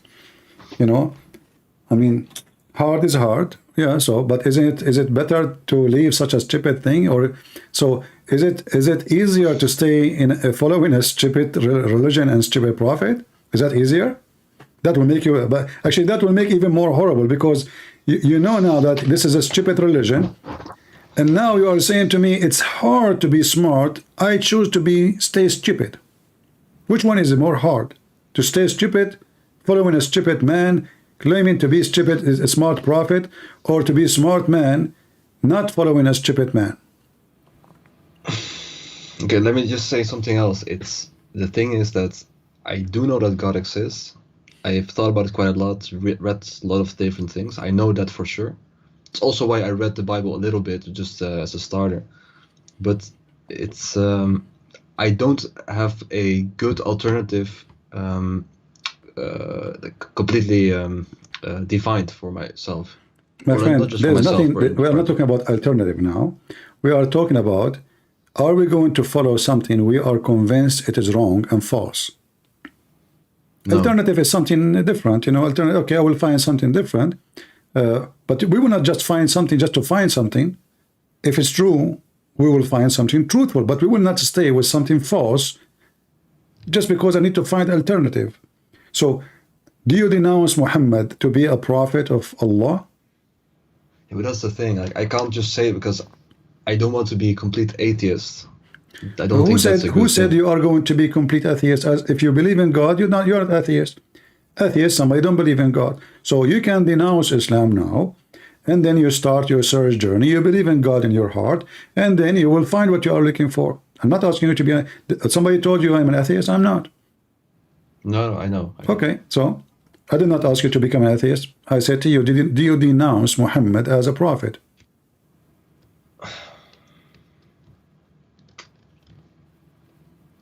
With the information that you give, I have to. Thank you very much. I'm so happy for you. And as long now you are not a Muslim, you are an ex-Muslim, I'm so happy for you. Let me invite you to believe in the Messiah, our Lord and our Savior. I don't want you to be an atheist, and you should not be an atheist. So what do you think about the Messiah, Christ? Yeah, yeah. So the thing is, I do think, like, I thought about it quite a lot. I do think he's a good, at least a good human. That part, I do think so. Whether he's divine or not, I don't know for sure. There's nobody in this earth who's a good human. I'm not a good human. I'm not. Are you? No, but he is. That's at Okay, least what I thank you think. very much. So the word good cannot be attached to a human, can be attached only to God. This is why when a person, he said to prophets. Jesus said to him, why you call me good? Don't you know that only God is good? So Jesus is asking him, why you're calling me God? And then Jesus says, I am the good shepherd. So my friend, there's no good human. There's good, With prophets, there's I mean. there's no good prophet too, because prophet commits sin too. Prophets commit sin. You see, just to make it simple for you, like, do people born prophet, or they grow and they become men and etc.? They do, right? Yeah. Okay. So when you are a teenage and whatever, and you are young, and don't we do things which is not right? Yeah, but we are just normal people. It doesn't matter. All people are sinners. All people are sinners. So people commit sin, but Jesus never did. So what makes Jesus different, that every human being is a sinner. However, God in the flesh is not, for Jesus is the good God. So when we, as a Christian, worship Jesus, we don't worship him only because he can walk in water and he resurrect people from death, for he have no sin. So, because the Lord, he says, from their fruits you shall know them. So, if my fruits is sin, then I'm a sinner. Isn't it obvious? Yeah, but if, let's say, like, you do 99% good deeds and 1% bad It deeds. doesn't matter. One sin is a sin. One sin is a sin. Like I'm not saying perfect, If I'm I saying say, good. okay, no, Jesus is perfect. There's no sin. Perfect. There's no sin. So if I say right to you right now, I have a room, it's perfectly clean, but there is a spot of dirt. Can I say that the room have no dirt? No, you can't. That's it. Same as sin. Every sin we do is a crack in our glass. You cannot say I have no cracks. In the case of Jesus, he has zero sin. So you have Jesus who can raise people from death. You have Jesus who forgives sin. You have Jesus who do all kinds of miracles, unbelievable miracles. You know, for many who are atheists, they can't believe it. And yet, in the top of that, he have the miracle of miracles. It's him. Not only he is born with no father, not only he is still alive, yet he have something nobody have. Zero sin. Which means his nature is a nature of divine, because divine don't do sin. It's against his nature, not because he cannot, but it's against his nature. It's saying, like, can the holy become dirty? No, you cannot. Because simply, not because he cannot, but because it is his nature to be holy. So no dirt can affect him. Like, you know, the Muslim, when they say, you cannot take the Quran to the bathroom. Haram, haram. Okay, why? Yeah. Because, okay, is Allah in the bathroom? They will say no. Okay, who's in the bathroom? Shaitan. Which is very funny and very childish to believe in such a thing. All of us, we knew that if you have a swamp, and the swamp is a very dirty water, and then this swamp is exposed to the sun, slowly, slowly, slowly, the sun will destroy every single bacteria in the swamp, correct? Yeah. So the sun is going inside the water, but yet the sun is not getting dirty. I see. Yeah.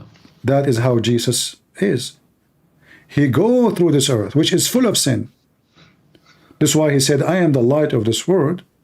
But this light, which penetrated through us, which we full of sin, which is dirt, but that light will not be getting dirt. For the light of God never be affected by a sin of man.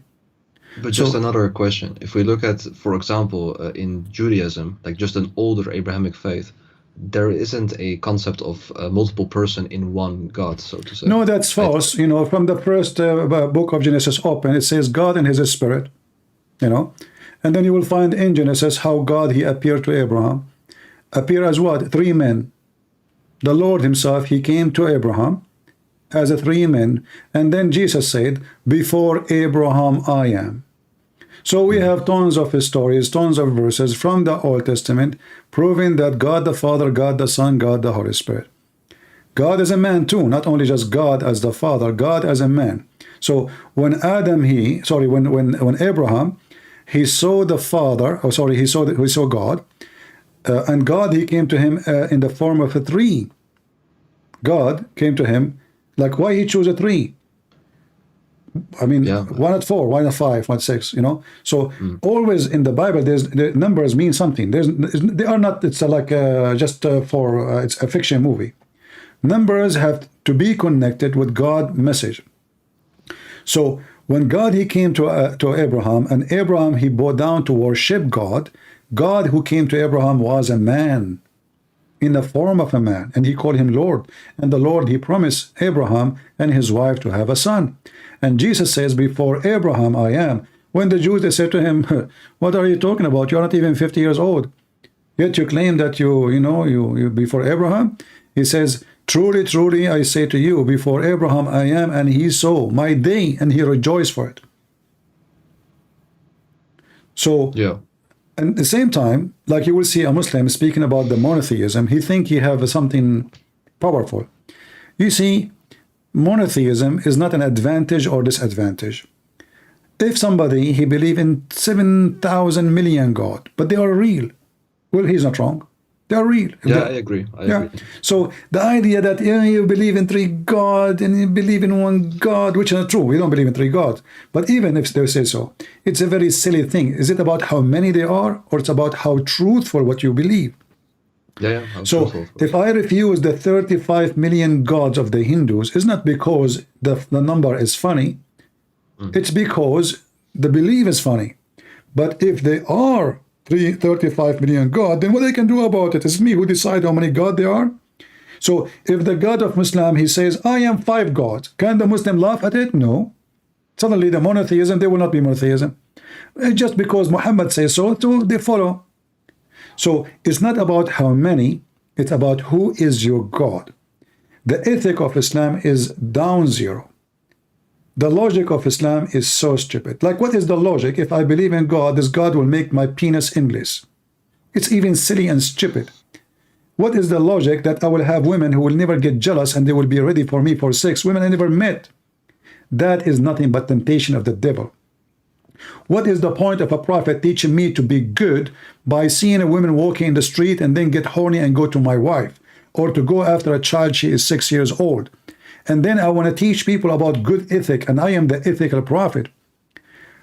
If I want to see what ethic is, I will never find someone can do as Jesus did. He is not only a person of ethic, he is ethic. For I believe all ethic is coming from him. And if we have a simple dignity, any dignity, it's coming from him. It's a gift from him. Otherwise, a human being, if he decides to live an animal, he will have sex with his mother, he will have sex with his daughter, he will have sex with everybody, and he will have zero ethic. If I want to live as an animal, as an atheist, I believe in nothing except what I can get, then I can kill somebody and I will never feel guilt. I will never feel bad. Islam justifies bad things. He justify killing, justify rape, justify stealing, justify cheating, justify lying. So what is the good ethic of Islam? In Christianity, you cannot justify any. You cannot justify it. I see. Yeah. Yeah. So Just just another question for it. Like, the thing is, that's always what I found hard. Not only with like one or other religion, but all religion in general. Like, with every religion, you have people that try very hard and they think they're doing it good, right? Like, also you have lots of Muslims, they think they're doing it good. They try and they think are on the right path. But I don't understand, like, how does then God not change them to become, for example, a Christian? well, you see, in order to God don't change you, you change yourself. So when I say, let us say, like now, you left Islam. Is it God who changed you, or you made decision? Maybe both. No, I have to say it's you. I will tell you why. Because God, he is not the one who is going to take you against your will. For if he did, that will not be a free will. Then you have no blessing of what happened to you. So God, he changed man after they believe in him, not before. When they believe, for example, my dad, for example, like he does, last years he is more practicing Muslim. He tries his best, and I don't even do it like that. I didn't do it like that. So then why is he not, like, how come then I see it from a different perspective? Like, he did better than your I. father, he don't know what he's believing, so he's just doing ritual. So what he do? You think he is doing good? He pray 5 times a day? What does have to do with being good? Well, it's because then he thinks God wants that. Okay, no, hold on. But your prophet, your dad, he knew that he can lie to his wife, your mother? He knew. Okay. How am I being a good man, following the teaching of Allah, and I am lying to my wife? How that is a blessing? If he thinks that the religion is good, I mean, from that. So what you are saying, that I fool myself thinking that what I'm doing, which is wrong, is good, and that make me feel I'm doing good, but this is still bad. It doesn't matter what you feel. So if I go and rob a bank, I can justify it. I can say this is not the money of the people. Those are big companies. They own billions. So the people will get their money anyway. I can justify it, but you know and I know that this is nothing but a theft. It's a crime, correct? Yeah. Okay. So if I do follow Allah, doesn't justify me or make me look better. In fact, it look me more guilty, because I am following blindly without checking which God he gave me. Even if you as a Muslim, God gave you. You feel when you kill somebody, when the blood comes from the person, you know it's wrong, it's disgusting, it's ugly, So we have that in our heart.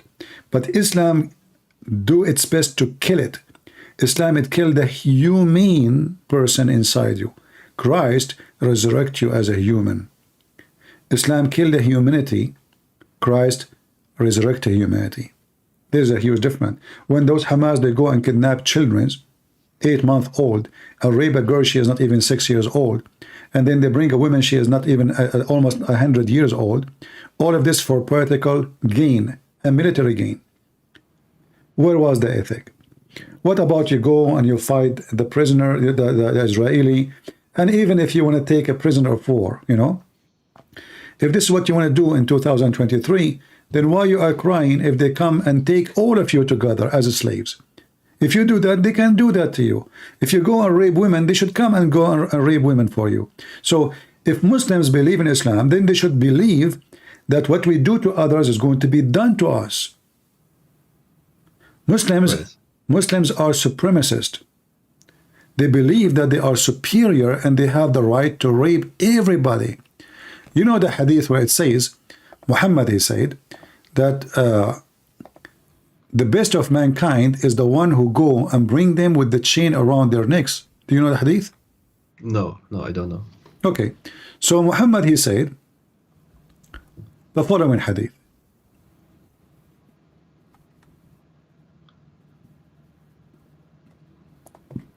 And this is Al-Bukhari.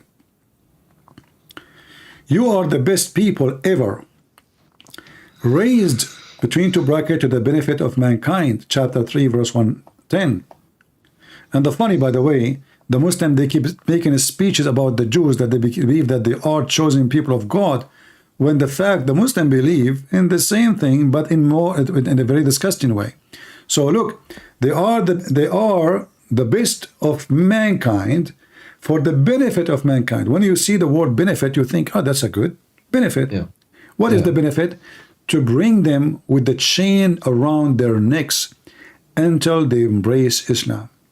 Do you see how Islam is a supreme, you know, it's like a KK, you know, a racist organization. Anyone is not from us. Does chain around their neck mean that you pull them to? Yeah, in slavery. Yeah, you drag them like dogs. Yeah, you bring them with humility, and then you will say to them, listen, we can, you know, it's better for you. We treat you better. They will not free you still, by the way. They will treat you better if you become a Muslim. Still, you will be a slave. Still, I will rape you. But you are, you know, convert to Islam. So they make you enter into humility stage. They take your land, they take your wife, they take your money, they take everything from you. And now they put a chain around your neck like a dog. And that is for the benefit of mankind. So I can say now, okay, we will go and invade the Muslims and put a chain around every neck. Everybody will say, hey, look what evil, how ugly he is. Free Palestine, you know. So what if the Jews now, they say, let us go. We are the best of mankind, and the best of mankind of us is the one who put a chain around the necks of every Palestinian and bring them here like slaves. How many people will go against Israel? Actually, already is against Israel, everybody, because they are stupid. Yeah. So my friend, I invite you to believe in Jesus, and if you have a question, give it to me. Yeah, maybe just like a general question. I saw in one of your videos that you said that you don't believe in a denomination. You said you're just Christian, that's it, basically. Well, is that correct? Did Jesus create any denomination? No, but that's it. I believe in Jesus. No, denomination does not exist. This is the creation of a priest and men who they are fighting over politics. If you check the reason for all those things, you will find it's about politics. Kings and royals, and you know, this has nothing to do with Jesus. Anything involved money, politics, power is not from Christ. So people, the one who divide us, the Bible is making it clear. The vision is not from God. The vision is from the devil. So we as a Christians, we believe in Jesus, and Jesus is our savior, not a sect. We don't believe in sect. Who is going to save us? It's not being Catholic or Protestant or Orthodox. It's being follower of Christ, for he is the savior. Christian Prince cannot save you. I cannot even save myself. So who's going to save me? Jesus. It's not a bishop. It's not the Pope. It's not a Protestant. It's not Orthodox. Nobody can save you. Save one person. That is the Messiah. This is what Christianity is about. So to be Christian is to follow Jesus, the Christ. Everything created by him and for him. It's not a bishop. It's not a priest. All men are sinners, the Bible says. But All aren't the men. theologies slightly different? Like No, there's theology, slight it's not even important. If you check it out, you will find that they are very silly and they are debating about all things. It's so silly and so stupid. Like, should we say Hail Mary? Who cares if you say Hail Mary? Actually, it's in the Bible. The angel, they say to her, you know, blessed are you, Mary. So, you know, they try, you know, that's what the devil try to do. Try to divide us so we will not be united. And the division is about something really silly and stupid. Otherwise, all of those churches agree that the only Savior is the Messiah. Only. The only judge is the Messiah. The only one is coming back is the Messiah. The only one, by him, only the whole world will be saved is the Messiah. So what we are agreeing about, what we don't agree, we agree about the most important thing, which is the Savior, and we disagree about things I believe it is very silly and even very stupid. I see. Do you have general advice for someone who's either embracing Christianity or really close to it? Like to check. Don't follow a sect. Don't follow a sect. Okay. Follow Jesus, my friend. Okay. Don't say I'm a Protestant. Don't say I'm a Catholic. Don't say I'm Orthodox. Say I am a Christian. This is how the Bible calls us. We don't have other name. You follow Christ, you belong to him. You follow a priest, you belong to the priest. I will never follow a priest. Christian Prince is a sinner. Whoever follow me is a fool. Christ is not. The wise man follow just Christ then? Christ only. Yeah. Because he is the only one has no sin. He is the only one is perfect. Why you want to follow someone? He is not perfect. He do wrong. He confessed his sin. All of the Bible confirmed that all of us, we should confess our sin to each other. So if all of us we confess, which means even the disciple of Jesus, they confess their sin to each other.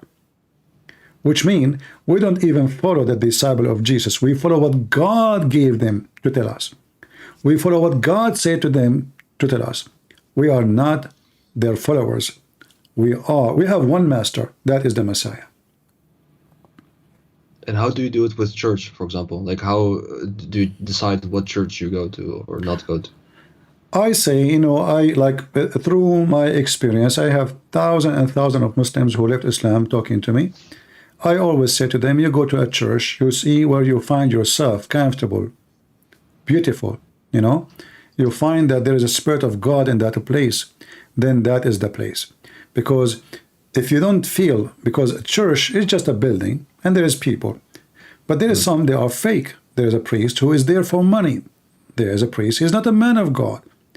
The Bible warns us that there is, you know, be aware of false teachers who will come to you in the clothes of a sheep, but they are wolves. So I cannot tell you which church you go to. You go, and when you find a place where you find peace and love, and you are connected with the Spirit of the Lord, then you are home. It's not about a person by name. It's not about a church as a location, as a geography. It's about where you find your peace and love. And then you will find the Lord. If I go to your house, and your house is so beautiful, villa, big villa, you know, you are king, maybe, you are so rich, but then I found myself stranger. I found myself not comfortable. For some reason, I don't know why. Then this is not my house. And then I go to the house of somebody, he is poor, he have nothing fancy furniture, but I find myself beloved. I found myself welcome. I found myself, I have a family. That is my home. So you will find what you are looking for. The Lord will help you. See, we spoke before about the Lord. You said to me, the Lord changed me. I say to you, the Lord will change you the second you decide to change yourself. So from this point, if you decide to become a Christian, and now you left Islam, the Lord will guide you and the Lord will be with you, and you will go through different experience, and then you grow in faith. The same as a tree, you know, when you plant a seed, the seed is small, start giving small tiny leaves, and you know, and then this is small tiny leaves, one day they will become big, huge, massive tree. Nobody can take it from the ground, not even a hurricane. So you have to go through the process, which is going to change you from iron to steel, and that will go through a process. It's not something happen right away. So if you decide to become a Christian, always your refuge is the Messiah, and he will help you. I see. Thank you, man. Thank you. Just one final question that I have. All right. Is just about in general. Like I heard Muslims say that as a critic, but I also read on it, and I'm curious. How do you look at certain like rituals or traditions within Christianity, like for example with Christmas or with Easter, that appear to be from other religions, like for example the Christmas tree in particular? No, this is or false. You know, something like the all what they say is just to make you hate the Christmas, because other religion, the Bible itself speak about the people who worship trees. Do Christian worship trees? No, they don't. Okay, so what does have to do with our religion? This is false. So if any tradition make children happy, I am not against it. But if tradition making things ugly, like Halloween, it's disgusting. So Christmas, it's have the name of Christ. It's about love and giving and sharing. It's about family. And if those decorations will make children happy more, why not? You know, Jesus want them to be happy. He said, let those little ones come to me. So some who they hate Christmas because they hate Christianity, and they are naive, they think, they fabricate stories like a Christmas. Do you know the history of the Christmas they used to decorate trees? That's false. Those who used to do that, the Bible even speak against them. But we are not worshiping trees, and we have nothing to do with the tree as God. This is just a tradition of a beauty. And like, you know, when you get married, you have pictures. Do you put them in a frame? Yeah. Okay, why you put them in a frame? Yeah, well, I would like it just to, you know, it looks good. So it's, Exactly. That's all. Yeah. It's look good. People. not idolatry. You mean that? Yeah, Like I it's mean, not, you are not worshiping yourself, and you are not putting a frame because they are the special one from all mankind, but simply the picture look good, and picture is a memory. So Christmas is a memory too. I remember myself when I was a child, and this is not the best memory of my life, you know, waiting in the window to see this guy Santa Claus bringing me the gift. You know, it's beautiful, it's nice. So let the children be happy in the name of Christ. Happiness and peace on earth. So this is what Christ can do. You see, the Muslims, why they are shouting Takbir, Allahu Akbar, and they attack people everywhere. With the Christ, imagine if all the world is celebrating the spirit of Christ, which is in the Christmas, how beautiful the world is. In fact, Muslims around the world, they are celebrating Christmas and as never before. Why? Because Muslim in their holiday, there's nothing happy. It's just food. The girls are wearing a pant over pant over pant and hijab, and then when she go to the swing, the mama, she is watching because somebody will look at her panty, and you know they are not, you know, there's no childhood, you know, there's no childhood. In Christianity, we are experiencing love, not tradition. In Islam, they are experiencing nothing except hatred. Even the food they eat because of fear. So when a Muslim, he want to eat a food, he have a phobia from the food. Who cooked the food? Who brought the food? Where the food? Is it halal food? Even when they buy shoes, is it halal? Have you ever heard of halal shoes? Why you want to eat it? You know, I saw a sticker in a shoe, it says halal shoe. So Lili Dawa, he have halal cat food. Mental, you know, this is a, I'm not joking, you can search it right now, halal cat food. You did not see his videos?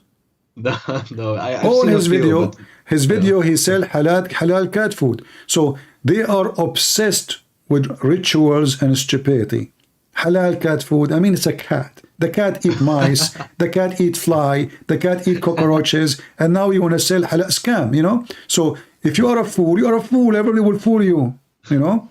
Like I have degree in law. It says that law does not protect the fools. You can't say he fooled me, you know? It doesn't protect you. You've been fooled because you're a fool. So they fool you by rituals, which they claim will make you a better person. Like, I go and kiss the black stone. What that will do to me? Yeah, I have no idea. I spend couple of $1,000s. I live in Pakistan or Bangladesh. I spend all my life making money, saving money to save $5,000. That all my life saving, and then I go spend it in air ticket. Half of it will go to the government of Saudi Arabia. Visa. money, hotel, food, and then I have to buy them gift, and all of this to do what? To walk around a room and then kiss a black stone, and then I became a Hajji, and now Allah forgive my sin. Allah will not forgive your sin unless you go around that room. That's it, you know. No. I mean, you have to go and kiss the black stone, which is in the shape of a vagina. So there is something is stupid, and it's obvious. You see, in a Christianity, this is why I say to you, it's not donation will purify you. It's not even a good deed will purify you. Because there's no good deed at the end of the day equal to your sin. Our sin is way far guilt more than any good deed we can do. So it's like saying, I do sin, and then I buy some detergent, and then I put myself in the laundry machine, and I will become so clean.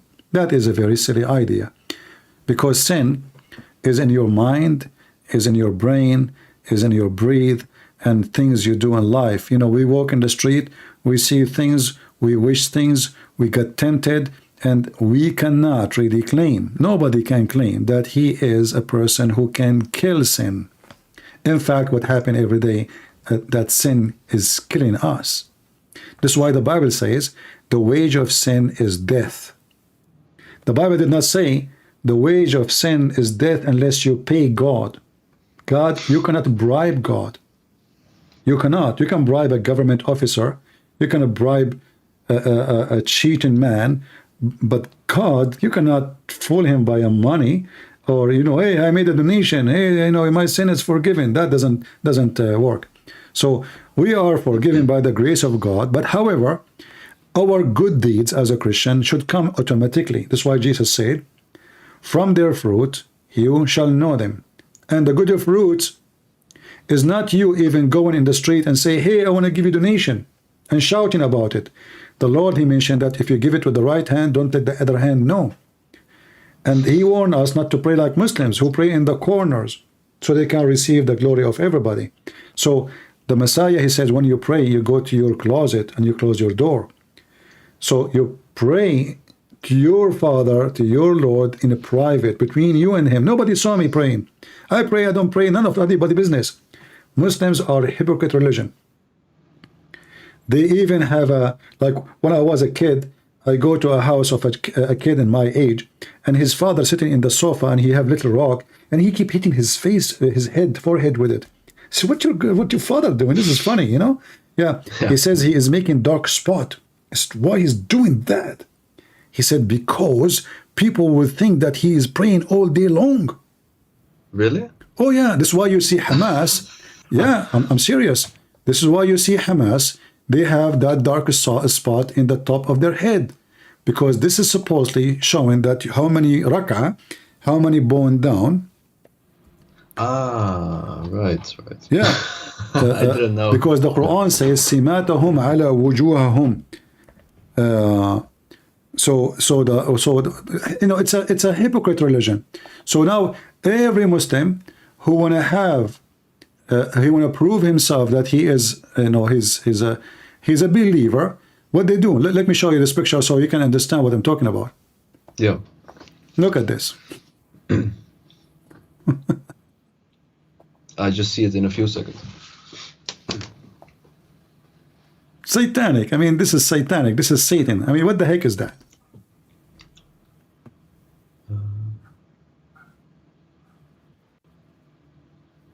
I still cannot see it, but just a second. It's going to come to you. Ah, yeah, I see it. Oh, wow. This is from Hamas? Yeah, those are Muslim Brotherhood. All Muslims who they are claiming to be religious, they do that, you know, because this is the only way to prove that you are. This because the Quran says simatahum ala wujuhum. So you have a sign in your face. You have the stamp of the donkey. I call it the stamp of the horse or the mule, you know. So what the heck is this? So the guy who was sitting and he have a rock in his hand and he was hitting his forehead. He looks so crazy. I thought his father is crazy. You know, what's wrong with your dad? Why he's doing that? He said he's trying to make a dark spot. Don't talk. But why he's doing that? So people will think he is a good sheikh. He pray a lot. Oh, so, That's okay. really fake. Yeah. Yeah. We go, you know, I go to his house in Ramadan. We eat his mom. She have cookies. You know, we are kids. We go to the fridge right away, and we do invasion for the fridge, for the kitchen. We eat, and I say, hey, listen, isn't it Ramadan? You should not eat. Everybody in my family eat. But hold on, before we go, hold on. So before we go to the kitchen, he go there and he put salt over his lips. So I was saying to him, what are you doing? You look funny. He don't talk, because if he talk, the salt will drop. So he waited for some time. He keep adding salt on his in his lips. Then I said, what you did, man? What you are doing that? He said, my dad, he do that. All my family, they do that. I said, why you do that? He said, because salt will dry your lips. So when you go out, nobody will notice that you are eating. Said, Wow. So I learned a lot of tricks from the Muslims, and now you know how to make yourself look fasting. You put salt for a good time, you keep putting salt, and then the salt will suck any humidity in your lips, which will make it you did not drink for a long time, you did not eat for a long time. So his father, he's a kid, there's no way he's the one who would come with this idea. He told me, my dad, everybody do that, just, you want some? I said, no, I'm Christian, who care about him? You want some salt? So my friend, what do you think about accepting the Messiah as your savior? I do, yeah. You accept him? I do. Yes. To that, I'm so happy for you, my friend. And I will be happy if you start reading the Bible, and so you can feed yourself spiritually, your energy, your stand of life, the way you see things around you will change. And now you will see that when you said God had changed me, now God is going to change you, because the Lord, he says, knock at my door and I will open for you. The second the door is open, your life will be changed, and I welcome you to the family of Christ. Thank you for the conversation, CP. You're welcome. If you have any question, let me know. Yes, thank you, man. All right, God bless you. Day, man. Take care, bye-bye. God bless.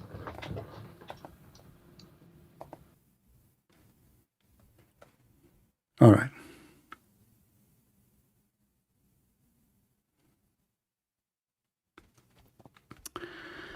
All right. Look at those beautiful faces. Unbelievable. We are happy to our friend here, and now we can call him brother in Christ. And we pray, and let us pray for him that the Lord will take him from his hand, and he will be able to be ambassador for the Lord, for his family, his friends, his neighbors.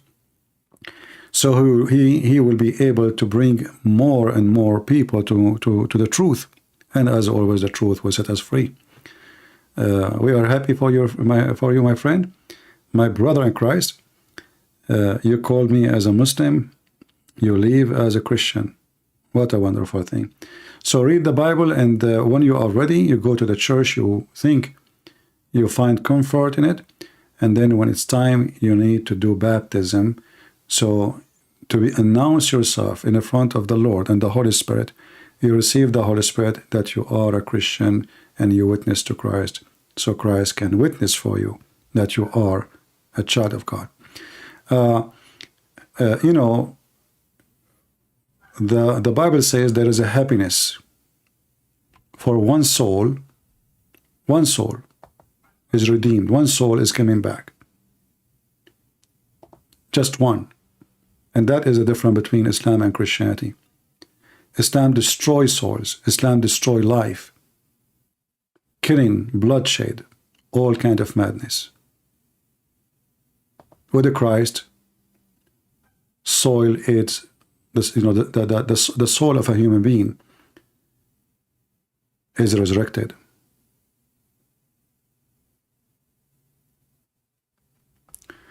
We have another Muslim. Let us see.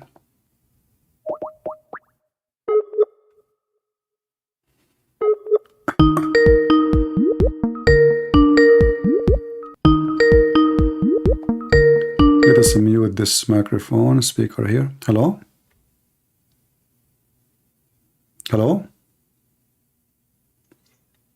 Can you mute YouTube, please?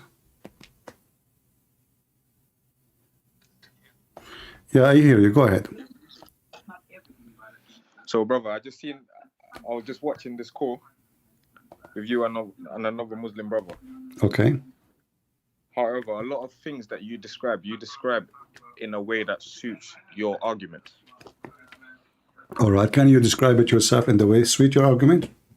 No, What do you mean then? I'm just speaking frankly. I know, but I'm saying I can give you the opportunity. I can give you the opportunity. Okay, because if you read some of the descriptions that you just described, if you read some of the descriptions, yeah, someone else could narrate it in a different way.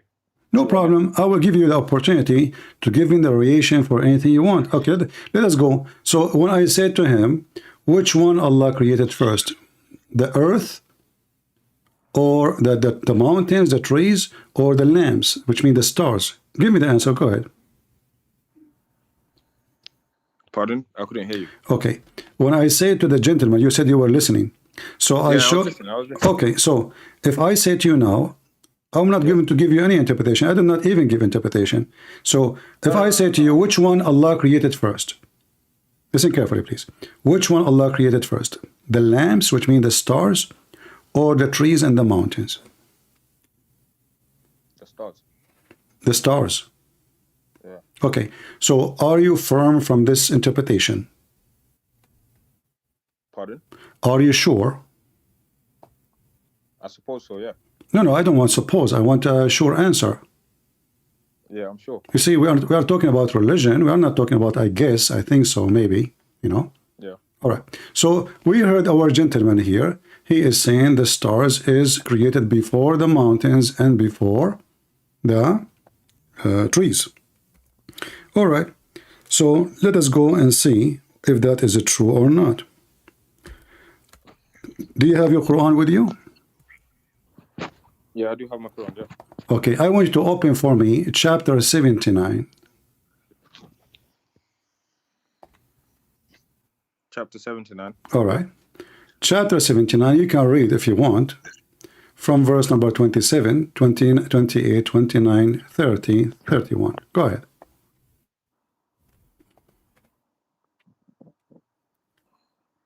First, what verse? Sorry. Chapter 79, verse number 27, 28, 29, 30, 31. I'm just, if you want, you can read a 1,000 verse before it doesn't matter, but because they are not connected, but it's up to you. So the creation verses start from 27. So go ahead, read for us. Yeah. 79, 27, 28, 29, 30, 31, 32. Which is harder to create, you or the sky he built? He built it. Okay. Continue. Raising it high and forming it flawlessly. Okay. After? He dimmed its nights and brought forth its daylight. All right. After?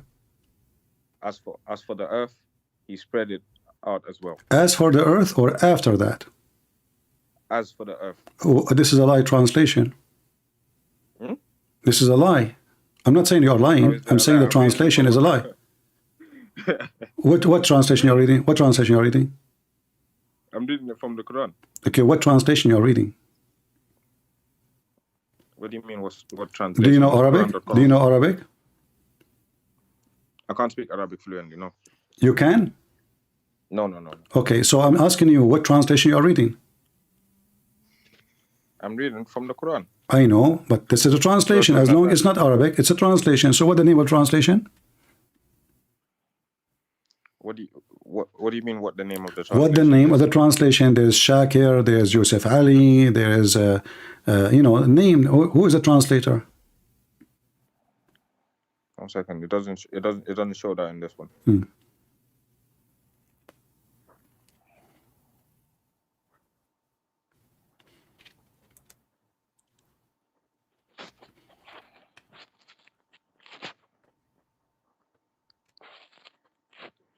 Let me go to a different website then. It's Quran.com. All right. You can pick any website, any translation. I have a translation in front of me. It says, and after that he spread the earth. And the Arabic, it's confirmed that. It says, وَالْأَرْضُ بَعْدَ ذَلِكَ دَحَاهَا وَالْأَرْضَ بَعْدَ ذَلِكَ دَحَاهَا بَعْدَ ذَلِكَ. Bad mean after. ذَلِكَ after that. Yeah. My translation, it says, It's a fast translation. That's what I'm saying to you. I mean, I was like, what as for the earth? What as for the earth? It says, and after that. Why the Muslim translation in front of me says after that, and you it says as for the earth? There's a huge difference. do you want me to continue what the translation says? Well, that's fast translation. I want you to get something right. You can do this. You can copy the sentence of that verse in Arabic and post it in Google Translation and see, does it say ba'da dhalika, which mean and after that? All right, I'll do it right now. Okay. 1 second.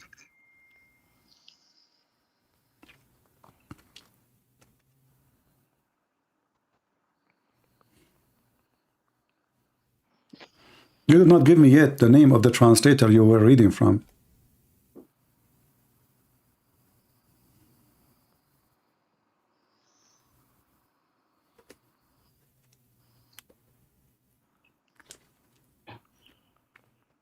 Okay.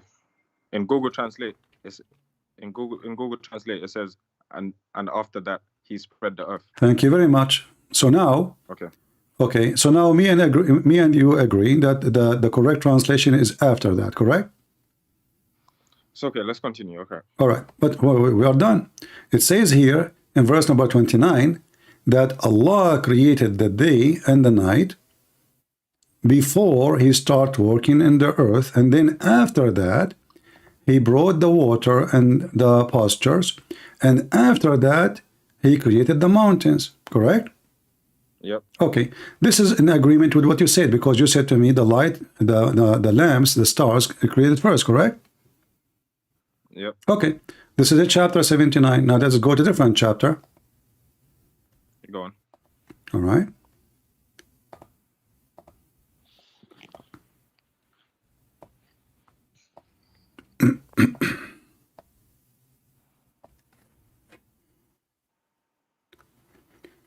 We will find this.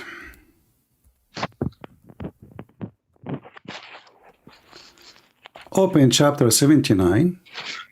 Uh-huh.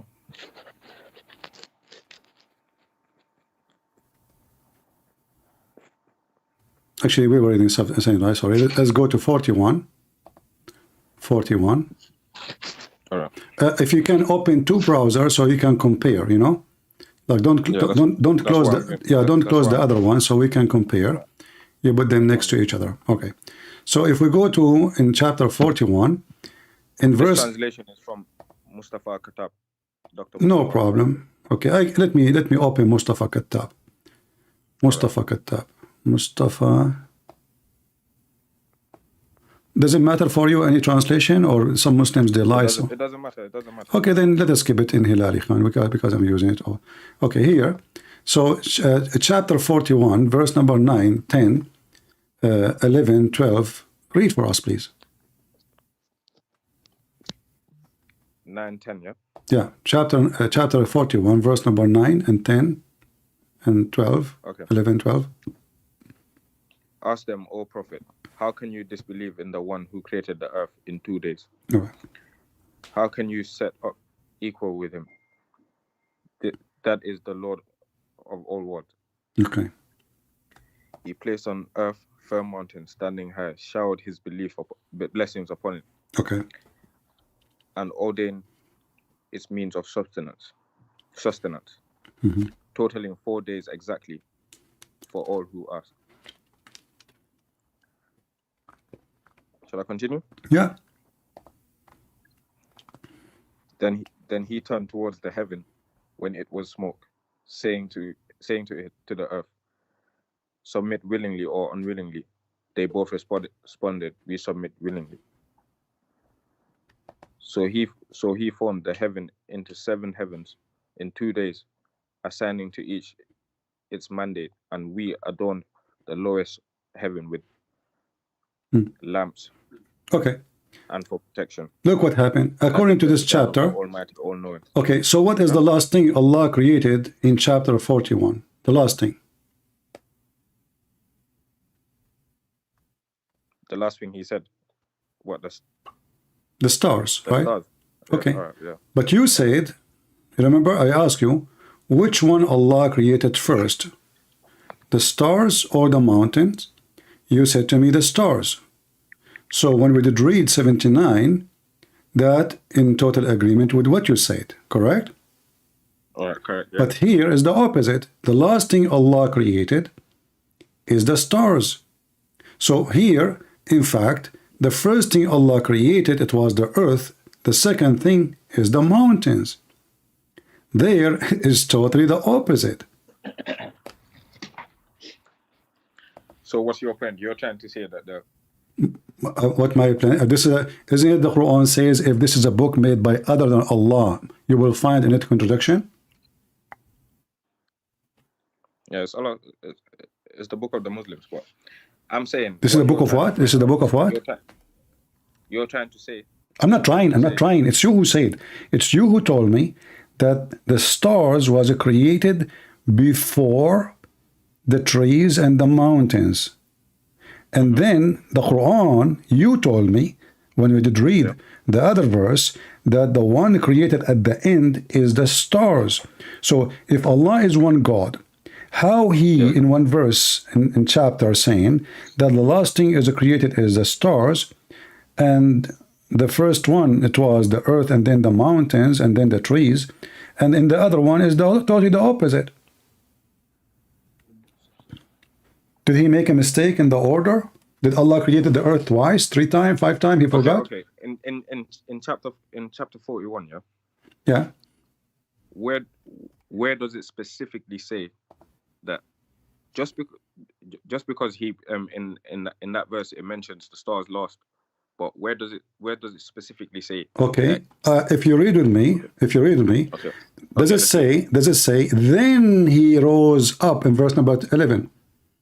Then he rose up, he istawa, toward to heaven.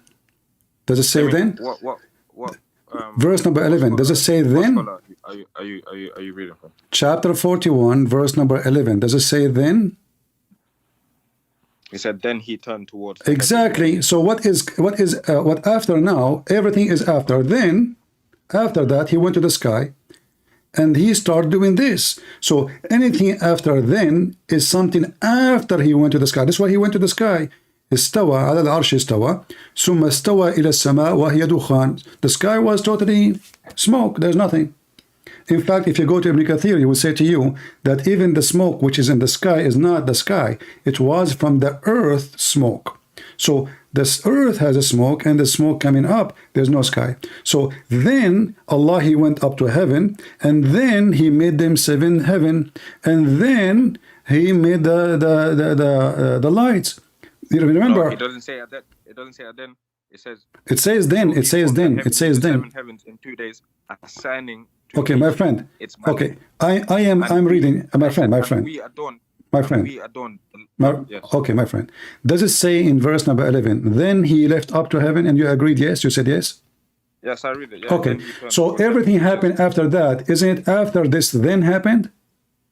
That's your opinion. No, that's not my opinion. That's what it says then. Then is about timing. No, and not only that, even the verse after it says then. You are reading false translation. Here we go. This is a Muslim translation in front of me.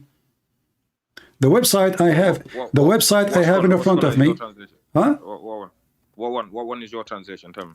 Let me give you the link. Here we go, so you can see by your own eyes. Let me chat. Here we go. All right, and here we go. Open the link to save you from looking. And this is Quran. Wow. And this is a Muslim. This is your Muslim friend, and the translator name is Hilali and Muhammad Khan. Both of them, 2 guys. No worries. Okay. I'll compare the both. All right. So does it say in verse number 10, 11 and 12? Then? Let me read it. Then he istawa towards the heaven when it was smoke, and said to it and to the earth, come both of you willingly or unwillingly. And they both said, we come willingly. Then he completed and finished from their creation 7 heavens in 2 days, and he made in each heaven its affair. And we adorned the nearest heaven with lamps to be adorned as well as God, such as is the decree of him, the Almighty, the All-Knowing. All right. So does it say then and then twice? He said we adorned. Does it say then? Then he completed and finished? Yeah, he completed and finished that. Okay, then is coming what? Then is what is after? Then, I mean, come on, you speak good English. Yeah, I speak English. Bro. Okay, so you know what I mean. If me, I am like confused because English is not my first language. So you speak good English. So now you say to me, you are saying to me, this is not about order. No, this is about order. So فَقَضَاهُنَّ سَبْعُ سَمَوَاتٍ فِي يَوْمَيْنِ. And then the last thing he did, he created the lambs. All right, go on. That's it. This is wrong. Because if this is, remember you said to me, this was your own interpretation. I'm not even giving interpretation. I'm just reading what it's in front of us. Even this one need interpretation. So the verse is so clear that the last thing Allah created here is the stars. But you said, and this is your understanding based on number 41, and I agree with you, 41 saying what you said, that the first thing, it was the stars. But this is not what chapter 41 saying. 79 is the opposite from 41.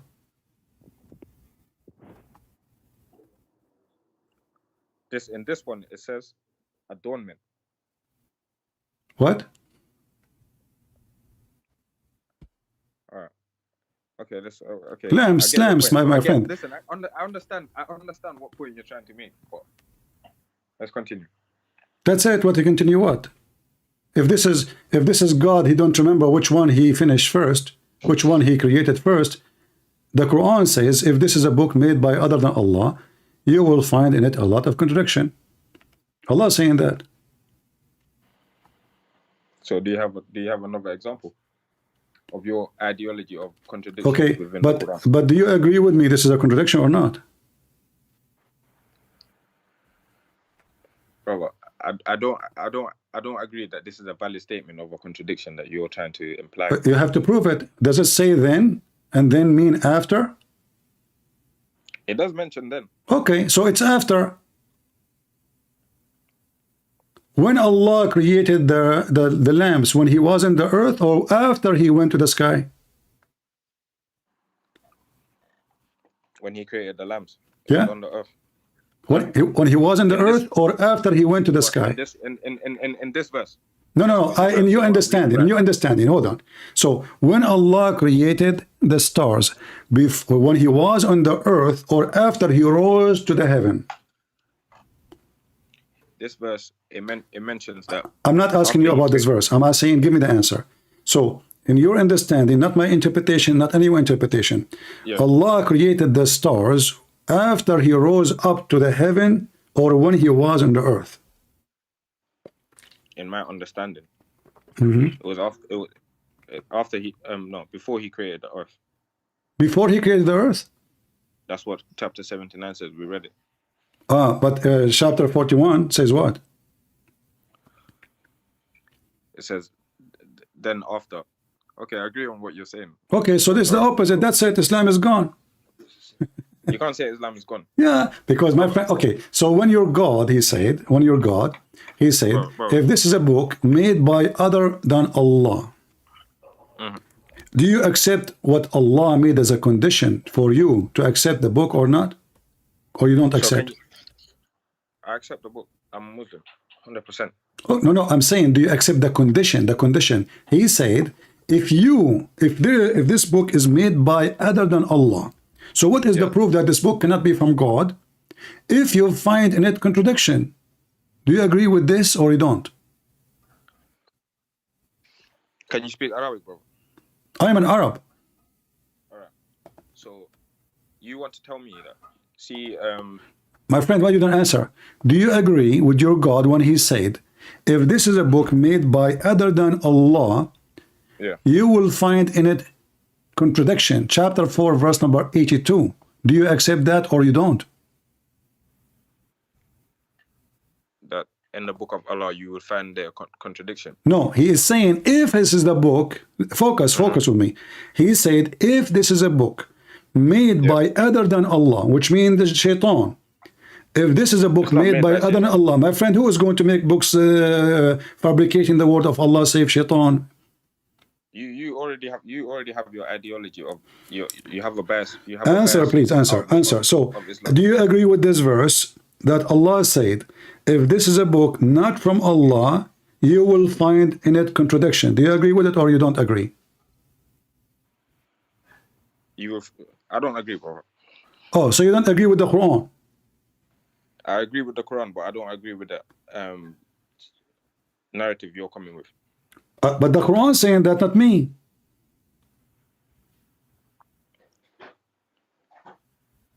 Brother, What with that? My friend, ideology that- it's not me who is saying, if this is a book have contradiction, it's not from Allah. It's your God, Allah, saying that. He said, if this is a book made by other than Allah, you will find contradiction.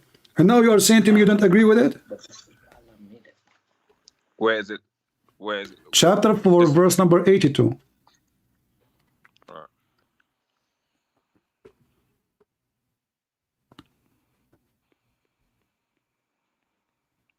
Verse number 82, yeah.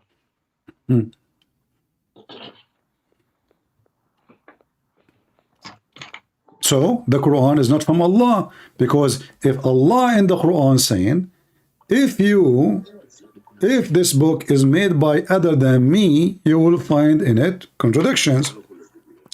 Then you and me, we agree that chapter 41 disagree, contradict chapter 79. So now we have confirmation from Allah himself that this cannot be the book of God. Said chapter 82. Chapter not consider the Quran 4, carefully? chapter 4, not chapter 82. No, yeah, verse 82. Uh-huh.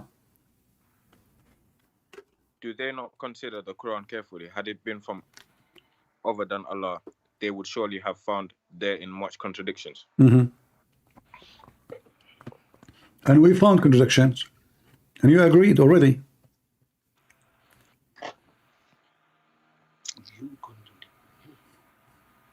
So why I don't get? You showed me one example of. Does it matter how many contradiction? Is that about examples? Are we buying falafel and tomato, like one tomato, two tomato? If it is a tomato, it's a tomato. If the food is bad, it's bad. It doesn't matter where is the bad is, it's bad. So if the Quran give us the logic of confirming what is from God, what is not, then it's not up to you, up to me to say, oh, do you have more examples? More examples of what? You are saying, you're the one asking me for more examples. Example of what? If you agree with the Okay, contradiction, well, I don't understand this, yeah? huh? Let me ask you a question from your Bible. Why you want to change the topic? Why you want to change the topic? I don't want to change the topic. I just want to ask you a question. But we have, you know, are you confirmed now? Are you confirming with me that the Quran is not the book of Allah? I'm not confirming that, and I never will. Bro. But you agreed that the Quran have contradiction. Isn't it you who said to me, it's recorded, that chapter 79 is contradicting 71. Sorry, 41. What you're saying is, yeah, the order in which. It's not me who's saying. It's not me who's saying. No. This is not me who's saying. It's you. It's you who said that. You did read it. You confirm it. You agree with it, and now you're saying it's you who's saying that. No, it is not. I just showed you the verses. You did read it, and then you confirm, and you said yes. This is this agreement. Is the book of Satan. Huh? You said the Quran is the book of Satan. Okay, the verse in chapter 4, verse number 82 says that if this is not from Allah, you will find in it contradiction. So now, if this is a book not from Allah, it's from who? Give me the answer. Who is the one who mislead people? No, Allah. Allah does not mislead people. Allah does not mislead people. This is people. Listen, if I go to another. Don't be nervous. Don't be nervous. I'm asking you, who is the one? If this is not a book from Allah, who is the one who created the book which is not from Allah? Who? I want to listen to question very carefully. You said, who is the one? If this is a book, because now we found contradiction, and the book, the same book, saying, if this is a book has contradiction, obviously it's not from Allah. Okay, so now as long we confirm it's not from Allah because there's a contradiction, so who is the one who made the Quran then? It is from Allah. You're reading a No, it's not. translation from- It's not, because the Quran says that if this is a book not from Allah, you will find contradiction. If it is from Allah, you will find zero contradiction. Bro, we shouldn't go back and forth. The concept that you're coming with, I don't agree to that concept. What concept? I'm not the one who put the concept. It's your Quran. The Quran saying What contradiction? the contradiction is you agreed. Okay, aren't you the one who said, okay, according to chapter 41, it's against what according to chapter 79? Isn't it you who agreed with that? From what I'm reading, yeah. Okay, so see, from what you are reading, not from what I'm saying. Thank you very much. And what you were reading the Quran. So from what you were reading, you'll find contradiction. Okay, you were reading which book? The Quran. So from what you're reading from the Quran, you found contradiction. That means the Quran cannot be the book of God, because chapter 4, verse number 82 says it clearly. If this is a book made by other than Allah, you will find in it contradiction. But what I don't understand is, okay, the one you're reading, yeah, the one you're reading, I can open another one, and it might have a different translation towards the concept that you're. My making. friend, the translation have nothing to do with me. I am an Arab. It's you, the poor you. It's the poor you who have to pray to a God. You don't even speak his language in his language. In Arabic, in front of me, it says, أَفَلَا يَتَدَبَّرُونَ الْقُرْآنَ وَلَوْ كَانَ مِنْ عِنْدِ اللَّهِ لَوَجَدُوا فِيهِ اخْتِلَافًا كَثِيرًا. It's your problem, not my problem. Now, I am showing you right now an Islamic translation. Even I say to you, okay, to see your translation. So all will lead us to one thing, that the Quran cannot be from one God. It cannot be. That's your belief. You can't force your belief onto my. I'm not forcing my belief. It's you who agreed a second ago. You said to me that based on what you are reading, you said that based on what I'm reading. You said that. You're reading, not my reading. You were reading a translation of your choice, remember. You were reading the translation you like, you choose, and based on the translation you were reading, they contradict.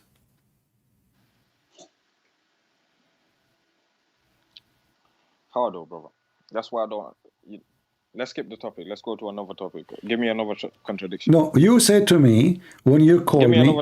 Okay, hold on. You said to me that when when I'm talking to the person before you who left Islam, that I'm giving my own interpretation. What is the other thing I said? It was my own interpretation in my conversation with this gentleman who left Islam and become a Christian. It was a long conversation. I can't. What do you remember? I didn't jot down every single. What do you remember? You don't remember anything? No, me and you, we're having a conversation now. Let's have the same conversation you had with that guy. Okay. This conversation. Okay. I want to ask you, in chapter 4, yes, this is called a chapter of An-Nisa. Yeah. What An-Nisa mean?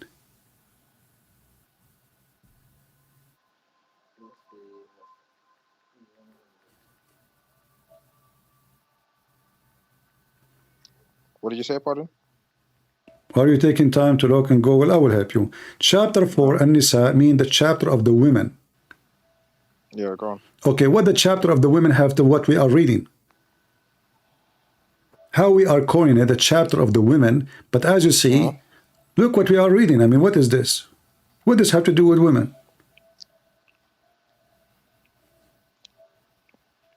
Have you read the whole chapter? I did. I did not even move my screen.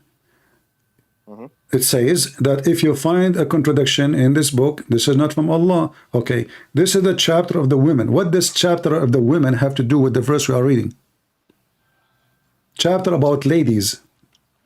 The chapter of the women. Yeah, chapter of the women. If we talk about women, we must talk about makeup, talk about nails, we talk about... It does mention the women. If you go to verse 34.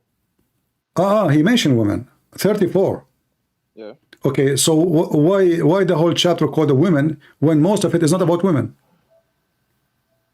Brother, he does mention the women, so I don't understand the point. The No, point you're coming on. why it's called the chapter of the women? Like here is talking about killing people too. I don't- You know, okay. Brother, I You don't mentioned know to why me, it's called the chapter. you mentioned to me chapter 4, verse number 34. Okay, in 34 speaking about women. Do you agree with beating women? Remember, you are the one who quoted the verse for me. 34. So do you agree with beating women? I don't agree with that You don't agree with Allah? as a person. Well, one thing. Listen. If So you don't says, so as you don't those- agree. as- So you don't agree with listen, Allah. It says as those on whose part you see ill conduct, admonish them. Hmm. So one example, yeah. Hmm. Let me give you just a basic analogy, yeah. Okay, what is the word ill conduct mean? Like something bad, something. Okay, if a man he did ill conduct, the word ill conduct here is here in Arabic. Let us see what it is. Here, all right, it says nushudahun. This is ill conduct according to your translation. All right, so nushuz, remember that. Nushuz is ill conduct. Now, if a woman, she did ill conduct, we beat her. Now, explain to me what ill conduct. Bad, improper, like What? not good behavior. Okay. Bad behavior.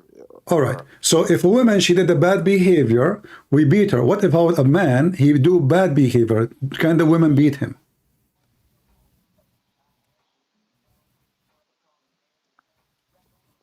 Oh, wait, it doesn't. Okay. What I'm reading right now doesn't mention about a man. No problem. woman- I what- can what make a a woman- I can make a verse for you. Okay. Okay. The same word nushud appear in the Quran about men.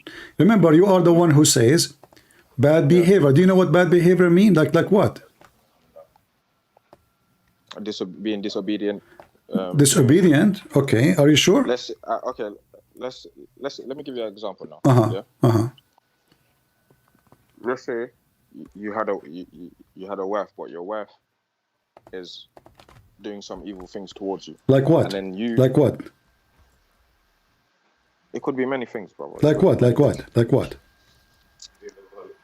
Let's say, for example,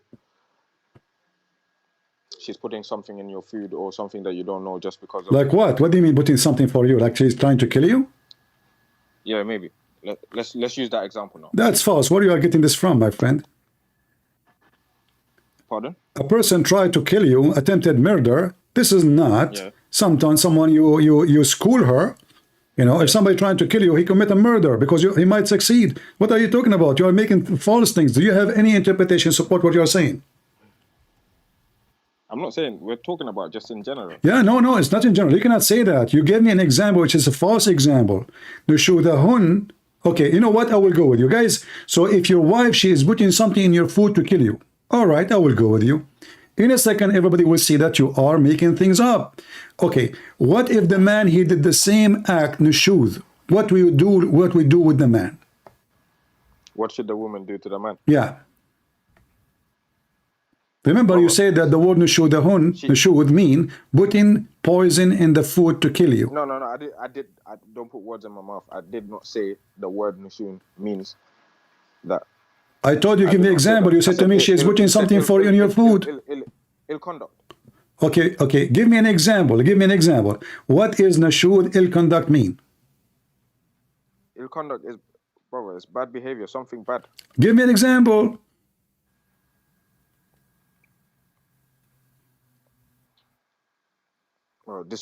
Being disobedient towards your husband, not listening. Okay, to so what he said. disobedience. Okay. So is that a bad thing or a good thing? That's a bad thing. Okay. If a man, he did the same thing, that will make him a bad person. Is that correct? Towards who? I don't know if he did nashud. Nashud is the word we are talking about, Ill nashud. conduct, yeah. Okay. So if a man, he did the same thing, it's a bad behavior, right? Okay. So how... It wouldn't make him a bad person, but a bad behavior. Let's go. Okay, so now we beat the women because she have a bad behavior. All right. So It when doesn't say. Where does it say beat every woman that? it's in front of you, it says those who it's you who said to me, ill conduct, mean, bad behavior. So what we do with them? It says we beat them. It's. Let me finish the verse. Okay. So as those women whose part you see ill conduct, admonish them. Refuse to share beds. Beat them lightly if it's useful. It's useful.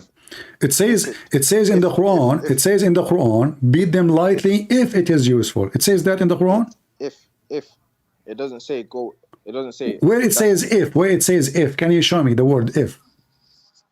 in the same translation that you're saying. No, telling me to read. there's no if. This is their false. This is false. Huh? Where it says if, beat them if. Lightly if useful. No, it says if they obey you, then don't beat them no more. So and beat them. It says there's no second, there's no first, and there's no lighting. You're adding words there. It says beat them, no lighting. Where light beating? It says وَضْرُبُوهُنَّ في المضاجع. So هجروهن في المضاجع وَضْرُبُوهُنَّ. There's no lighting, there's no second, there's no first. And if they obey you, then there's no need to do that. So they obey you. So now we discover that this is about obedience, correct? Yeah, go on. All right. So now, if your wife disobey you, according to the Quran, you beat her. Do you agree or not?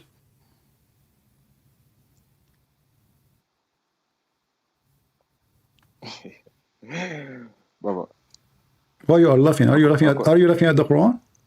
I'm not laughing at the Quran. That's not nice, my friend. That's not nice. We have to respect the book of Allah. Yeah. Okay, so why you are laughing, brother? You hurt my feeling. You hurt my feeling. So now, I am asking you a question. You are refusing to answer for a reason. I don't know. Is your wife next to you afraid? No. Okay, don't worry. Just close the door. Tell her to go and do watch TV. So listen, if your wife she is disobedience to you, do you beat her or you don't? Do you agree with Allah to beat her?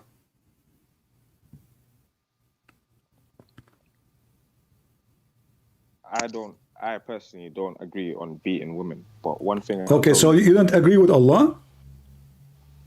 Well, you can't say I agree with Allah just because I don't want to beat women. No, you don't, because you don't accept the solution. You are saying this is wrong. That's my personal belief.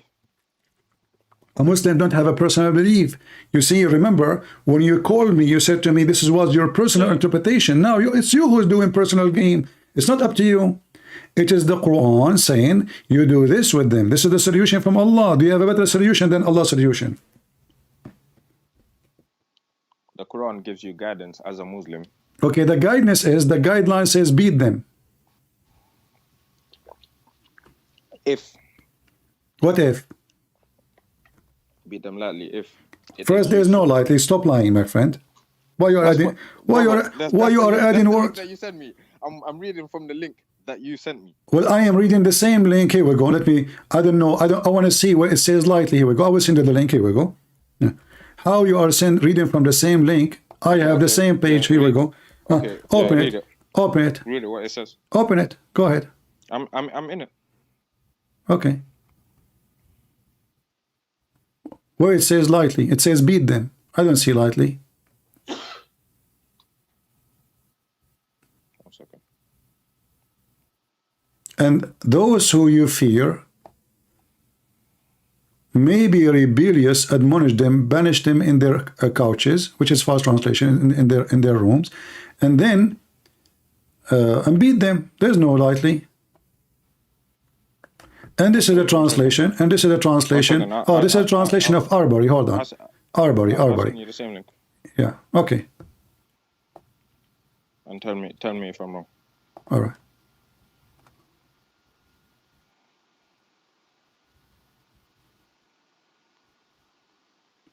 Did you open the link I just sent you?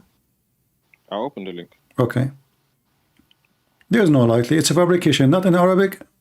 And even if you have it in your false translation there, they are lying. There's no lightly.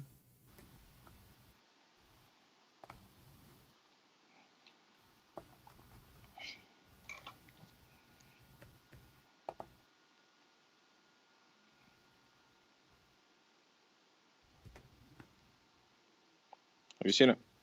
Huh? I've sent you the link, the same link that you sent me from the same. Okay, from the maybe same different website. translator, maybe different translator. This website have many translation, but it's a lie because in Arabic, and I change any Muslim in the word to show me where the word lightly. Here we go. You can use Google translation. It says, فَعِذُوهُنَّ وَهْجُرُوهُنَّ فِي الْمَضَاجِعِ وَضْرُبُوهُنَّ. No lightly. Not even exist there. And there's no if. The only time the word if is exists is after here. فَإِنْ أَطَعْنَكُمْ فَلَا تَبْغُوا عَلَيْهُنَّ سَبِيلًا. So, and if they obey you, then don't go for it. So the purpose of beating the women in Islam is to make her obedience to you. There's no lightly, did your prophet support a man for beating his wife until her skin became greener than her clothes? What did you say, Father? Did your prophet support a man who did beat his wife until her skin became greener than her clothing? Did my prophet support? It says in the Quran, but what's the I'm asking you. reason behind it? I'm asking you. If a man he did beat his wife until her skin became greener than her clothing, is that against Islam, or this is in total agreement with the teaching of Allah and His prophet? I said beat them lightly. The word lightly is not there. My friend, don't waste my time. You see, if you want to act like a kid, it's your business. I'm not acting. Okay, can you show me the word light? Can you show me the word lightly? They are lying to you. Whatever translation you're reading, my friend, why you are doing this to yourself? Why you're choosing the translation? I'm not choosing any translation. I don't care for translation. I'm an Arab. This is a translation for you. The Muslims. This is a proof that Muslims are a bunch of liars. I am asking you in front of everybody. Can you show me, my friend? I'm asking you, please. Can you show me the word lightly in the Arabic Quran? If you can show it to me, I will apologize to you in front of everybody. Is that fair? Open the last link. Huh? I've sent you the link. This is there's a million translation there. This is false. That's what I'm saying. So you're saying you're okay. Now you agree that there's a million translations, but you use. I agree that all Muslim translation are lying because they try to make the Quran look nicer. I'm not using translation because I like it. I'm using translation because this is your translation. Because you don't speak Arabic too. If you speak Arabic, I do not need it. You do not need it.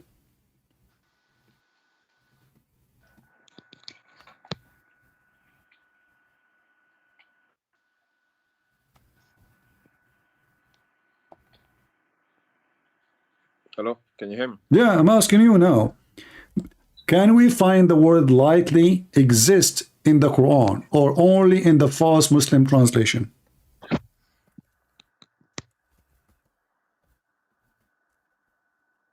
Are you there? You speak Arabic, so yeah, so what? I don't care. I want you to tell me, confirm to me. Can we find the word lightly, beat them lightly, in the Arabic Quran? What about you copy the sentence as it is and put it in Google Translation? If the word lightly there, okay. Is that fair, guys? If the word lightly there, I mean, why Google want to hide it? Google working for me? Here we go. I will do that in front of you. Hold on. I will do that in front of you. I will copy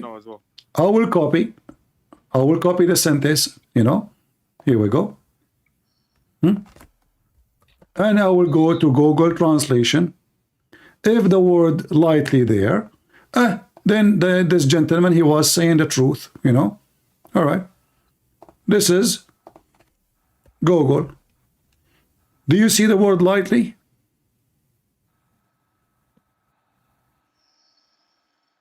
One second, sorry, I'm trying to do it.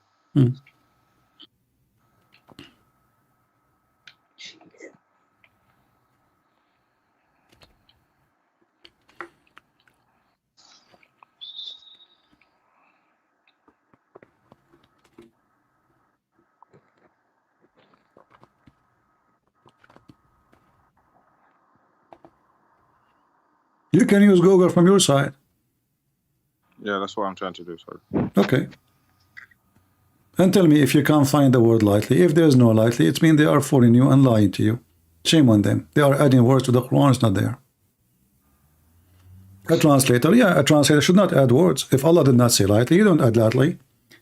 You know, that is a false translation. You only say what is there.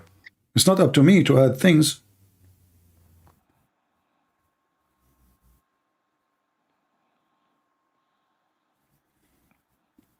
Okay. So what Google says to you? In Google, it doesn't mention lightly, yeah. So do you think I'm saying the truth or I'm lying? No, you're not lying. Okay, so there's no lightly. Now we go back to zero. So if the woman, she disobey me, I beat her, you said you don't agree with that, that means you find that this is not right to do as a person, as a human. So you are a Muslim who choose what you think is right, what you think is not right. So now you are saying to me that You can't say that every Muslim beats their wife. I'm not saying you beat your wife. I don't care if you beat your wife or not. This is your business. But Yeah, I'm just saying in general. my friend, I am from the Middle East, but I know that most of women in the Middle East, they beat their husbands.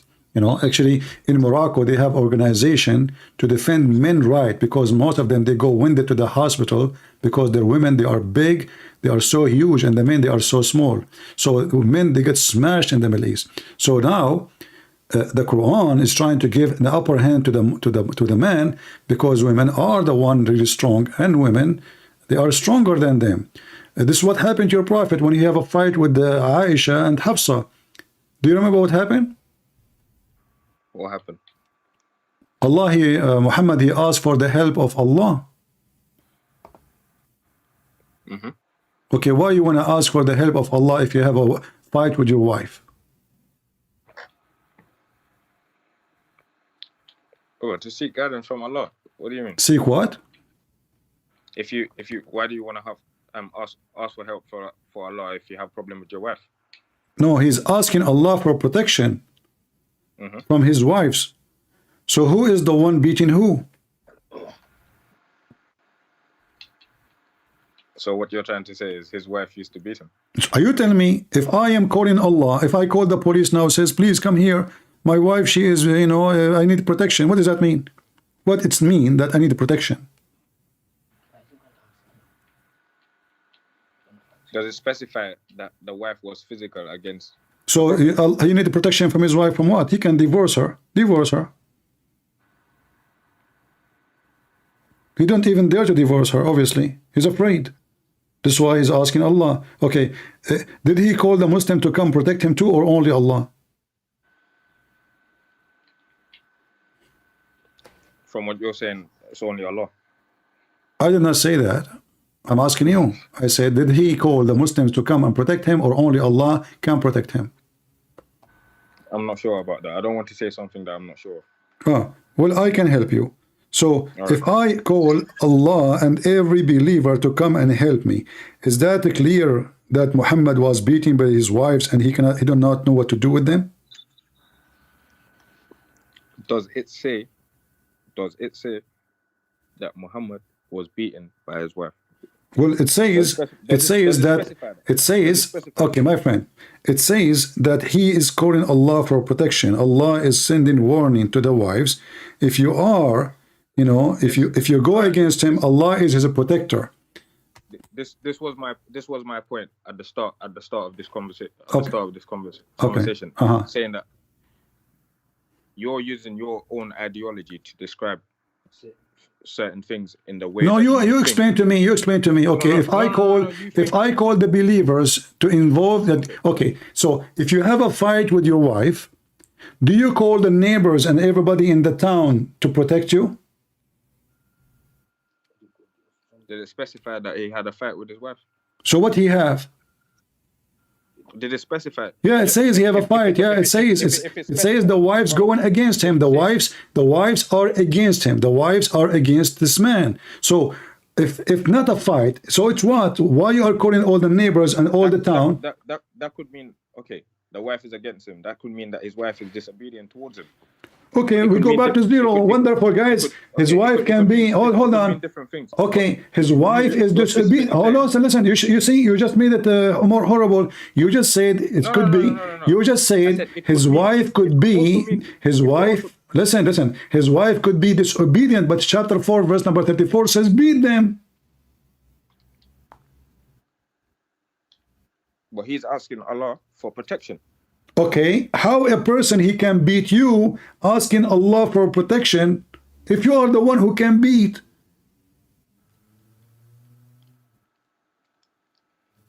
When you pray, It should the women do the opposite. The women should ask Allah for protection because the man is beating her. So is it Muhammad beating his wives, or it was the opposite? The wives was beating Muhammad. it did not say that Muhammad's wife. But you agree that the Quran says to Muhammad, if your wife is disobedient, you are the one who mentioned the example. It's you who mentioned the example. Maybe they are disobedient. Wonderful. So Muhammad can beat them. Why is asking for the support of Allah? It could mean. It could mean. That's like someone else reading the same. Okay. Thing. Okay. So now I'm asking you. Okay. So when Muhammad is asking Allah and the believers, when Muhammad, you tell me the answer. I'm not going to give you the answer. Do you understand? I will understand from you. You explain to me. So when Muhammad is asking Allah and the believers to protect him from his two wives, how they can do that?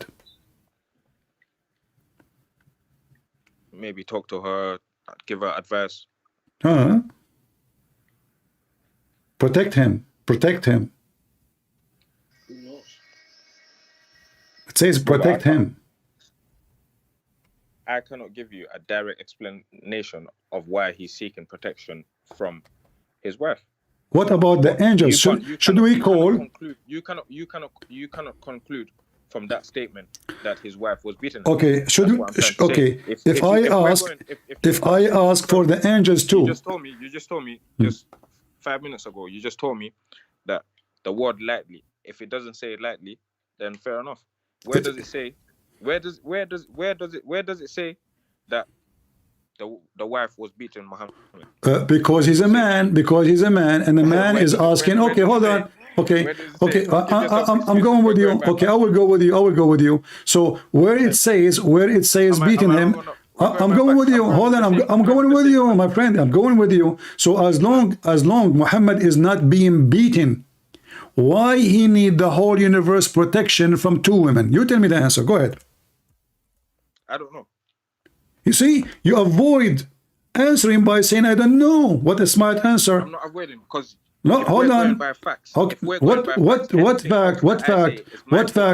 Okay, the fact says that his two wives, they are against him, and now he is saying, if you go against him, Allah is his protector. Allah. Can I ask you a question? Okay, listen.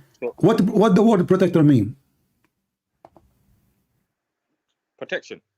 What the word protection mean? Oh, it's just a protection. Obviously, if you can get protected in different ways. Okay, so we have two women. Okay, give me the way. There are two women. They are not army. They are not soldiers. They are not CIA. So what is the protection, Muhammad? He need Allah and every believer and Jibreel and furthermore all the angels to protect him from those two women. So when you're praying to Jesus, don't you pray sometimes that Jesus protect me from evil? You are changing topic. Yeah, I am not a woman fighting with my husband. My friend, this is about a husband and a wife, and the women she in Islam supported, she is subdued to the man, to the point I can beat her. And then suddenly we find that Muhammad is a potato. He don't even dare to beat his wives. He cannot control them. He have no authority. You can't call him a potato, bro. Well, he is, because if I call all the neighbors to protect me from my wives, what kind of a man I am? But you don't know the depth of. You tell me, okay, whatever the reason, what can happen between a wife and a husband? The guy, nobody left. He invited every believer. He invited every angel. He invited Allah. He invited Jibreel. Is there anyone left? Who's left? Does it say that Muhammad's wife beat Muhammad? It does not say that. So what they are doing? They are biting him. So what it says? So what they are doing? They are biting him. It's not a valid point. Okay, so tell me what they are doing then. If they are not biting him or beating him, so what they are doing? To the point, he need all of those. He need Allah and Jibreel and every righteous believer, Al-Qaeda, ISIS, Hamas, all the Muslims in the world, including you. I see that you like to use Hamas for a lot of examples of Muslims, but Hamas they're their own group. They are not Muslims? They worship Allah. However, that's like you saying that every let me ask you. Every Christian. Okay, you are trying to change the topic. I want to ask you: Is Aisha and Hafsa are they member of Hamas? Pardon? Is Aisha and Hafsa, the wives of Muhammad, are they member of Hamas? What do you mean? Are they members of Hamas? Because why he is terrified? Because you said to me Hamas is just an own group. You are trying to make Hamas not Muslim now. Okay, so Hamas is bad according to you, no problem. So Aisha and Hafsa, why they are scaring the hell of Muhammad to the point he's asking Allah. It's not asking actually. Allah is talking, saying, if you two, the wives of Muhammad, namely Aisha and Hafsa, turn in repentance to Allah, it will be better for you. But if you don't, you should know that Allah is his Mawla, which means he is master, protector, etc. And Jibreel and all righteous among the believers. Furthermore, all the angels. Who's left? You know, this is a statement you can say if you want to fight with Putin, the guy he have nukes. So Muhammad is asking for the help of everybody. Nobody left in the sky. Nobody left in the sky. Nobody left in the earth. Okay, I'm asking you, my friend. What is the problem? What is the risk? What is the danger Muhammad is facing to the point? Everybody in heaven and earth is involved to defend Muhammad from his wives. Brother, you saying that his wives beat him. Is it true or not? That's your speculation from what you have read. Give me another answer. You know, I'm not smart like you. Give me the answer. Is that your speculation or not? Someone else. So they are biting him. Like what women will do? What women will do? Okay, listen. What a wife she can do. What a wife she can do with the husband. Either she scratch him with her nails, or throw shoes at him, or she bite him, or she pull him from his hair. Choose one. I don't care. So now, what kind of a prophet is God saying to him? Can Allah be enough to protect Muhammad from his wives? Oh, I don't get the point you're trying to let make. me repeat the questions. Think with me carefully. Listen carefully. I'm thinking. Okay. Can Allah protect Muhammad alone? Can Allah be enough to protect Muhammad? Of course. So how you explain to me this chapter 66, verse number 4? Read it.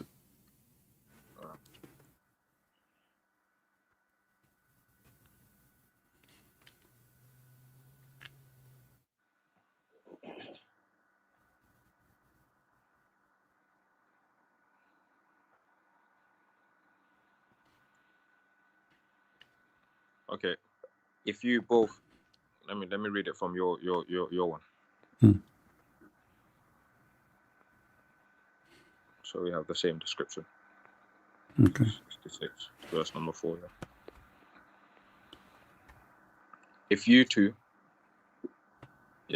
turn in repentance to Allah, your hearts are indeed so inclined. But if you help one another against him, then verily Allah is his Mawla and Jibril and the righteous among the believers, and furthermore the angels are his helpers. What's going on? So Allah can protect him. You just said to me Allah is enough. I said to you, is Allah alone is enough to protect Muhammad? You said yes. Baba. My friend, did you say to me that Allah alone is enough? If Allah alone is enough, here we go, he got the protection of Allah. So what the rest of the party for? Nobody left. 1 billion Muslims are invited to the fight. Listen. Who is the one who's talking? Allah. If Allah, he knew he can do it alone. Is it not Allah that's sending the angels? Hold on. So Allah cannot protect Muhammad. He have to send the angels. Thank you. Is that enough? What? I don't get the point you're trying to make. You are trying to avoid the point. You are getting it. Allah sent the angels. Okay, He sent Jibreel. Jibreel have 600,000 winds. So or 600,000 winds. So That's the way Allah. That's the way Allah is protecting him. okay. One angel can Jibreel alone protect Muhammad? No. Can Allah alone protect Muhammad? No, because He need Jibreel. Okay, now so we have Allah, we have Jibreel. Is it enough to protect Muhammad? No. The proof in front of you. And every righteous among the believer. So now we have 1 billion Muslims, they will join the fight. Is that enough? No. And furthermore, all the angels, all of this to fight 2 women, they are 5 foot tall. I don't know what point you're trying to. My point is, Muhammad was a potato. If he can control his household, yes, he was. If he can control his household, he will not publish his laundry, and the laundry will not smell so bad to the point it went all the way to Allah. He put it in the machine. He found no solution. So he sent it back. He published it in public. And now he is threatening those 2 women. Listen, if you don't behave, I'm coming. Not only me, Jibreel with me. Not only me, every righteous believer. Not only that, all the angels. Who's left? I mean, this is a statement you can say if you are going to have third, like world war, like the end of the time war, like you have a massive army. It's just 2 women. One of them, she's a kid. Bro, in the translation that I'm reading, yeah, they've got a different speculation towards your speculation. Give me the speculation you have. Give me the one you have. In brackets, it says it said, okay, turn into repentance. Yeah, they are doing something bad. He's saying to them, okay, no. He's saying, listen, if you don't repent, Allah will come. Listen, repent is the condition. If they don't repent, Allah is his protector. He said if they oppose, yeah, oppose. Okay. You see, you are the one who said to me, the word is not there. Why you are adding it? You see, now it's added. It's between 2 brackets. Where's oppose? No. There's no oppose. I'm just telling you another speculation from a person that. Okay, so I'm asking you now. Okay, so what is the problem? What is the problem? How the wives of Muhammad are disobedient to Muhammad? He says repent. What they did? If your speculation. Okay, what they did? Okay, listen. Speculation is that the wives okay, I want to ask you. I want to ask you. Yes or no? What? Your speculation is that the wives will be my speculation that one of the wives of Muhammad. Yes or no? You said it. Okay, my speculation is one of the wives, she locked Muhammad in the bathroom. She will not open the door unless he promised her will not cheat again. The other wife, she have a shoe, high heel shoes, 10-inch. She opened a hole in his head. Prove me wrong.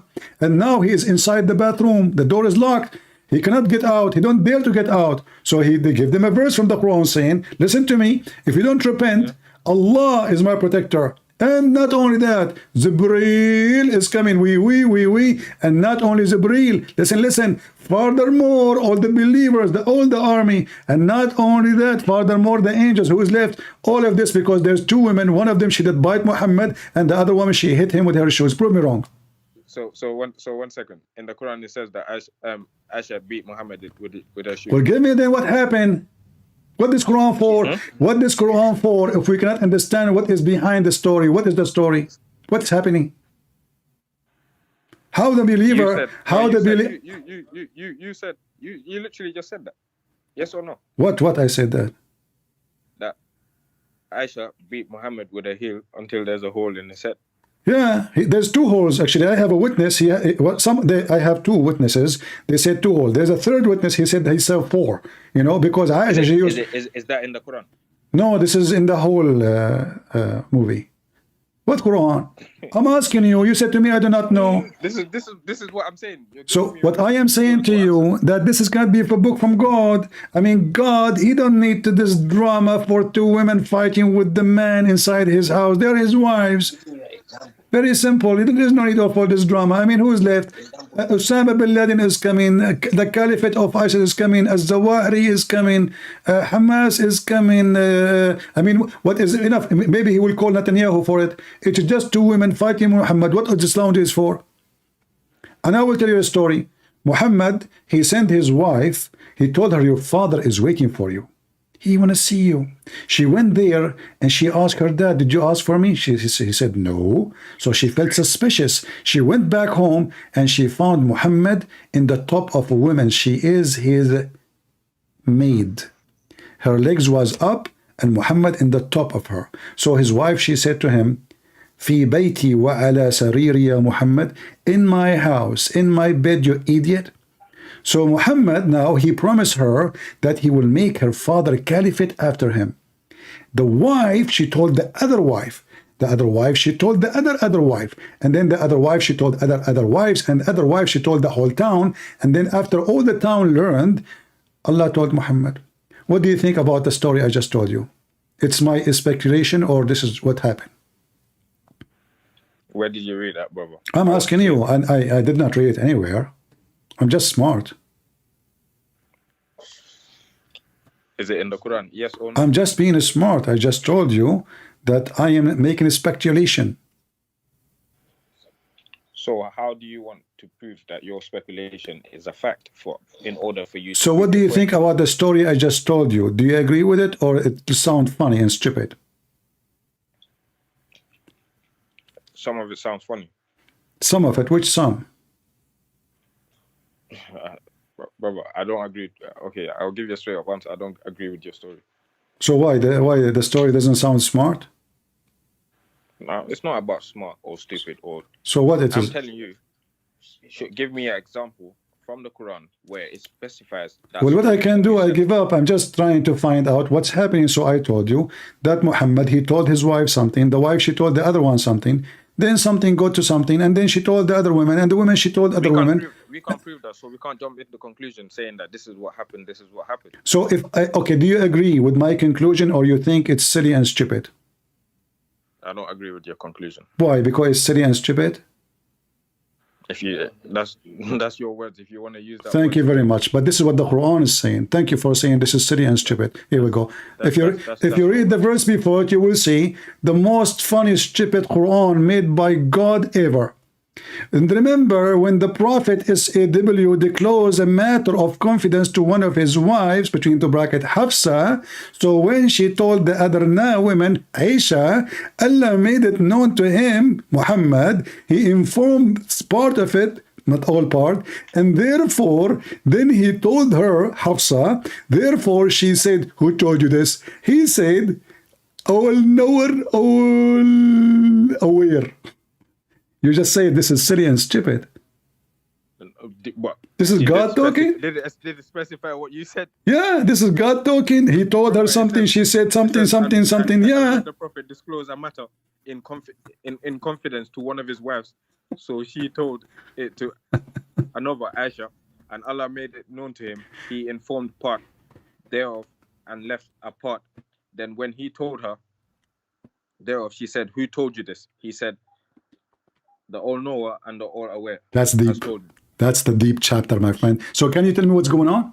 So what in that Can you tell me what listen, can you tell me what's going on? What he told her, what he told her, she told him, he told her, Hafsa, Aisha, she told him. And then Allah made it, some of it known to him. Why didn't tell him all the story? I mean, what's going on? We want to know what's happening. So what kind of okay? You said to me that you said to me that the Quran is the book of guidance. Don't you feel so confused? I mean, this is guidance. I want you to tell me, my friend. What's your name? What's your name? What's your name? What's your name? What's your name, my friend? What's your name? My name is Samba. Samba? Yeah. Like dance, samba? Yeah. Oh, okay. That's a dangerous dance. Now, maybe this verse is about samba. It looked like one messed up. So listen to this. So if I ask you now, and you said to me, this is the book of guidance. What is the guidance you learn from the book of guidance? Give me interpretation. Go ahead. Or following the Quran is a way of life. Okay, a way of life that the Prophet told his wife as a matter of confidence. The other wife told the other wife, and then the other wife, she told the other wife. And then Allah told Muhammad some of it, not all of it. And then she said to him, who told you this? He said to her, Allah, the all-knower. What is this? Okay, told her, what she told him, what we are talking about. Do you know what he told her? You don't know. I told you, they found him having sex with the maid. Her legs was up like victory sign. Where does it say that? I was guessing. You cannot guess for something that suits your argument, because it could be anything. Just have a broad mindset. Okay, so now this is the book of guidance. Okay, hold on. Look what you just said. You just said that this is the book of guidance, but it could be anything. Let me guess. This is talking about Trump going in election against Joe Biden. Trump, he told his wife and he told his daughter a matter of confidence. So she said to him, Ivanka, who you really? So she told the wife of Trump wife, she went to CBN, NBC TV, and she told them, they said to her, where you get this gossip from? She said, well, Allah, he informed me some, and he did not tell me some. What is this? This is the book of gossip. This is a story of two old women, and they're 120 years old, and they are gossiping. They don't have anything to do. They are retired. What is this? Remember, you're using one verse to describe the whole Quran. Okay, give me what verse? This is the beginning of the chapter. The chapter. Here we go. The beginning of the chapter. At-Tahrim. O Prophet, why do you ban yourself from what Allah made lawful for you, seeking the praise of your wife, and Allah all forgiven? Okay, can you tell me what the Prophet he forbid himself? This is verse number 1. Huh? Not specified. Huh? It's not specified. It's not specified. So how this is the book of guidance? How we can understand what's going on if this book is messed up? What this has happened, the wife she found him in the top of the maid, her legs was up like a victory sign, free Palestine, and then she said, free Palestine, which means free my maid. And then the Prophet was doing boom boom, and then this is not my, no, this is the, you can use that speculation if it makes you feel better. It's what? You can use that speculation if it makes you feel better, but you and I know that is not mentioned in the Quran specifically. Okay, so what if I prove it to you? True or not? What if I prove it to you that this is what happened? Prove it. What if I prove it? Please. Do you accept the interpretation? Please prove it. Do you accept the interpretation? What do you mean? What do you mean? You do not know now what interpretation mean? I'm reading the interpretation. If it, please just show me what happened. Do you accept the interpretation? I'm asking you, do you accept the interpretation? Or you don't? Well, obviously, I accept the interpretation of what I'm reading. Yes. Okay. So now if we go and find the interpretation, you accept whatever interpretation is saying. Do we agree? Yeah. All right. Yeah. Let us see.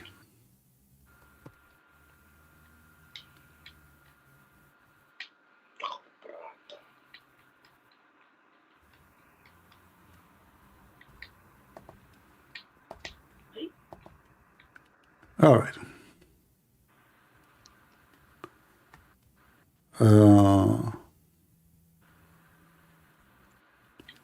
I want you to read this with me. Does it say that Hafsa she found? Read where? Tell me. This is the book of Asbab al-Nuzul, chapter 66, verse number 1. And this is the official government website of the Kingdom of Jordan. This is official. So Hafsa, she found him when she went to the house. She entered the house of... You said the Quran. Is that in the Quran?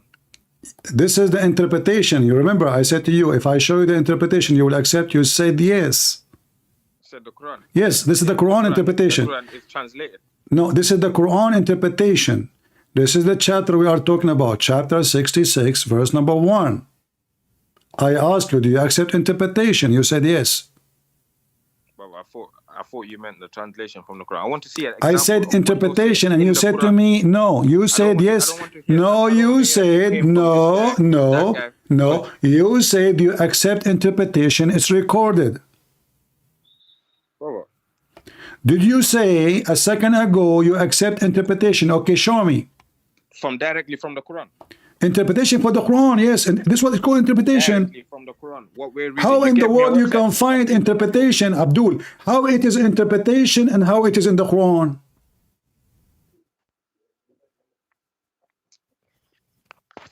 You're trying to confuse me now. I'm not confusing you. Allah confusing you. Like she said to her, and he said to her, and then she said to him, and he said, "Who said that to you?" He said, "You said what you said. You know, I saw what you say." And he said to her, and then she said to the, you know, hold on, I have a quote. Christian Prince. First of all, you are trying to deceive the person, and then what's the name with the Muslim? Zakir Naik, how you jump in this conversation between me and this Abdul Samba? Christian Prince. First of all, it's haram for us to dance Samba. Shut up. He likes Samba. His name even is Samba. It's not only he dance Samba with. Look what he's doing. Are you dancing Samba with me? Even Zakir Naik is upset. Listen. The Messenger of Allah, bless him, entered the house of Hafsa along with his wife, the mother of his son, Maria. When Hafsa, she found him with her in intimate moment. In what? What? She found him. I said to you that she found him in the top of her and she have given victory sign to Allah. Her legs is up. Does it say in intimate moment? Send me a link of what you're reading, please. You like it now, huh? Intimate, huh? A second ago, you don't want to listen to me. The second we say intimate moment, you're interested. My point is, this is a stupid book. I mean, the man is having sex with his slave, and obviously, okay, it is. Look at this. This is God. This is God talking. Go read it. Read it. Does it say? Does it say? Islam as a religion. It's not a religion. Islam is intimate moment between sexual pervert man and his, sex slaves. Read it. Brother. Read it. The whole story. She told his wife, and the wife, she told the other wife, and then Allah told them, if you don't repent, I will send Jibreel and me and all believer and everybody, and Joe Biden, the thing. Who's left? All of this because Muhammad, he cannot keep his penis inside the zipper. Am I lying? You said to me, where do you get this from? You said I said a mother of his son. A mother of Prophet She Muhammad. is his slave. He never have kids, but this is what they are saying. No problem. Still, she is not his wife. So already he is fornicating. Listen. I'm reading.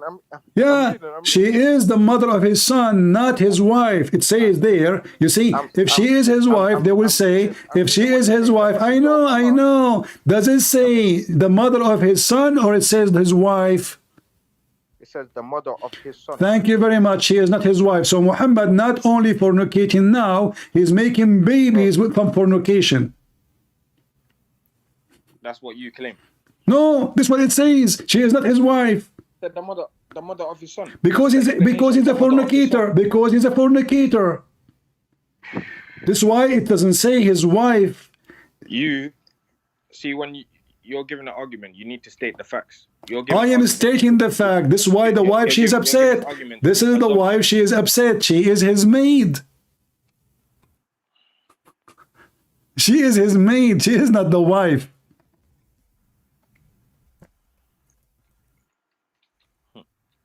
What, huh? Brother, you're just giving. I don't understand. He said the mother of his son. I'm asking you in front of everybody. Is she the wife of the prophet? Maria. Is she the wife of the prophet? Yeah. I don't know about the prophet having a wife called Maria. So you just answer yourself why you are playing games with me. So she is not his wife. Thank you very much. So now Muhammad having sex with the maid. The wife, she found him in the top of her, in her bed, in intimate moment. This is your false translation, by the way. In Arabic, it says more. So, in intimate moment. What does it say in Arabic? He was ifing her. What he's going to do? You think he was looking for his phone? What do you think? He was charging? In Arabic, it says he was recharging her battery. That's what it says in Arabic. Yeah, he put the cable. Yeah. Samsung. Yeah. So now So do you agree with me that the whole story is a stupid story? The guy is having sex with the maid. The wife, she gets so angry. And then he told her, I will make your father caliphate. And he promised her, look how coward he is. He swear by Allah that he will never touch her anymore. Never, ever. And then after he did that, he felt, she is beautiful, she is blonde, she is pretty, he liked her, but now he made a verse, he made a promise. So Allah said to him, why you forbid yourself from what Allah made lawful for you? Now I want to ask you, in Islam, is it lawful for you to have sex with your maid? No. So why he's having sex with the maid? Brother. What, brother? Did he not seek forgiveness to Allah? What forgiveness? So I can now. So I'm a prophet of God, but the verse says what is lawful for you. Okay, hold on. You said it's not lawful. Hold on. You said, everybody heard you. It's not lawful for him to have sex with his maid, correct? Yeah. Okay, but the verse saying it's lawful for him. Then why would he seek forgiveness? Thank you very much. You are the one who said, but he seek forgiveness. This is a stupid religion. Again, then why it is falafel. saying- Listen, No. if it is Allah, he is asking Muhammad, why you made her unlawful for you? Why you forbid yourself from what Allah made lawful for you? I asked you, is it lawful for Muhammad to have sex with his maid? You said no. So where in the Quran it says lawful? You see, you remember we spoke about contradiction before. You said to me, can you give me a different example? Here we go. There's no a single place in the Quran. Listen, there's not a single place in the Quran says that it is made lawful for Muhammad or any Muslim man to have sex with his maid. What the Quran is saying, you can have sex with captured slave, not with the maid. Not with the maid. Capture only. Capture from war. Can I read another interpretation from a different guy? You can read. Give me the name so we can laugh. Al-Mikbas Al-Miqbas. and Ibn Abbas. Ibn Abbas. Ibn Abbas. Yeah. Okay, here we go. I'm reading Ibn Abbas in front of me. Thank you very much. Ibn Abbas is my cousin. Go ahead. Okay. Hmm. So and from his narration of the authority of Ibn Abbas, Yeah. that he said regarding the interpretation of Allah saying, yeah, Muhammad marrying Maria, yeah. Muhammad what?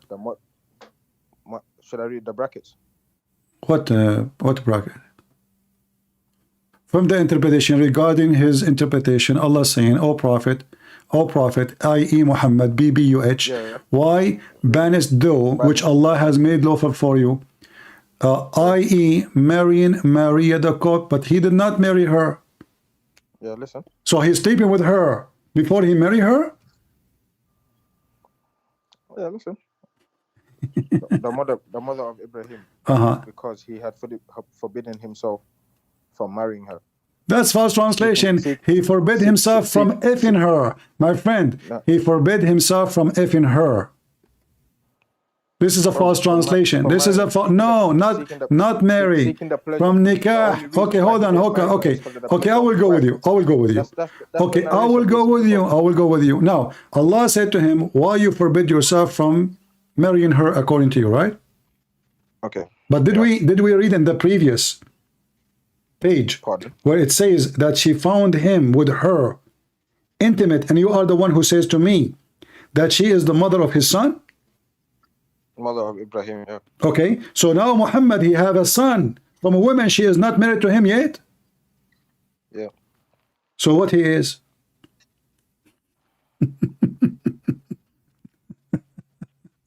Fornicator. So now you try to help it. Now you get your prophet more busted. He is not married to her. In fact, he never married her. And now he have a son before he marry her, but he never marry her anyway. So what will make Muhammad a fornicator? And now you are saying to me, why Allah made it, why you forbid yourself from what is made lawful for you? So Allah did not forget to send him a verse when he was having sex with the women. She is not his wife yet. Seeking the pleasure of his wives. No problem. But why Allah did not send him a verse says, you idiot, why you are asleep? Hold on. Is it lawful? Listen, I will go back with you. You said, I ask you, is it lawful for Muhammad to have sex? I said to you, is it lawful for Muhammad to have sex with his maid? You said no, correct? Hence why he seek forgiveness. Okay, hold on. So why Allah did not send him a verse then when the guy already having kids with the women according to you, but now because he said, I forbid myself from marrying her, Allah, he sent a verse for him? So shouldn't he say to him, first of all, you idiot, how you are having sex with the women where Allah was when Muhammad is sleeping with the women and he have kids from her? All this time Allah did not send verses. He did not notice this is haram. Now he noticed this is haram. So we sleep with the women, we have kids from the women, and then Allah, he don't say anything. But then one day my wife, she comes, she found me in the... That's your conclusion. This is not my conclusion. Same time, nowhere he says this is not about marrying. Listen, okay, let me ask you, did he marry this woman? He did not marry the woman because he tried to please his other wives. Okay, so now, no, Allah, he gave him, are you saying to me that Muhammad, he kept what he said, he promised not to marry her, and now Allah, he said to him, why you don't want to marry? The pleasure of his Okay, so are you saying to me that Muhammad here, he disobeyed Allah again, and he forbid himself from marry the cook? Again, it doesn't mention how many times he slept with her. It doesn't mention all of that. No, it mentioned he slept with her. You are the one who said, the mother of his son. And now the wife, she came, she found him in intimate position. Correct?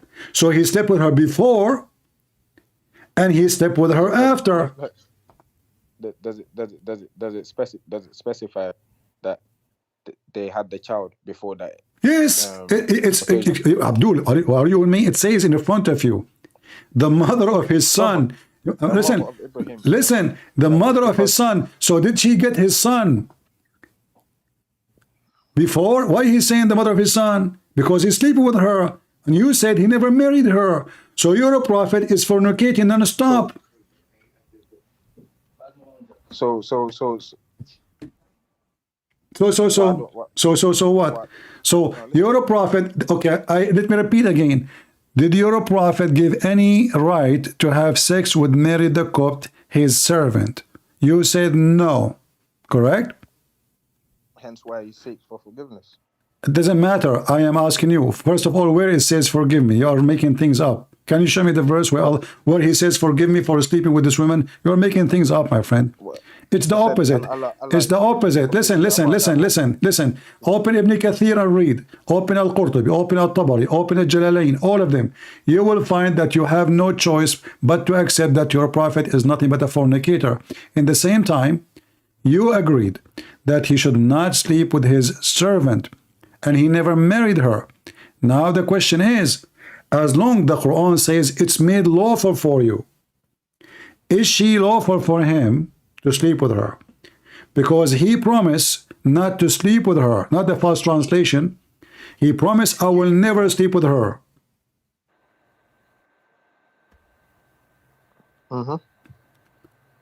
Yeah, and then he told Hafsa, don't tell anybody. Why he is staying? Why he don't want anybody to know if he is doing something good? He doesn't want to disclose of his sins.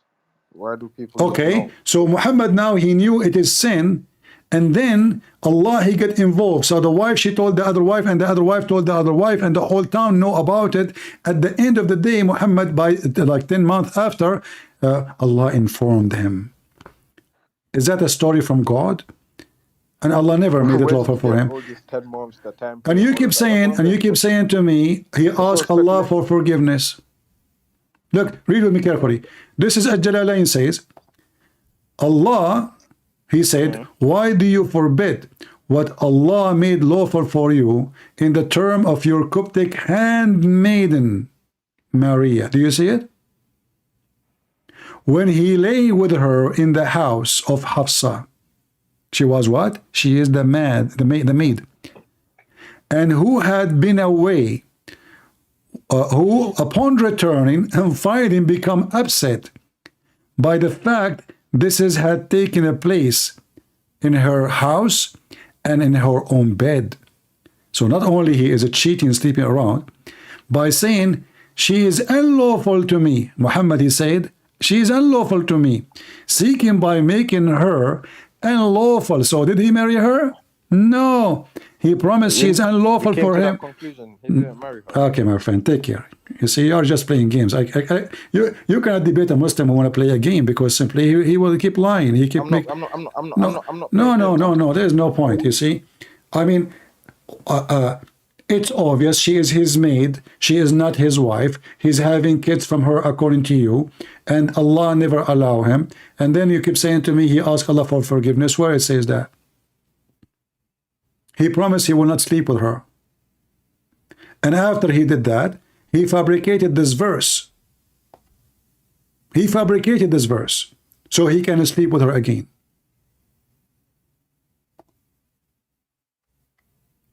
Your prophet is a pervert.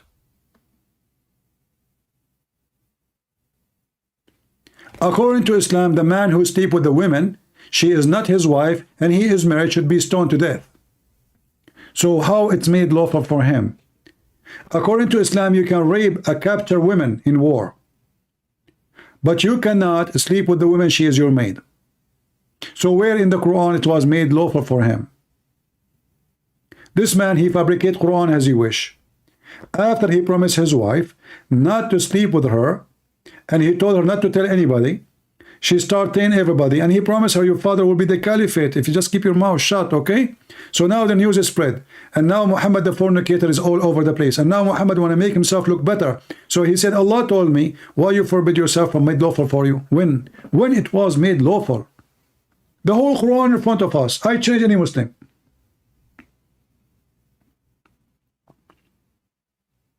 If this is a religion from God, so what is Satan? Who is here first time? If you are here first time, don't forget to subscribe, and tomorrow unsubscribe. For if you do so, according to Islam, if you subscribe to me, this is not a good deed. But if you unsubscribe, Allah will double your deed. So think about it. Subscribe and subscribe, subscribe and subscribe. You will make a lot of deeds. This is a good deed religion, brother.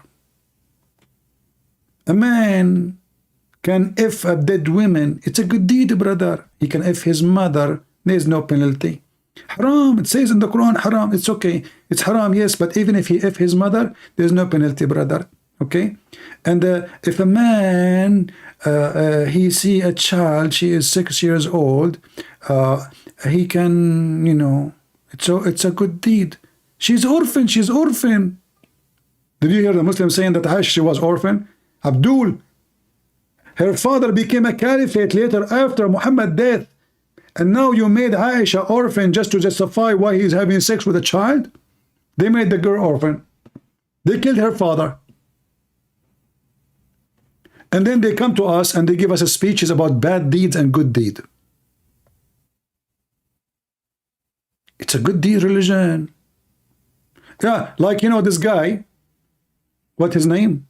Abu Adnan. He is explained the good deed of his friend Sheikh Uthman, who took his wife. He took my wife. He took my wife.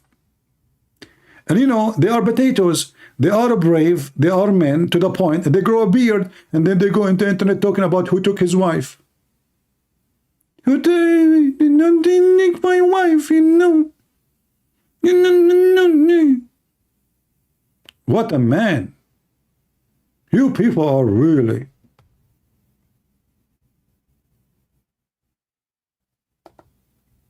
What is this?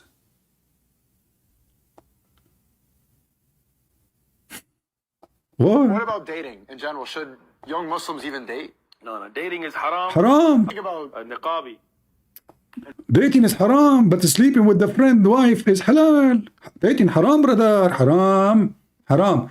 We can only do boom boom to a woman wearing burqa. And this is a sneako. I mean, Oh boy. Even his name is weird. Can we look at Sneeko, like this guy, he slept with half of his town, and now he is asking Sheikh Uthman where to get a wife. So this guy made a video to tell you how to get a wife. How you get a wife? Tell us. Inshallah. Assalamu alaikum. Wa alaikum salam. This message for brother Sneeko. Really? May Allah bless you and may Allah strengthen your iman. MashaAllah. MashaAllah, MashaAllah. First, you want to ask me who is this guy? Who's this We're guy? gonna put that till later. Yeah, yeah. Yesterday, you had an interview with Osman. Uh-huh. You asked him how to find a good wife. You ask him about the dating and about OnlyFans, and he is like, "What OnlyFans? What is that? Really? Come on, Osman. Come on, Uthman, you know. OnlyFans. You are a Muslim. You live in San Diego. Come on, come on." Okay, let's get to the subject here. Oh. Can you ask Osman how did he meet his second wife? How? What method he used? What? Let him answer you. Really? And then ask me how did he find her. Let's see how does it go. Does it match or no? And you're gonna tell me like, oh, this guy is crazy, right? Okay, then if still I am crazy or he's gonna call me crazy, why he divorced her upon my request? A lot of questions were gonna be raised here, right? Just to let you know. So the story is very simple. This guy, he called the sheikh to fix the problem between him and his wife. The sheikh, he took his wife to bed. I give her talaq. 3 times. And then when he found out, obviously he threatened him. He will call the police for him. So he forced him to divorce her. You know, this is what the Prophet did, brother. We help each other. We are brothers. We are Muslim, brother. We help each other. What are you talking about? You know? Yeah, brother. Assalamu alaikum wa rahmatullahi wa barakatuh. Wa alaikum assalam, wa alaikum assalam. God bless you. May Allah grant you Jannah. Ameen, Ya Rab. So, almost a week ago, you asked Sheikh Osman how to find a good wife. So you ask him 2 methods to find a good wife. You ask him about dating app. He said no. And you ask what about OnlyFans. He's like, I don't know what is OnlyFans is. It's just totally fine. Yeah. Sheikh Osman doesn't use those methods. He uses a better method. Like what? Exactly, totally different.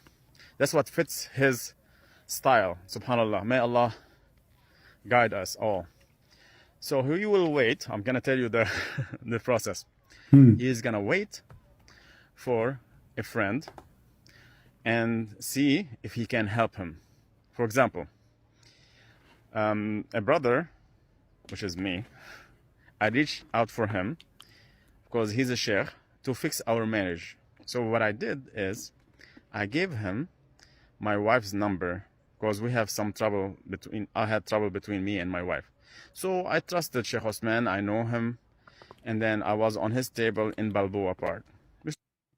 MashaAllah. MashaAllah, MashaAllah. He went on a cross-country dawah trip. So I gave him her number to fix our marriage, right? And then after 2 days, my wife, she completely blocked me and I know nothing about her. And I told Sheikh Osman, what happened? Why she doesn't talk to me? She's like, she doesn't want you, that's it. Yeah, don't bother her anymore. I'm like, okay. I was like, okay, well, this is my fate. So I got suspicious a little bit. Like, what's going on? So somebody told me that she got married, like after a month of our separation. I was like, this is weird. This is not Islamic way. And then she's still my wife. Why she married somebody else? I'm like, this is weird. She's a very private person. She doesn't talk to any guys. Okay. She's very private. So, subhanallah, I did some research. She's very private, but a few days after, she is in the bed of different man. She don't talk to anyone else. Only Sheikh Uthman. Very private, listen. Very decent, very decent. You know, I mean, my friend, he called her, hello, 48 hours in the bed. She is very private. She don't talk to anyone. And I found out that Osman married my wife. Halal, halal, halal. So now, at least those guys are supposedly, they call this marriage. Obviously, they are just going around to sleep around. The guy already have a wife. Why he's going after another woman? And the guy, this guy is his friend. This is Islam, my friend. Their prophet himself, he went after his own son's wife. So why you are surprised? This is Islam. Garbage in, garbage out. You cannot deny that Islam is garbage. Thank you all for being here. And before we finish, don't forget to subscribe if you are new here. And you can always, I appreciate people leaving comment. And feel free to download my videos, share them on your channel. But if you don't mind, just leave a link for people to find where is the original videos is located. So I want to say thank you. May the Lord bless you. And this is your brother Christian Prince, was serving you humbly for today. And there is a friend, he called me, he wanted me to fix his marriage. And I'm going to fix it according to Allah. Takbir! Potatoes.